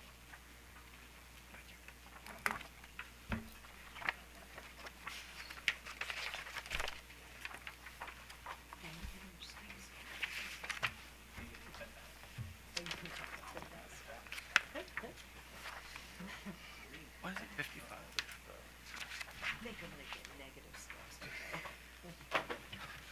Mr. Alvarez, I hand you what's been marked for purposes of identification as Pepco Exhibit 55. Is that the response to Pepco Data Request 8-30, sir? It is. And is that a copy of the contract that the Wired Group has with the Office of People's Counsel? I'd like to object to this line of questioning. I'm not seeing how the Office of People's Counsel's contract value is relevant. Well, I'm trying to lay the foundation, Your Honor, to get this data request in, and then we'll see if there are objections about relevancy, and I'll demonstrate why this data request and its response is relevant to this proceeding. Okay. Mr. Alvarez, are you familiar with this contract? I am. And is this the contract that you have with the Office of People's Counsel? It is. Okay. With that, Your Honor, I'd move the admission of Pepco Exhibit 30. And just for the record, you would agree with me, our Pepco Exhibit 55, Right, yeah. 830. 830, right, yeah, I understand. Bad with numbers, Your Honor, I'm sorry. Could I object to the admission of the contract? I still don't understand why the contract itself is relevant. Well, I'm going to ask him some questions about the contract. He said it's his contract. All right, so let's hold off. That's fine. Admitting it until you ask your questions. So. That's fine. Can you look at the first page there? It's a copy of a letter to Paul Alvarez, President, Alvarez and Associates, DBA, the Wired Group. third page of the attachment, sir. Here it is.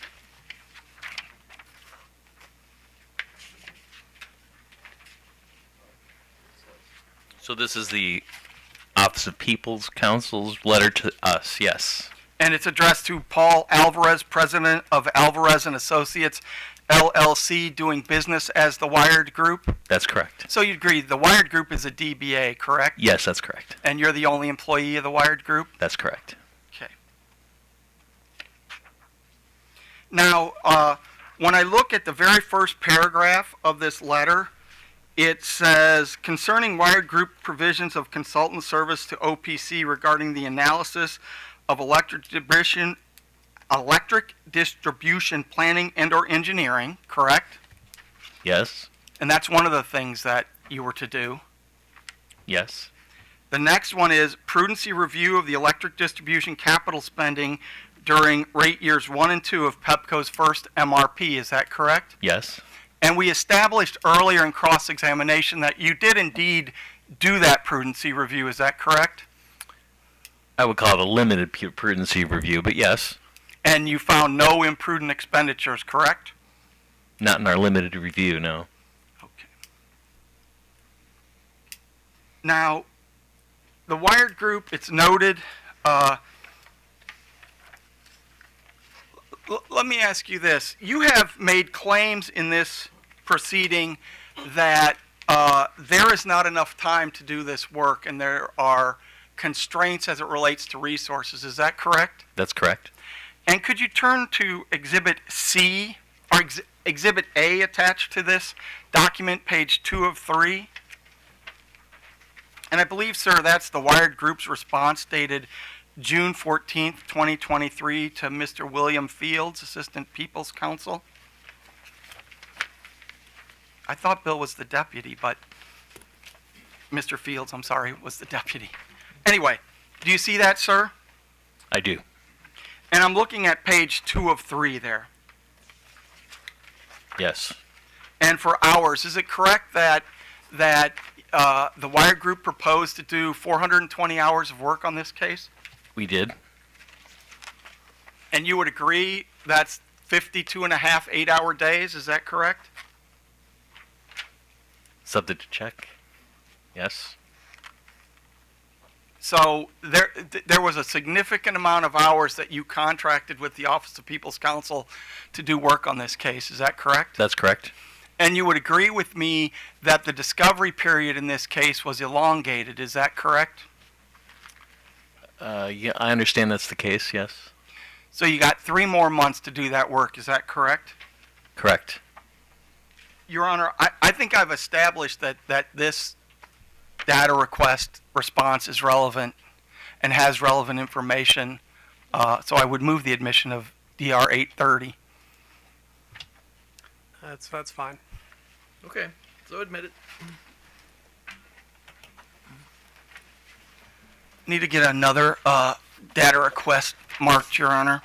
Be Pepco Exhibit 56.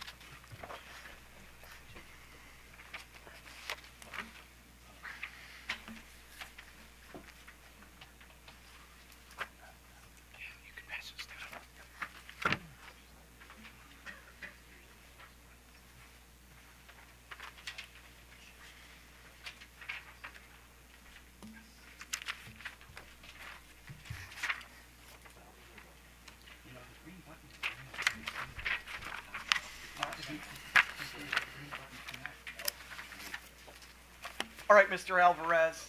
Sir, I've handed you a copy of Pepco Data Request 9-2. I would ask that it be marked as Pepco Exhibit 56, sir. Yes. And you're the sponsor of that, are Yes, you not? I am. Okay. And that data request indicates that the Wired Group started working on this case on July 10th, 2023. Is that correct? That's correct. And you would agree with me, would you not, sir, that your direct testimony in this case was not due until December 15th of 2023. Is that correct? That's correct. And so that was over 5 months of time where the Wired Group and Mr. Stevens, who's a consultant to the Wired Group, got to review the MYP in this case. Is that correct? That's correct. And the Wired Group issued a substantial number of DRs, at least 50 sets, as I can recall, with many subparts. Is that correct? That's correct. All right.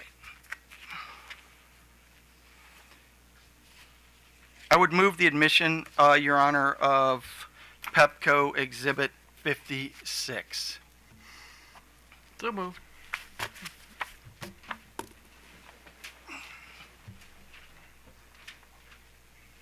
Let me change gears just a little bit.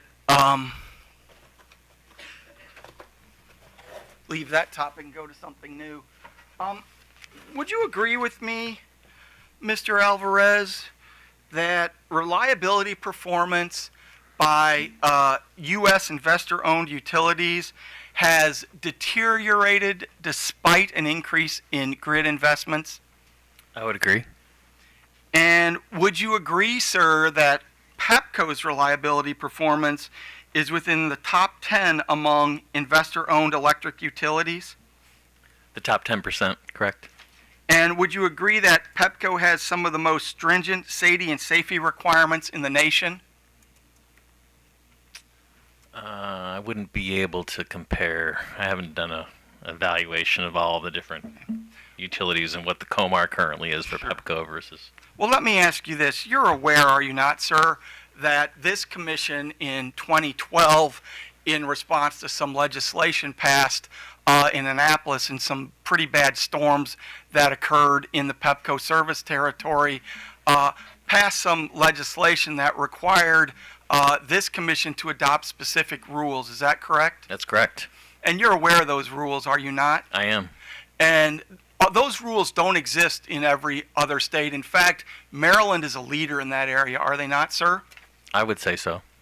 And those rules are pretty stringent, are they not, sir? Again, I haven't compared what those rules are here versus other states. Okay. So you haven't compared them at all? Not in any true analysis, no. All right. I need to get an exhibit marked, Your Honor. And this will be Exhibit 57.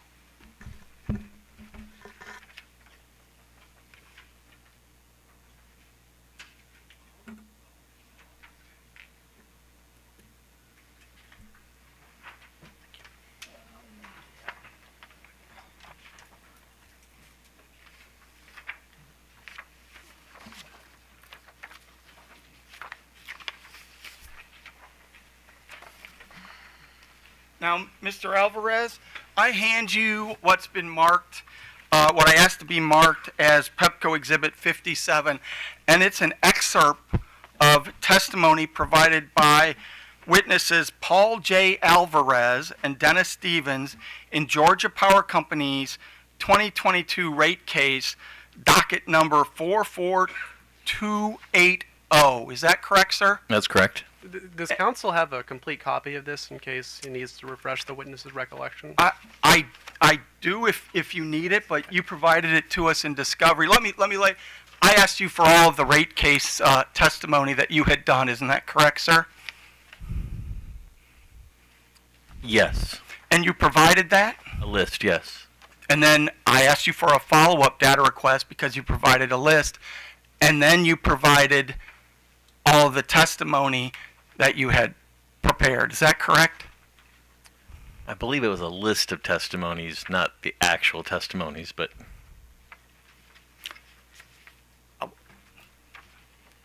Well, let me just ask this. This is an excerpt of your testimony before the Georgia Public Service Commission. Is that correct? it is. And you wrote the testimony, did you not, sir? Mr. Stevens and I likely wrote it together. Okay, you partnered up. I like that. Could you turn to page 62 of that testimony, sir? And I'm focusing on lines 5 through 12. Yes. And there you say, quote, "We have become particularly familiar with Maryland Commission's effort to improve distribution reliability in a cost-effective manner through our work on behalf of Maryland's Office of People Counsel. We are encouraged by the results of the Commission's effort." Is that correct? That's correct. And sir, if you could turn to page 63 of that testimony.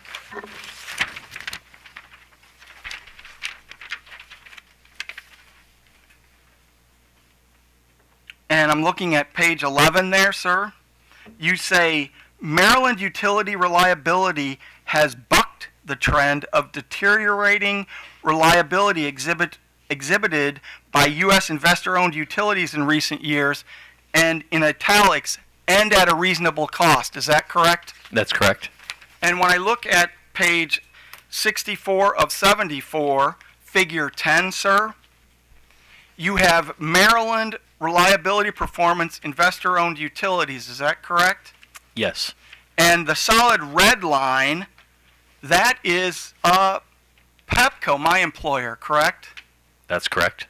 And that's showing the good works and the results of the reliability investments that Pepco has made, correct? I would say reliability investments and other actions, yes.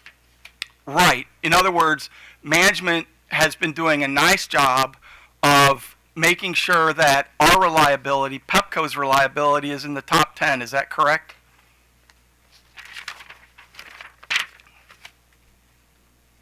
It's been effective, yes. Okay. Your Honor, with that, I would move the admission of Pepco Exhibit 57. So moved. And just to be clear, sir, you provided testimony in case number 9240, did you not, sir? I'm sorry, I don't recognize the number. Okay. Well, we can look in your direct testimony. It was the case before the Maryland Public Service Commission where the commission was investigating Pepco's reliability on the outages related to the storms that we had in 2010. Yeah, I'm not familiar with that. I take your word for it, but I'm not familiar with that testimony or that case. Okay. So you don't recall the cross-examination that I did in 9655 about that? No, I don't. I'm sorry. Okay.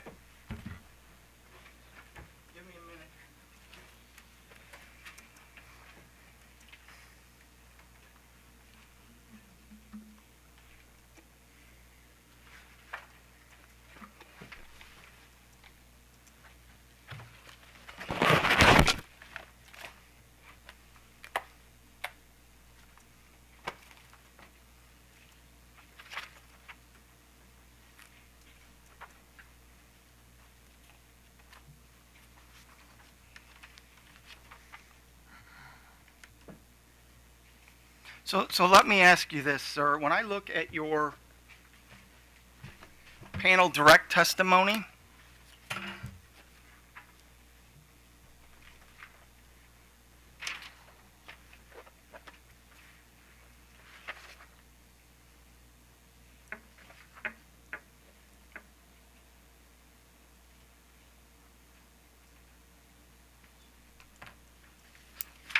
you provided testimony in the merger of the Exelon Corporation and Pepco Holdings Inc. Is that correct? That's correct. And that's case number 9361. Is that correct? To the best of my recollection, yes. And there you recommended that Pepco remain in the top quartile of reliability. Isn't that correct? I would have to look at it to be sure, but I would not be surprised.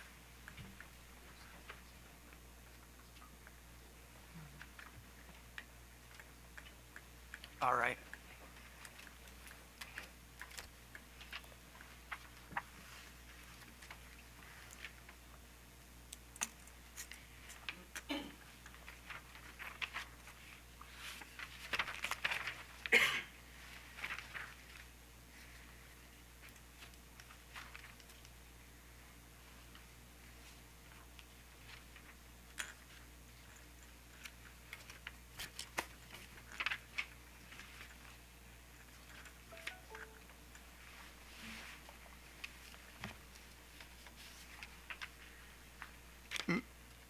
May I approach the witness, Your Honor? Sure. And I don't have an extra copy of this. I'll show it to you, Michael, before I do it. But it is the transcript of the hearing in PSC case number 9655, volume 4, April 29, 2021. It's my questioning of Mr. Alvarez.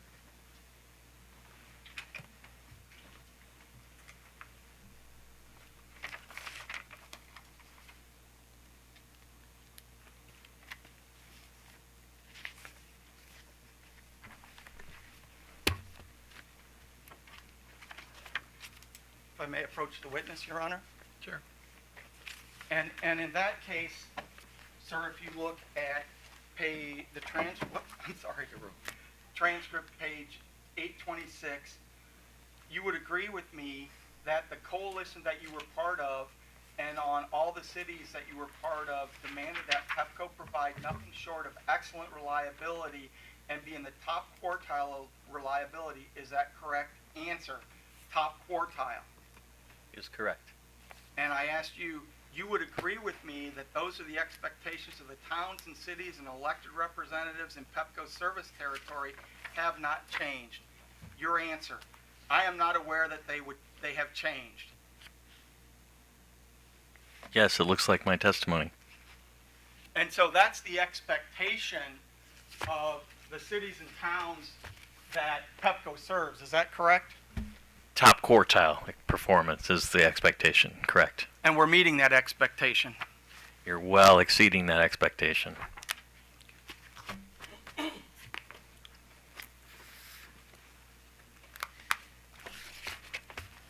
So is it the Office of People's Counsel recommendation that we should lower our reliability and just get into the top quartile, sir? It's our testimony that Pepco should make the investments that deliver reliability improvements of sufficient value to justify the cost. Okay.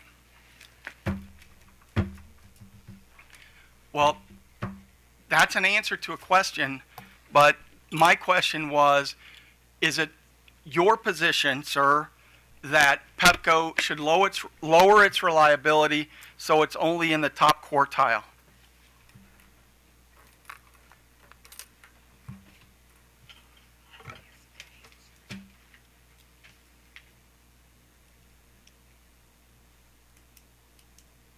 My testimony is that the company should make investments that deliver reliability improvements of sufficient value to justify the cost. Okay. All right. I want to talk to you just a little bit regarding your sir rebuttal at page 18.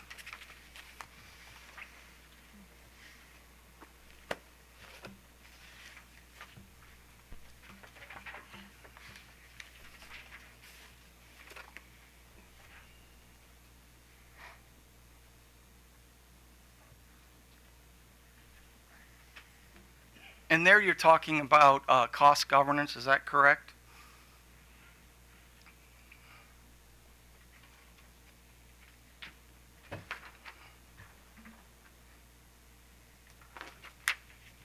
You're on Surrey Buttle, page 18? Yes, sir. Did counsel give the witness a line number? 15? 15. Page 18, line 15? No compelling evidence that capital spending governance is adequate?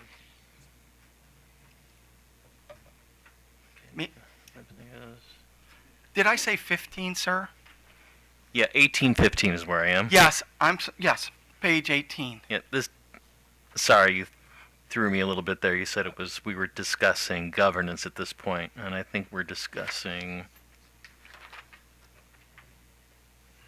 the spread of rate changes over multiple years. But anyway, I'm sorry, your question, Mr. McKeel? Okay. So you talked there that Pepco has completed no customer research. Is that correct? Indicating that customers prefer smaller accelerated rate increases over larger unaccelerated rate increases. Okay. And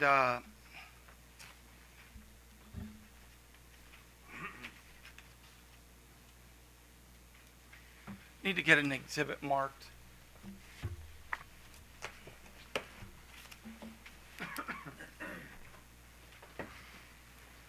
It'd be Pepco Exhibit 58.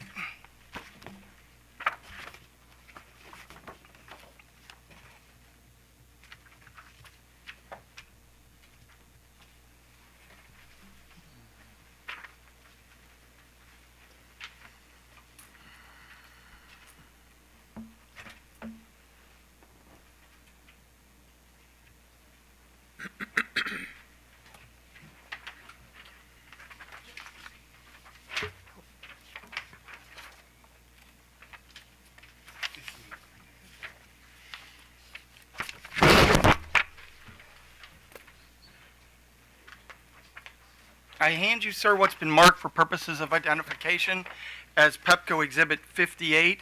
Is that OPC's response to Pepco Data Request 10-2? It is. And does that response sponsored by yourself and Mr. Stevens? It is. And is the answer true and correct, sir? It is. And you would agree with me that the Office of People's Counsel has not conducted any research demonstrating that customers prefer larger unaccelerated rate increases over smaller accelerated rate increases, correct? I would agree, but I would add it's not really their responsibility. So it's not OPC's responsibility to know what its clients, the customers, want? I'm going to object to that. I don't know. I think that's outside of his area of expertise. I mean, you can ask OPC's counsel what they think they owe their clients, but that's not his job. All right. I'd move in Pepco Exhibit 58. So move. There's no witness appearing in this case that's an employee of the Office of People's Counsel, is there? Are you asking that to the witness, or are you asking that to the commission counsel? I'm asking that to the witness. I'm not cross-examining the commission. I don't think he knows that either. So outside of the scope. Yeah. All right. Can I ask you to turn to your direct testimony, sir? And on page 88.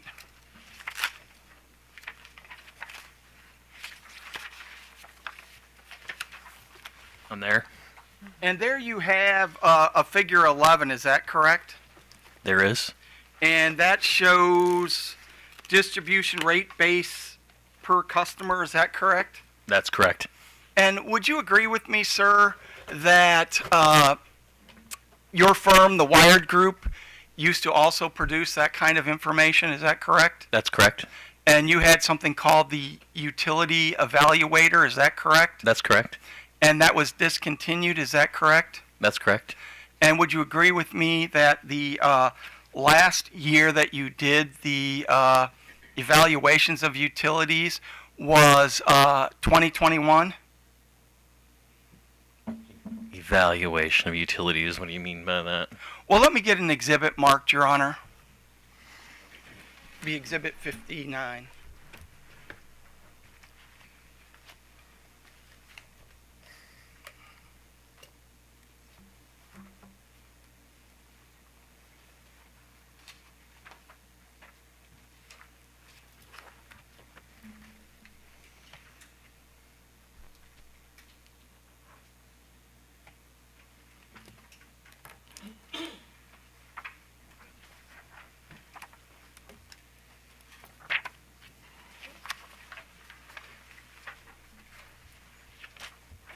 And Mr. Alvarez, I hand you what's been marked for purposes of identification as Exhibit 59.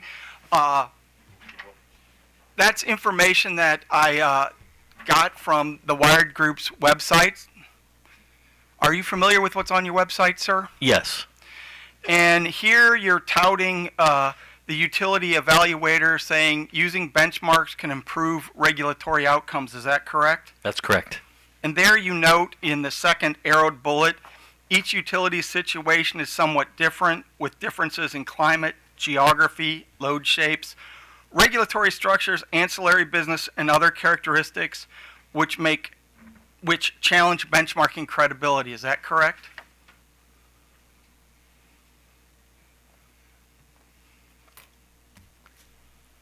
Yes, this is within a section that describes the challenges to benchmarking. That's correct. Mm-hmm. And then there's a section of what the utility evaluator offers IOUs.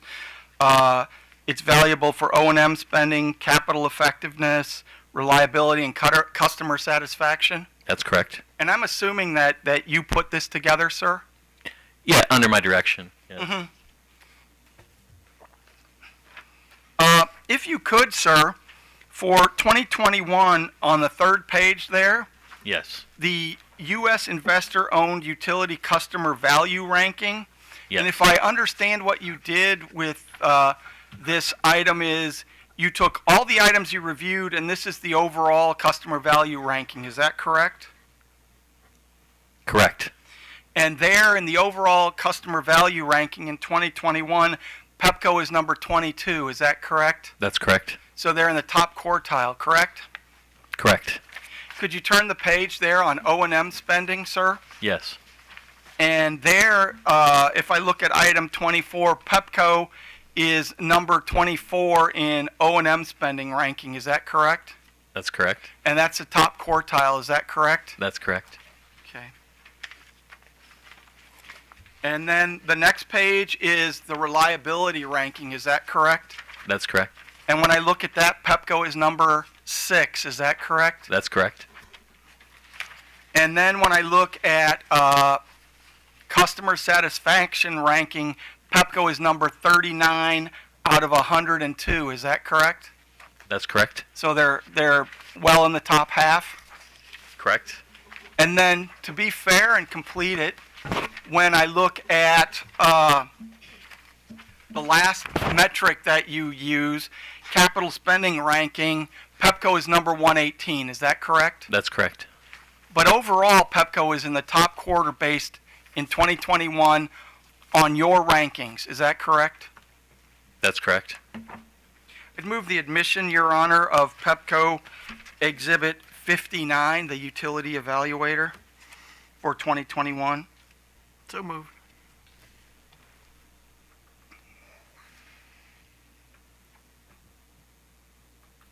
Now, I want to talk to you about the graph there on page 88. Mm-hmm. And that's a similar graph that you had in case number 9655. Is that correct? That's correct. And Pepco had the same place that it had last time. Isn't that correct? That's correct. And the company next to it is Consolidated Edison. Is that correct? That's correct. And that's New York City. Is that correct? That's correct. Would you agree that the number that's included in this gross distribution rate base per customer includes the District of Columbia? Yes, this includes both. And you would agree with me that Pepco's service territory serving the nation's capital probably has some unique features in the system, given the fact that we serve things like the Capitol building, the White House.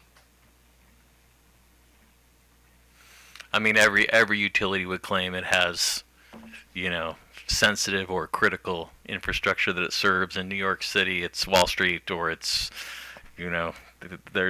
every utility has critical infrastructure Yep. they serve. And New York City is number 2 on your chart. Is that correct? Actually, I think if you counted these lines and you counted the names, there might be one or two in between there. I think just space constraints limit the actual list. But yes, it's right up there in the top couple. Okay, so let me understand this. The names on the bottom here do not match up with the chart? Well, they match up. It's just that some are eliminated due to space constraints. So is it your testimony that Consolidated Edison is not number 2, sir? It could be number 3. I wouldn't put it farther than that. Maybe 4. I'd have to count them up, Mr. McKeel, to tell you, but how many names are missing Okay. due to space constraints. Did you provide all of the names in your work paper, sir? I believe so. You believe so? And what work paper would that be that you provided all of these names of this chart? Where did you set that out? Well, I think you asked for all the work papers, and we provided this with all the rest of the work papers. And where in the pre-filed testimony does it say that the names here on this chart are not all of the names? Can you point to me where that says it in your testimony? I don't think my testimony says that. So that the testimony wasn't transparent on that topic, was it? Well, it was in the work papers, so anyone who asked for the work papers would get complete transparency. So it's your sworn testimony that I'm going to find this in your work papers. Is that correct, sir? I believe you will. Okay. You would agree with me, as you stated in your utility evaluator, that all service territories are not the same? I would agree. And you would agree with me, would you not, sir, that all utilities don't have service quality and reliability rules? Is that correct? That's correct. And that's a fact that you pointed out in your Georgia testimony where you touted this commission's good work on service quality and reliability rules. Is that correct? That's correct. You would agree with me, sir, that this graph is gross distribution plant per customer. Is that correct? Correct. You would agree with me that gross distribution plant per customer does not reflect accumulated depreciation expense. Is that correct? That's correct. And you would agree with me that gross distribution plant per customer does not reflect accumulated deferred income taxes. Is that correct? That's correct. So you would agree with me, sir, that this graph does not reflect Pepco Distribution Maryland rate base. Isn't that correct?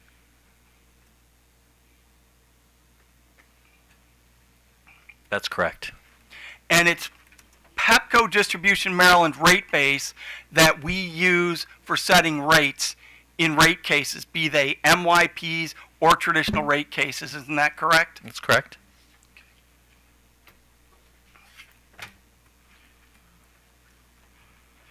I want to ask you, sir, to look at page 21 of your sir rebuttal testimony. And I'm focusing there on lines 1 through 4.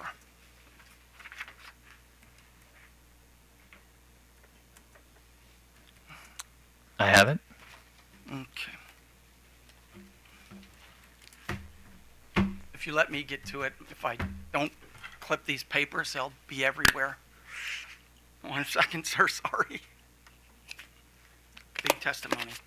Your dentist would not be happy with you, Mr. McKeel. They never are, sir.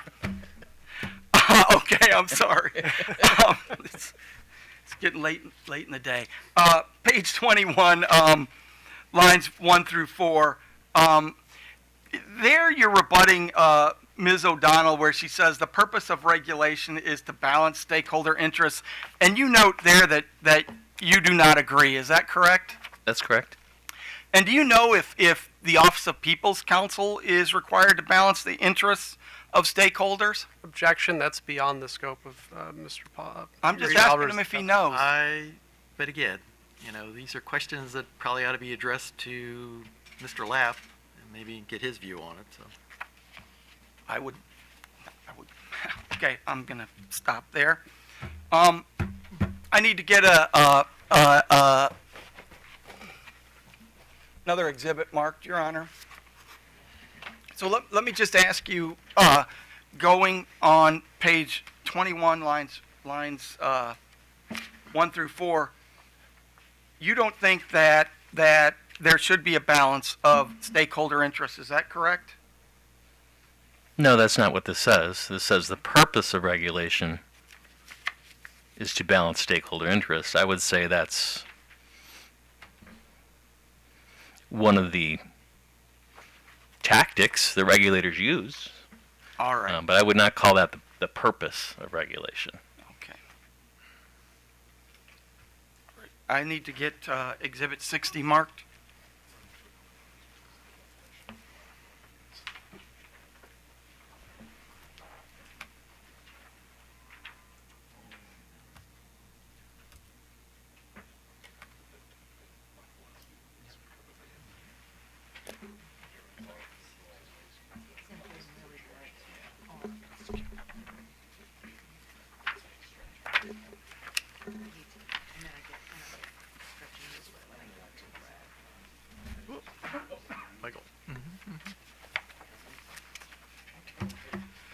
Mr. Alvarez, I hand you what I asked to be marked for purposes of identification, Pepco Exhibit 60, which is an excerpt from Commission Order number 89226 in case number 9618, the order on alternative forms of regulation. Does council have a complete copy as well? I could print one. I didn't want to kill the trees. Okay, well, Do you need one, counsel? I don't need one, but if the witness needs one, Well, let me ask, do you think you need a complete copy, and I can ask for a break and have a copy made? It couldn't hurt to have the entire copy, that's for sure. Can we get an I think electronic I've got version? it somewhere. No, I mean, but not print one. I mean, like, get an electronic version, just show it to them. Well, let me ask you this.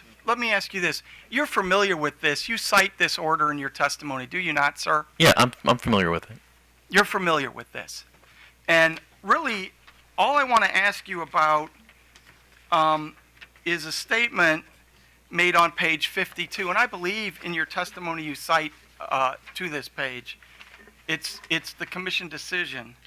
And it says, the commission is mandated to ensure continued just and reasonable rates which balance the interest of utilities, ratepayers, and changing state policies. Is that correct? That's correct. And so that's, in the commission's word, what its mandate is. Is that correct? objection, he's asking for a legal opinion. Sustained. I'd move the admission, Your Honor, of Pepco Exhibit 60. So moved.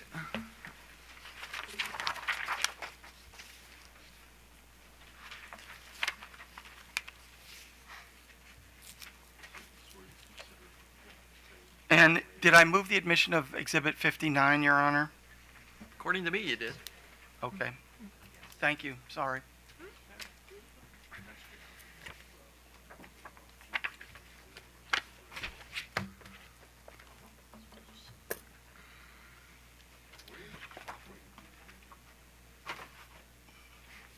I want to ask you some questions, sir, about your direct testimony. And I'm focusing, I believe, on page 94 of your direct testimony. Or, hold on.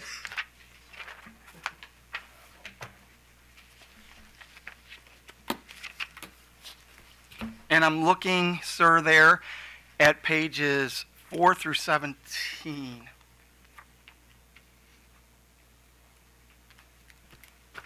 Yes. I have it.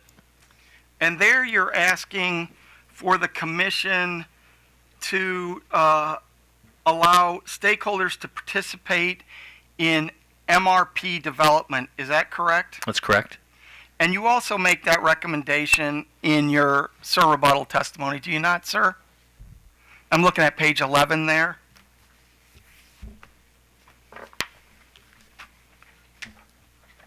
I would expect them to be consistent. Yes.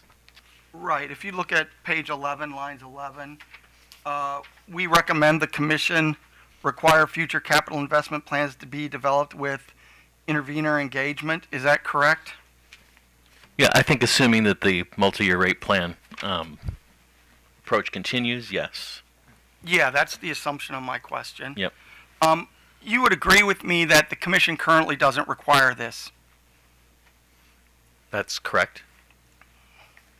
And you would agree with me that that proposal about interveners being able to work or engage in the development of MYP plans would go across all utilities that want MYPs, not just Pepco. Is that correct?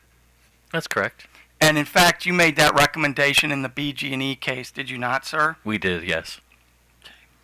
And you would agree, sir, when I look at page 16, lines 1 through 10 of your rebuttal testimony?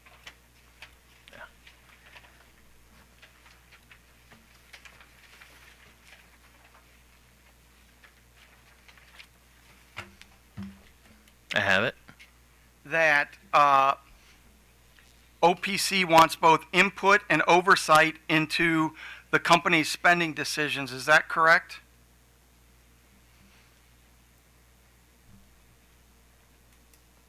Yeah, looking at this, I would say oversight is a little strong, but yes, input and oversight into company spending decisions, correct, yes. And those are the two words that you use, input and oversight, correct? They are. Okay. And then at the question starting at the top of page 16, you note that the utility would still have all the risk even if the utility took OPC's or any intervener's advice. Is that correct? Well, if you read this section in the entirety, what it says is that the utility does not have to take what stakeholders say. The utility is responsible for making its own decisions. What this talks about is how stakeholders and interveners can influence those decisions and have confidence in the justifications for discretionary spending. Input and oversight.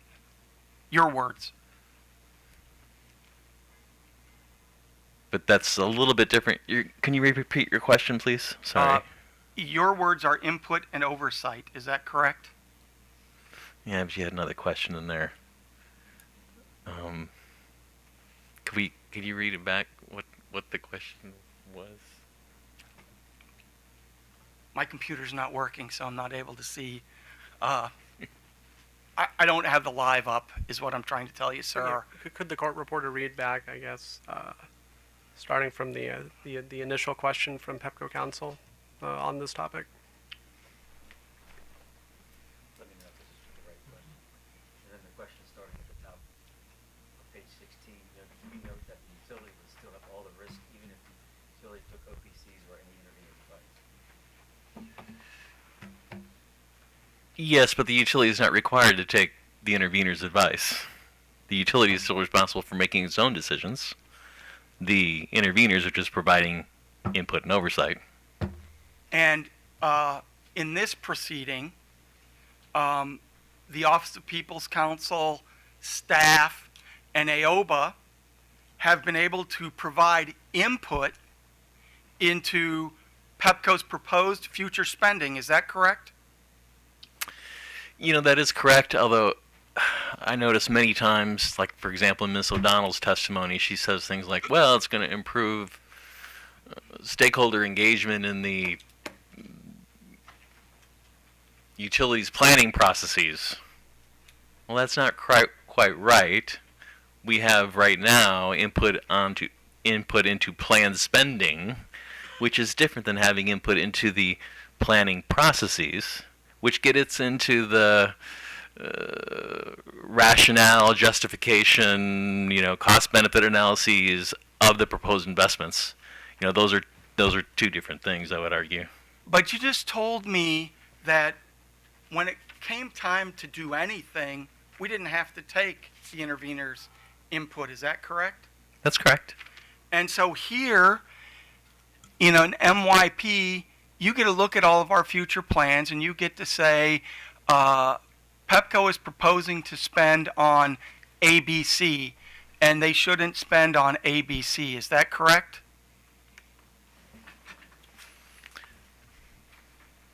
Well, the list is more like A through triple Z. Okay. And we pick out some of those that we feel do not deliver benefits relative to costs to recommend against. So it's not quite A, B, C, and ABC, but... And not to beat a dead horse, we agreed much earlier on in this cross-examination that when I asked you if there had been significant spending that has been curtailed by this commission, I believe it was at page 15 of your direct testimony, you said that this commission, based on the input from the interveners, had done that. Is that correct? Well, again, they didn't recommend against the spending. They recommended against the cost recovery. They only permitted cost recovery on a subset of what the company had proposed. Well, for example, in 9655, the commission told us, you can do this project, or you can do this set of projects, but you can't spend 500 million. I'm just making this example. You can only spend 100 million, correct? Well, it was nothing near those ratios, but yes. It's a hypothetical. I mean, Yeah. I don't want to keep you here all day by digging in the order. But, Mr. McKeel, so the commission doesn't tell the utility what to invest in, what not to invest in. What the commission determines is what the appropriate cost recovery is, what the rates are. Then the utility makes their own decision. For example, in the last rate case, one of the things that the commission deferred was the White Flint substation. The company elected to move ahead with the White Flint substation anyway. We did not propose that those costs be disallowed in this case. So if that's an example that would help. Let's talk about White Flint then, sir. Pepco didn't start to move ahead with the White Flint substation until recently, isn't that correct? And it delayed the White Flint substation, implementing the White Flint substation for 2 years, is that correct? I believe that's correct. And when you look at Ms. Young's testimony, she says, we heard the interveners, don't invest in the White Flint substation, wait until there is a need, and only then should Pepco go forward. Pepco heard that from both the interveners and this commission and delayed the White Flint substation. Is that correct? That's correct. And so now we're asking for recovery of costs related to the White Flint substation. And you indicated that both you and Mr. Stevens reviewed the White Flint substation, correct? We did. And you're not recommending any cost disallowances for the White Flint substation, are you? We are not. And the staff is not recommending any disallowances for the White Flint substation costs. Isn't that correct? I don't recall that one specifically, but I wouldn't be surprised if they failed to request that, yes. And that's because Pepco demonstrated that the White Flint substation is needed to serve load in the White Flint area of Montgomery County. Isn't that correct? That's my understanding. I want to talk to you a little bit more about your testimony, direct testimony on page 95, sir. I'm looking at lines 1 through 14.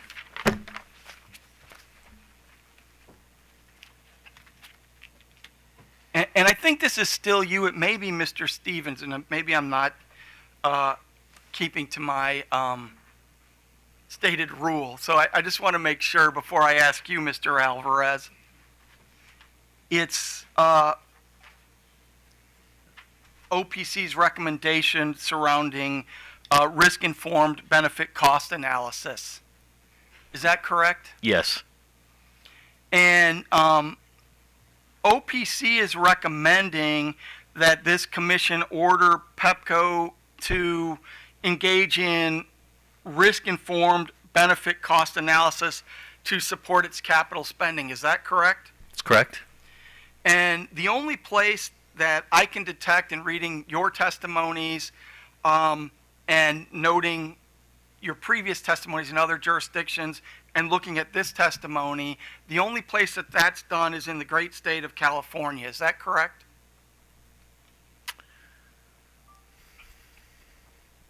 I think that's the only commission that has mandated it. I think that's correct. As of now, that's correct. Right. And you filed testimonies in numerous jurisdictions where you've recommended that it be accepted. Isn't that correct? That's correct. Hasn't happened yet, but you've recommended that. Correct. Okay. And and I think you made that recommendation, and you can correct me if I'm wrong, in the BG&E MYP case. Is that correct? Yes. And you would agree with me that it's your view, when I say you, the panel's view, that we should be doing, every state utility in Maryland should be doing risk-informed benefit cost analysis. Is that correct?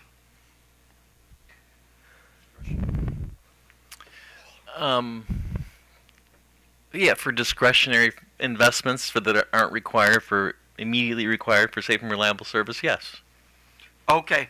And is it your request that this commission make that order in the confines of this Pepco case? I'm going to object. I think he's mischaracterizing the witness's testimony here. I think the witness was testifying on this issue specific to this proceeding. And he hasn't made any representation like the one Mr. McKeel just attributed to him.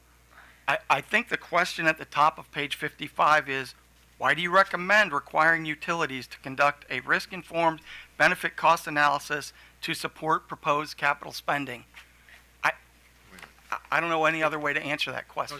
Page 95, right? Oh. Yes, sir. Yeah. Page 95 of the direct Right, testimony. yeah. But you said 55 a minute ago. So. Okay, I misspoke. I'm sorry. Yeah, sir. no, I understand. Your Honor, may I respond? Sure. I think utilities here is being used in just the general context of why a utility should be required to do a risk-informed benefit cost analysis, not why all Maryland utilities. It doesn't refer strictly to Maryland utilities. He's using utilities in a general sense, and so I don't think you can attribute that statement to him trying to suggest risk-informed benefit cost analysis for all utilities to be ruled on in this proceeding. I think his testimony is specific to Pepco.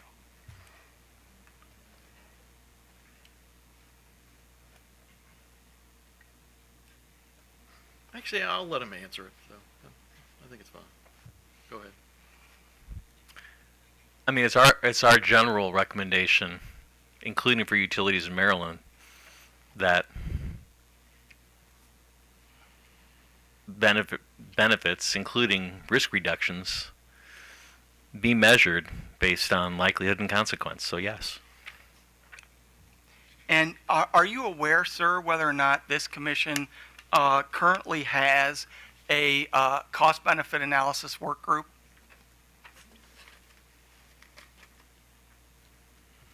I'm not familiar with that. Okay, so you don't know. No.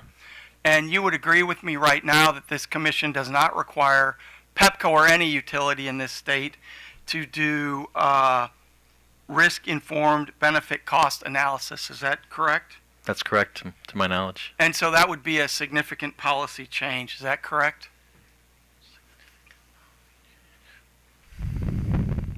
I don't know if I'd call it a significant policy change. I mean, you certainly do benefit cost analyses in other areas, like energy efficiency or what have you, so I wouldn't say it's a significant policy change. But it's a policy change. Would you agree with me?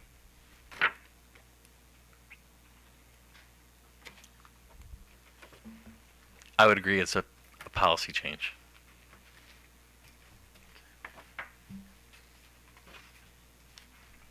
Your Honor, I need to get another exhibit marked. It would be Pepco Exhibit 61.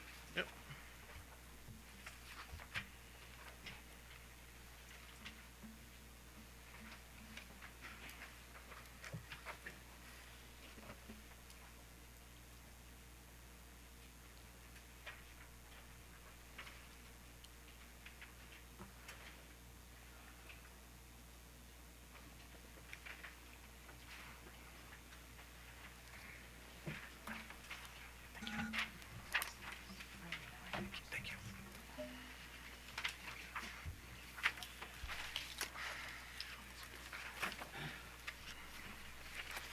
Mr. Alvarez, I hand you what's been marked for purposes of identification as Pepco Exhibit 61, and that's OPC's response to Pepco DR 834. Is that correct, sir? It is. And you're the sole sponsor of that data request. Is that correct, sir? I am. And there I asked you regarding the summary table, sir, on page 16 and 17 of your direct testimony. Yes. And that table on page 16 and 17 was designed to set out a summary of MRP goals and results. Is that correct, sir? Correct.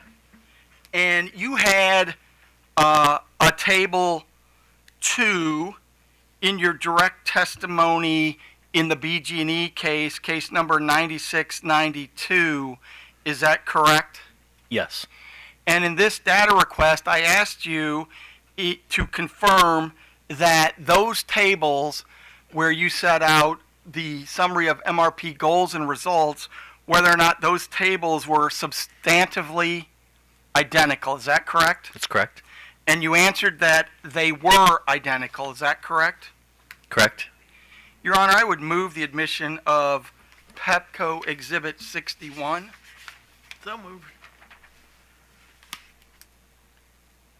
Now, you indicated in response to that data request that the tables that you included in the BG&E testimony and the Pepco testimony were similar because, quote, the witness's perception of the results of BG&E's MRP pilot is no different than the witness's perception of the results of Pepco's MRP pilot.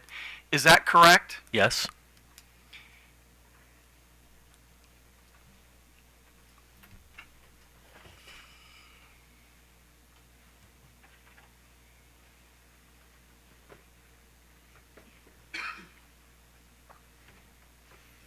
And so the infirmities that you are pointing out in your direct testimony in this proceeding are the same infirmities that you pointed out in the BG&E proceeding, correct? That's correct. Need to get another exhibit marked, Your Honor. Would be Pepco Exhibit 62. Hey,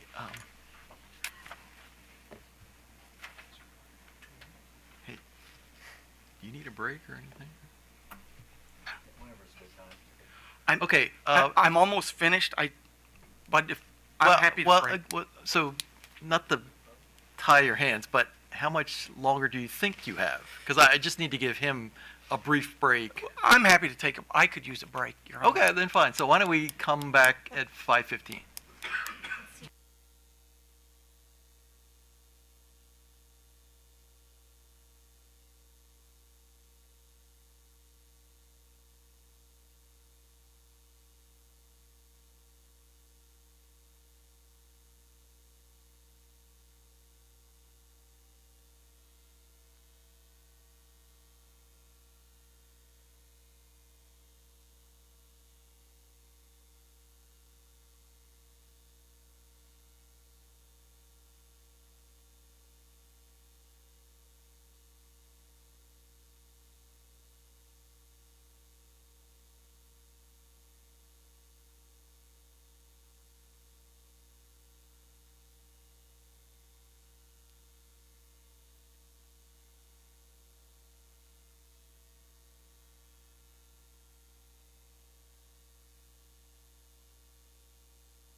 Well, actually, Oh. should I do this off the record or on?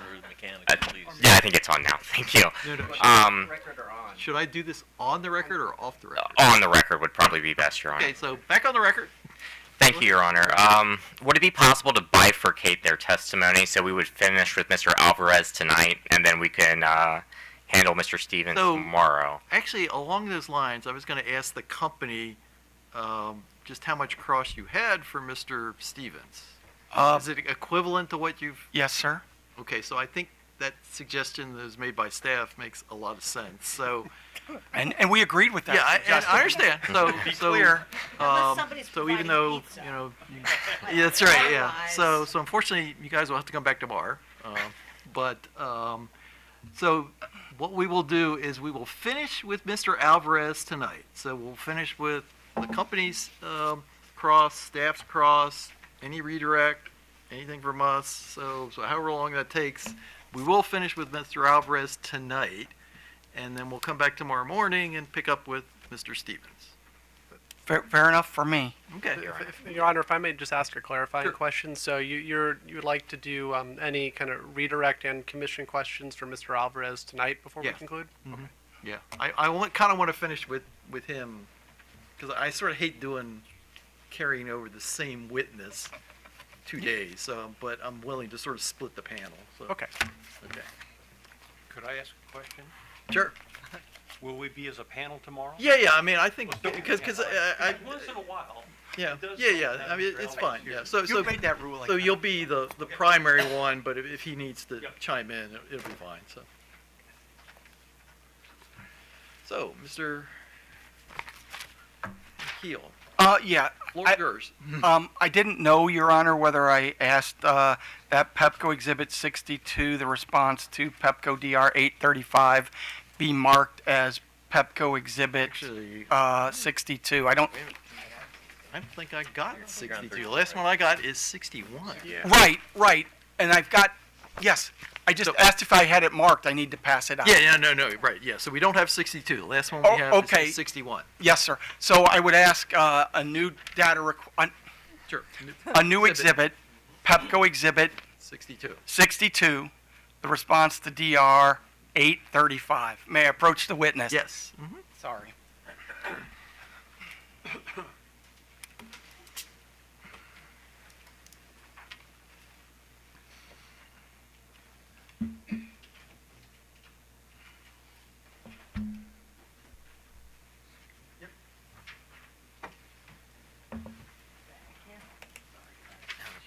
Thank you. Thanks, Doug.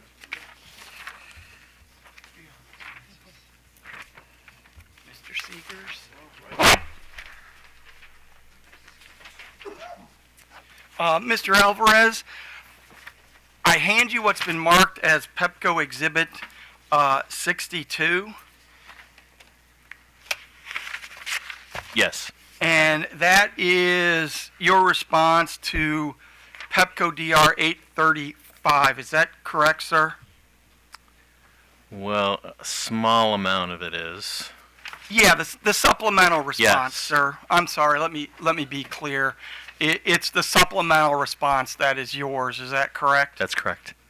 And you would agree with me, would you not, sir, that in case number 9692, the commission did not grant OPC's request that was contained in the panel testimony, your panel testimony, by your, I mean Mr. Alvarez and Mr. Stevens, OPC's request to terminate the MRP. Is that correct? That's correct. Okay. Your Honor, I would move the admission of Pepco Exhibit number 62. So moved. And I need to get another exhibit marked. Okay.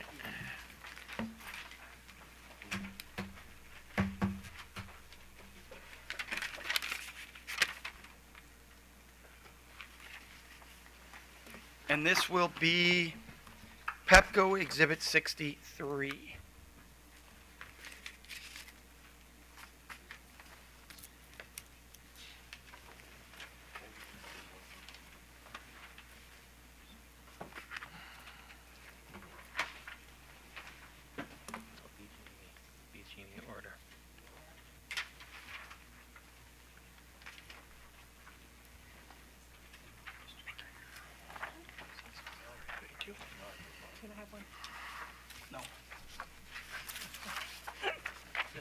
There you go.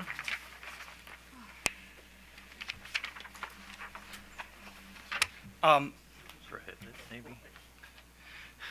Mr. Alvarez, I hand you what I asked to be marked as Pepco Exhibit number 63, and it's an excerpt from the Commission's Order 90948. Yes, I have it. And you're familiar with that order, are you not, sir? Yes. And would you turn, sir, to page 9 of that order? Yes. And I'm looking at the sentence there at the bottom of page 9 where the commission says, additionally, the commission agrees with BG&E that a general proceeding, one open to all stakeholders, is the appropriate venue to consider the statewide evaluation of MYPs, including potential modifications or terminations. The commission finds it would not be appropriate to terminate MYPs in the confines of a particular utilities rate case. Did I read that correct? You did. And you would agree with me. Well, can I get another exhibit? First, I would move that exhibit into evidence, Your Honor. So moved. I need to get another exhibit marked, Your Honor. And there would be Pepco Exhibit 64.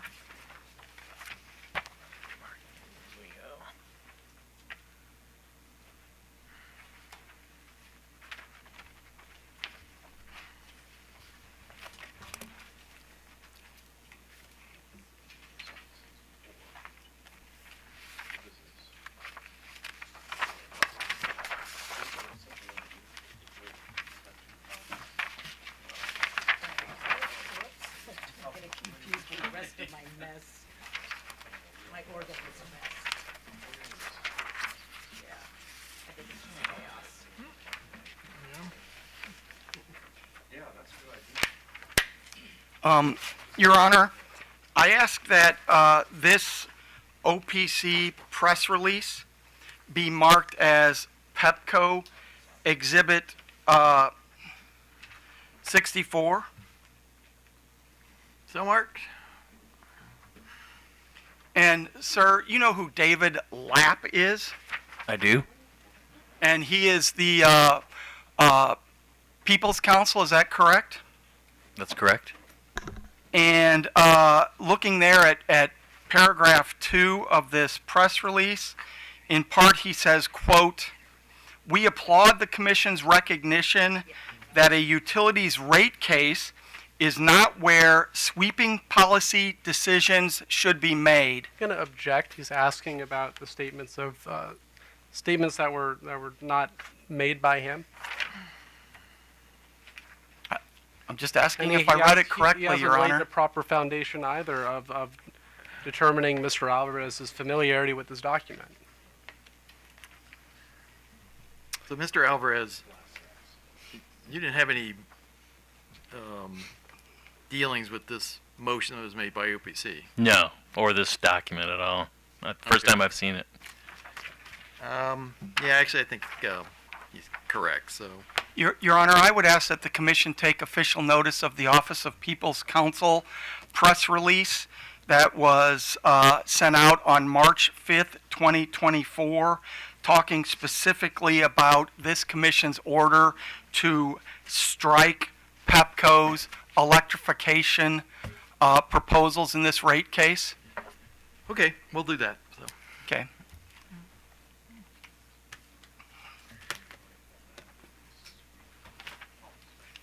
So, do you have the document, the OPC press release that was just taken official notice of? Yes. And do you agree with me that in that press release, Mr. Lapp, who you know as the People's Counsel, applauded the Commission's recognition that a utilities rate case is not where sweeping policy decisions should be made? Is that correct? That's what it says here, yes. And are you familiar enough with the Office of People's Counsel to know that the Public Counsel is the top position in that office? Yeah, I guess I knew that. And so would you agree with me, at least, it's Mr. Lapp's view, speaking on behalf of the People's Council, that a utility rate case is not where sweeping policy decisions should be made? Sweeping policy decisions. That's what it says. Okay.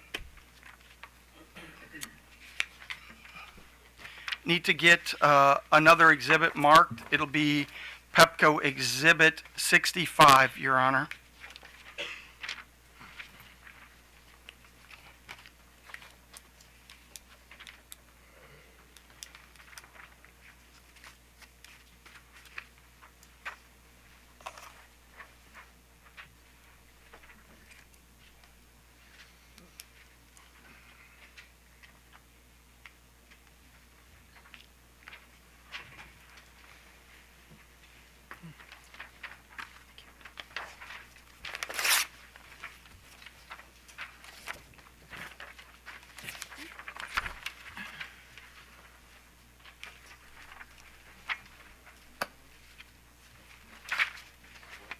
Now, Mr. Alvarez, I handed you what I asked to be marked as Pepco Exhibit 65, sir. Is that your response to Pepco Data Request 10-3? It is. And you're the sponsor of that data request, is that correct? I am. Your Honor, I would move the admission of DR, or Pepco Exhibit 65, DR 10-3. So moved. And when we started today, those many hours ago, you made some corrections to your sir rebuttal testimony, is that correct? That's correct. And these set out the corrections that you made in response to a data request that I sent you about your arithmetic, correct? Correct. Okay. Now, I would like you to turn, sir, if you could, to your sir rebuttal testimony there at page 33, lines 14 through 18. And that was the subject of this data request, correct? Correct. Okay. Just bear with me. Let me get there, sir.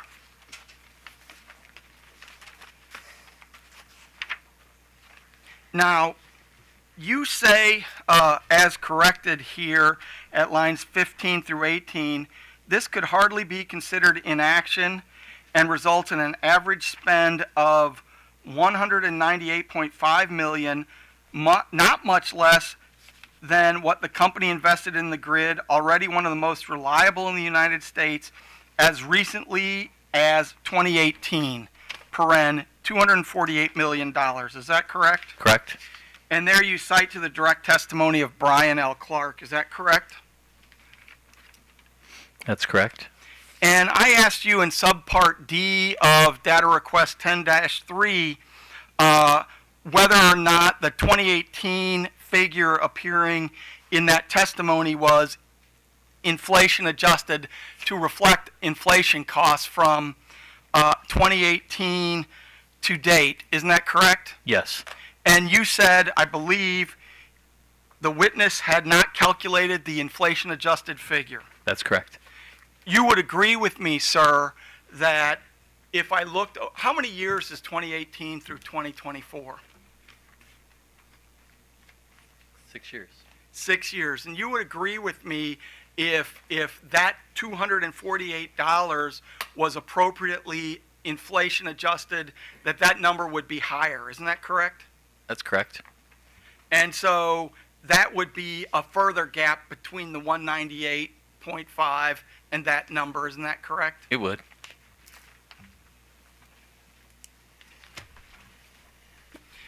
If I haven't already, Your Honor, I would move the admission of Pepco Exhibit 65.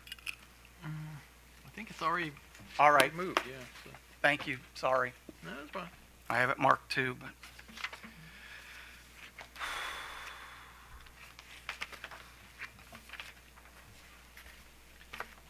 Can I ask you, why didn't you provide an inflation adjusted figure there, sir?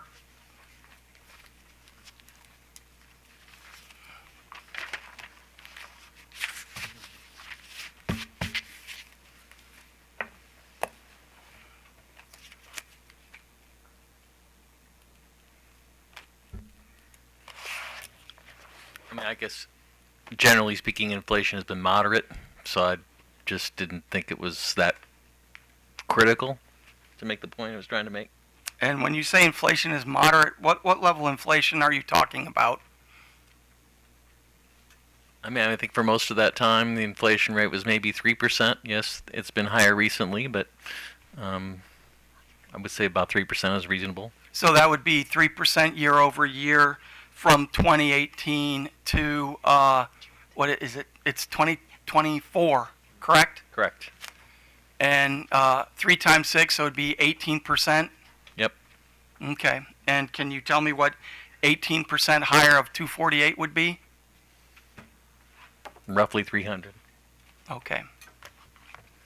Want to ask you one last question. Would you agree with me, Mr. Alvarez, that there are economic consequences to customers if the power goes out? Yes. I really appreciate your patience. Thank you very much, sir. Okay, staff, No cross. Thank you, Your Honor. redirect. Thank you, Your Honor. We do have a couple of questions on redirect.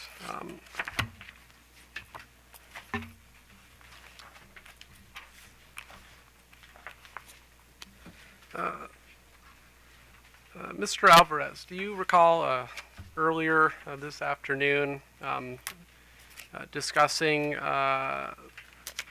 the resources available in the DRs that you asked with Mr. Michael? Our resources? Yes. Yes. Yeah, your resources. Yes, I do. Did you experience any issues obtaining discovery that's responsive to your DRs in this proceeding? Extensive challenges, yes. Could you elaborate? Late DR responses, but I would say more concerning were multiple attempts to try to get, the data we asked for. I would say, gosh, at least 10% of the questions required a follow-up, and there were some that required 2 follow-ups to get the data we requested. It seemed like the witness, Miss Young, just didn't really read the questions. It was kind of very, very quick, very, very fast, get an answer out without a lot of consideration as whether the answer was complete. So that would be the biggest one.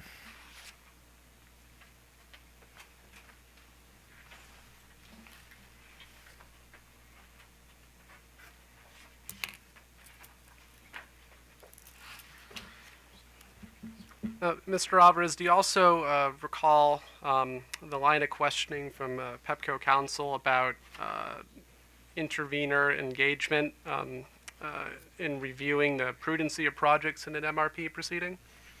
Yes.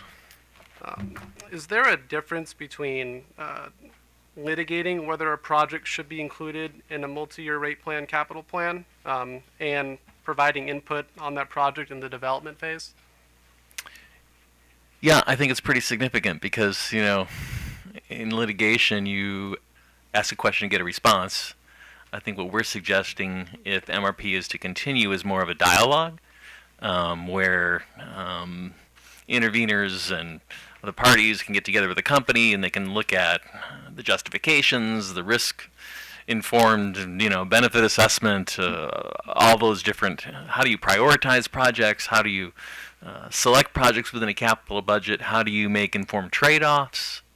Those are all more the type of input and oversight I think that are possible when interveners are engaged in plan development versus only being able to respond through litigation to a plan the company develops. I think there's a pretty significant difference there. Mr. Michael also asked you about your conclusions on Pepco's reliability investment and its status as a top 10% performer. Does this justify Pepco's spending on those investments at current levels or increased levels? I think we've already established the expectation that the company provide top quartile performance. The fact that it's well in top decile is different, and so I think you have to look at, as the testimony indicates, what's the appropriate level of investment. And I think the only way to look at that is to look at individual projects and to ask, does this project deliver reliability benefits of sufficient economic value to customers to justify the cost? So you can say at a macro level, boy, we need to invest a lot in the grid. Or you could look at individual circuits, substations, right, and programs, investment types, and look at them individually and say, does this contribute more than it costs or not? So I don't know if that answers your question. I might have strayed a little bit there, but.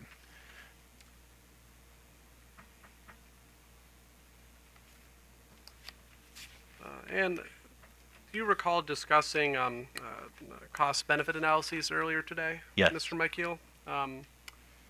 For reliability-driven projects, why is a cost-benefit analysis important? I'm going to object. I didn't talk to him about cost-benefit analysis. I only talked to him about their proposal to do the California risk analysis. I didn't talk to him specifically about cost-benefit analysis on any projects in this proceeding. I have to admit, I don't remember hearing him discuss cost-benefit analysis. Well, there was the discussion of a risk-informed benefit-cost analysis. Vis-a-vis the California situation, Okay. so not in general. So. Okay, I will move on.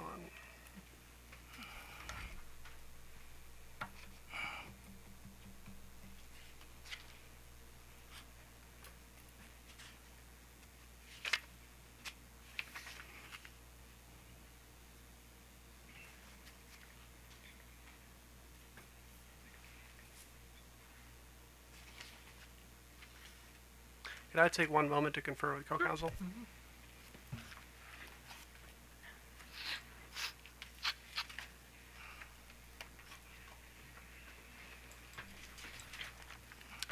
OPC has no more questions. Thank you, Your Honor. Questions from the commissioners. Commissioner Barbe. So I remember as a state legislator sitting right there, I think in 2013, complaining to the Public Service Commission that they needed to do something about, sorry, I don't mean to be pointing to you, they needed to do something with respect to the derecho. And I think all of the spend and investment that Pepco put in occurred probably starting then. And so basically all that spending and investment occurred before the MYP, didn't it? Yes, my understanding. Okay, thanks. Commissioner Richard. You just understand maybe your overall views on multi-year rate plans, Mhm. alternative Mhm. forms of rate making. Mhm. Do you have, I don't want to say, I'll just use the word as late in the day, like sort of a bias against the forward-looking future test year? Just prefer historic test year? Or I'm just trying to understand how you approach this. Do you see the future test year or MYPs working elsewhere, and is it just Maryland's current pilot and the way it's set up? I'm just trying to figure what the are, and particularly since it's a it seems to have been thrust at us as a threshold question. Yeah. I would say what we see is a need for more control under an MRP type construct. Because if you take our position to a logical conclusion, you say, if Alvarez and Stevens are right, and cost disallowance risk is dramatically lower, and information asymmetry is still a problem, and moral hazard in plan development is an issue, then you start to say, so if we like the concept, it could be for rider, anytime you get the investment plan in advance, right? Could be the rider cost recovery, could be multi-year rate plans, could be future test years. Anytime that investment plan comes in advance for regulatory review, if their positions are right, then we need more control over capital spending governance.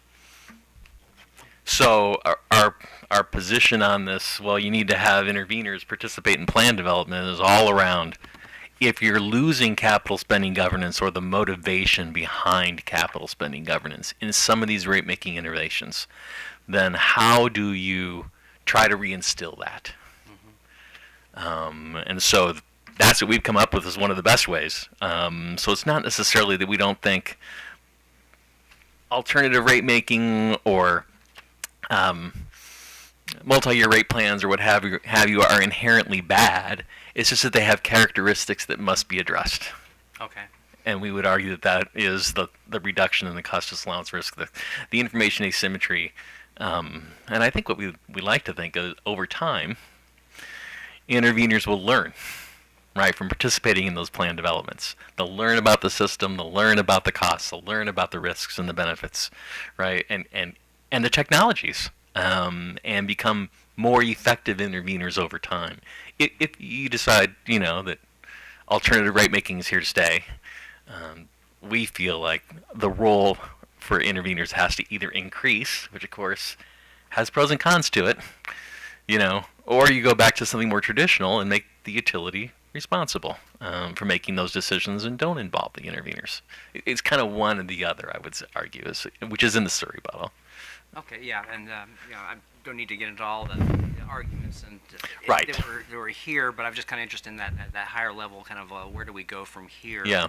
As far as next steps, there was a lot of back and forth on the advantages of the MYP versus historic test year. And in some cases, it sounded like we would be no better off with some of the controls, some of the ability to do prudent reviews with the historic test year. Did I hear you correctly? And if that's the case, what would be the next step then? I mean, it's been recommended by AOPA and by OPC that we approach this more as a historic test year. Mm-hmm. But hearing you and kind of throwing into question for me whether we're any better off, and maybe we should just kind of take the BGE, there we go, BGE approach, and just say we'll just wait until the review, and as we said in that order, we will just contemplate an off ramp if necessary. So, which direction do you recommend at this point? So you went around for a couple things there. So can you distill it down for me to a? Yeah, I was just trying to say, you kind of gave us both pros and cons of historic test year. Okay. Okay. Which left me wondering, would we be any better off? Maybe we should just, take the company's approach and go with MYP, and just make the same comment or the same order that we did in BG, and just suggest we take an off ramp after the review. I mean, I guess part of me says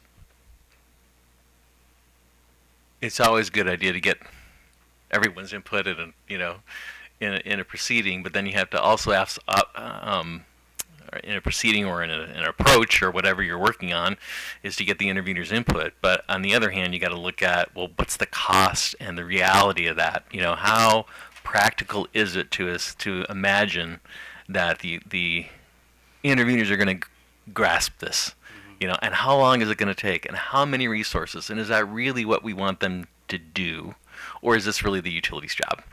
And I think that's what you're struggling with, and I'm not sure I have a better answer for you than that, except to help you distill it down a little bit, right? You have to look at the pros and cons of this approach, the pros and cons of that approach, and then make your decision. But I think those are going to be there regardless of what you decide right now in this case, right? Those issues are still going to be there. Okay, well, I appreciate that. That I helps. mean, already I feel like this case has become almost too much on the discussion we're going to have on, where we're going with MYPs, and not really about this request for a rate adjustment. So that's that's where I have a concern already. Should we not be taking this up at this point, or not? So. Right. I think you have to weigh it. I don't. I couldn't make that decision for you or recommendation for you on that. Great. All right, well, thank you. Mhm. Thank you for your testimony today. Thank you. Mr. Sussman. Good afternoon. Oh, it's actually evening, Mr. Alvarez. We could just stay here all night.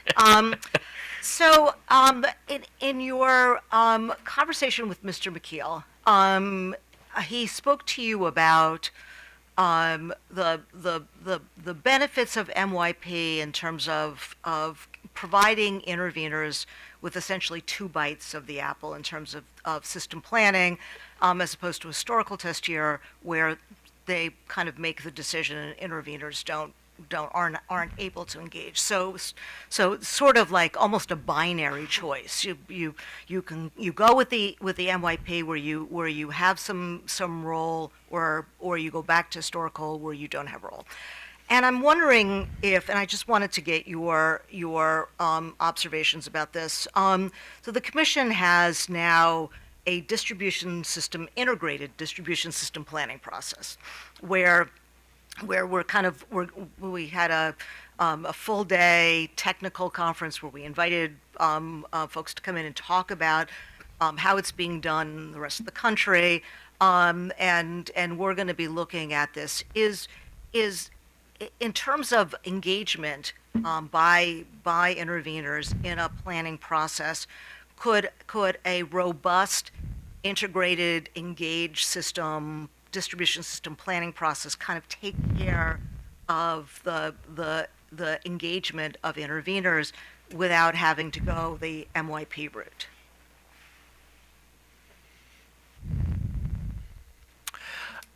I don't know that it's as critical, I guess is what I would say. If you don't have the MRP and kind of the,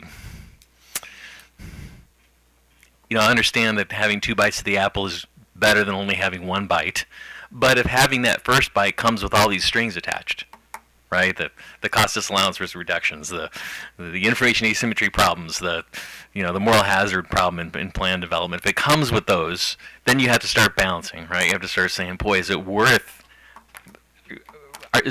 getting involved early because of these unintended consequences? I'm suggesting that if you take it out of the rate case, or maybe it is sort of connected to the rate case, but you actually have a distribution system planning process that's integrated, that looks at non-wire solutions and that looks at sort of system build out, where the interveners don't just get a bite or 2, but are actually part of. They're not part of the meal, but they're part of but they're part of the process. Yeah. And would that sort of, so that you don't, it's not binary. You either have, you get no engagement if you go with historical, but you're not quite sure about how much you're getting from the 2 bites. I'm just sort of wondering if this is maybe another way of getting to that. I think it could help if you focused it a little more.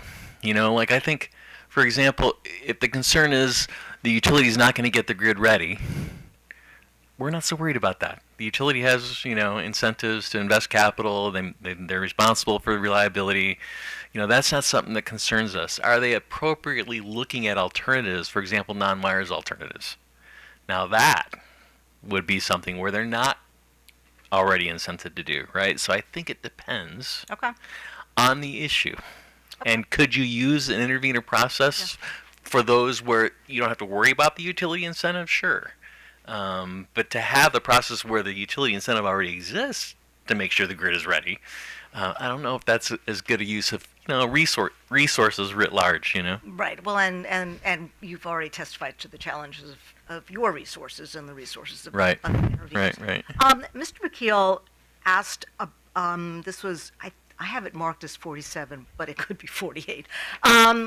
Asked you about the prudency review that the Wired Group did, and what you testified to was that for spending for rate years 1 and 2, you did a limited prudency review. Mm-hmm. Okay, so I'm trying to understand, and I don't know if this is under Mr. Stevens' testimony. So, but because it came up in your testimony, this is page 43 of your direct testimony, and you list 3 general categories where you're recommending disallowances for years 1 and 2.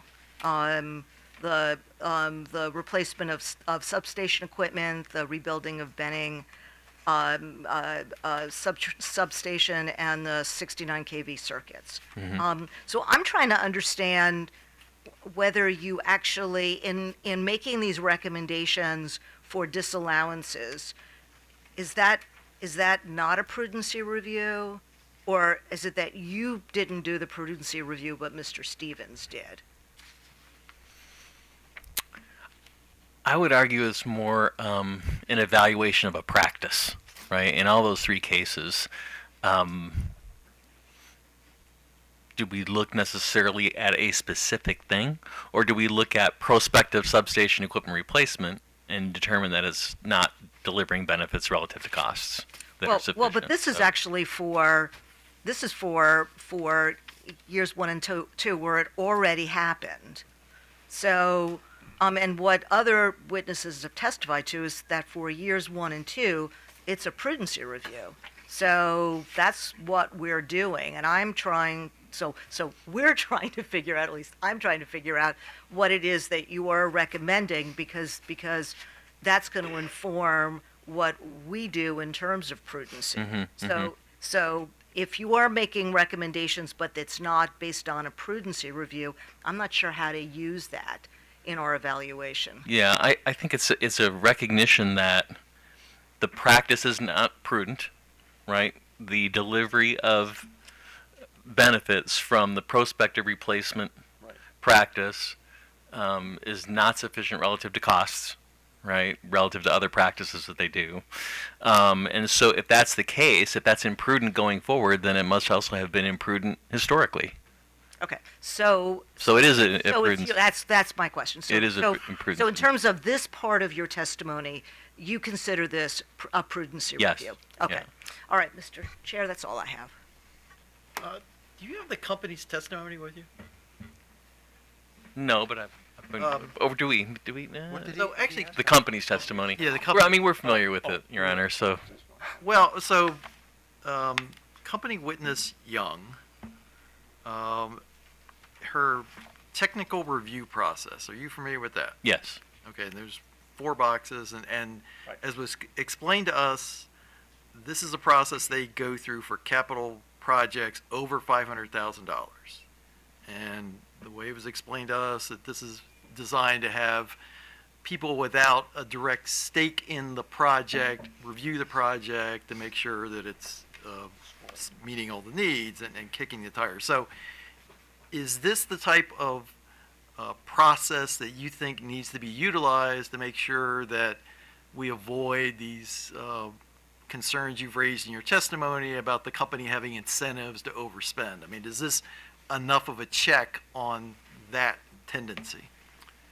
We don't think so, because and I heard Ms. Young say, well, those projects get weeded out early. I'm not buying it. I think, what the engineers recommend to their bosses, and the bosses say, well, it's a $100 million project. And if you look at what do we call them, the capital process authorization forms for these projects, and you look at how those projects are justified, and you look at, well, have they quantified reliability improvements? No. Have they quantified, in dollars, the value of those reliability improvements? No. Have they compared those to the cost? No. So there's a lot of subjectivity in there, and we would argue it's just not that rigorous. Technically, it's more of, Your Honor, it's more of, will this work? Yes. It works. The question is it worth it? Different question. Yeah, it often will refer to, does it improve safety? Yes. Does it improve reliability? Yes. But our question is, does it improve those significantly enough to cover the cost? And in most cases where we looked at it, it didn't appear that it did. And so where they're saying that they should be using least cost that implies that they've already made the decision to do it. Now they're just going to least cost, and we're saying you really should have applied a risk cost benefit analysis in determining whether you should do it at all. But when we were talking to her about this yesterday, we asked the question about, does this consider the consideration of non-wire solutions? And her answer was yes, that within this process, those types of solutions are examined so that it's not just a, hard steel type process approval. Yeah, I don't know the answer to that because I'm not sure that I analyzed those alternative solutions. Well, they're not in the documentation, right? We looked at the capital review process, review authorizations, and if you look and dig in there and say, well, where has that been done? There's an alternative here, an alternative there, but they don't seem to have the same. I mean, the way to really do it, commissioners, you do the benefits and costs of this option, we do the benefits and costs of this option, we do the benefits and costs of this option, and we compare those, and we make a decision on that basis. We don't see a cost-benefit analysis of any of the options, and so that's a little bit of a problem. And then I also want to mention to you, along the same lines, they mentioned, or Ms. Young mentions that, well, as long as it's in the routine course of business, we don't do a cost-benefit analysis. What she says is that it's required. She says it's necessary and required. And we have a big disagreement with that everything is required and necessary. To me, there's a real simple test. If you can say, if I can delay this project and customers still have service and their voltage is good and the safety is okay, then it's discretionary. And that means that it requires a cost-benefit analysis. And she says nothing requires a cost-benefit analysis because it's all required. Because it all improves safety and it all improves reliability. And those just don't match up in our evaluation. Because if you take it to an extreme, right, then it means, well, we can get a safety improvement of a day for $1,000. Well, sure, you're going to do that project. If we can get a safety improvement of a minute from, 60 minutes to 59, sure, you'd spend $1,000. If I could get that same minute and it cost $1 trillion, would I still do it? Probably not. Where in between those two extremes do you start deciding if a project is going to, pay off or not? You have to do that analysis. You can't just assume because it improves reliability some that the project should go forward, if that makes any sense. So, we've had concerns raised by another witness that the prudency review process won't really work to eliminate spending on projects that are imprudent. That it's just, the process that's in place and established is that it almost switches the burden of proof to prove that something is imprudent as opposed to the company having the burden to prove that it is prudent. Do you have specific suggestions on how we can make that process more rigorous so that in fact it is an effective process for deciding the prudency of projects in the rearview mirror? We like the risk-informed benefit cost analysis, right? So if you don't put it in dollars, you just don't know. There you go. Monetize. Right. Everything has to be monetized. All the benefits need to be monetized. And you can always add qualitative on top of that. If it doesn't turn out, but you think it's a good idea anyway, well, that's fine. Yeah. But don't let the qualitative replace the data. Let it augment the data. So that's how I'd respond to that one. Yep. I think, it's the risk-informed approach that for most things, it works. And when it comes to this idea of, well, how do you let the interveners participate more, intervene? It's not that we want the interveners to be making all the utility decisions, right? It's so that they can review those processes, like risk-informed decision support, and ensure the processes are being applied in making decisions. Right. Not that they make every decision. Right, because you can audit processes and you don't have to audit every project. You just have to make sure that they're applying the processes to the projects. So, one question on that concept, this idea of having people outside the company giving input. I mean, now I assume that, that would include the usual suspects, OPC and staff, but at what point, where do you draw the line about who should be in the room? I mean, is it like anybody who has an opinion about this? Obviously not, but how much of an articulated interest does one have to justify them having a say-so in this process without it becoming so unwieldy that it, is almost like a mob? It is a challenge. In fact, we've worked with this a little bit in other states. Right. And of course, every party in participating has its own axe to grind. Sure. And you've got electric vehicles who want this, and you've got, the HVAC guys who want that, and you've got, the solar developers who want the other. I think what you would see in that is a lot of intervener infighting. I'm not saying any of this would be easy. Yeah. But I think what it does is it brings the issues up to the table, and so rather than just everyone reacting to the utilities plan, everybody can, air their grievances. We make some informed choices. We have some processes by which we can make informed decisions about what to include in this plan and what's okay to let go to the next plan. Yeah, we've proposed this to take 3 or 4 years. I mean, we don't think this is do this in this. In fact, we think that it should be started at the end of one MRP and be ready for the next. You start immediately. At the next time.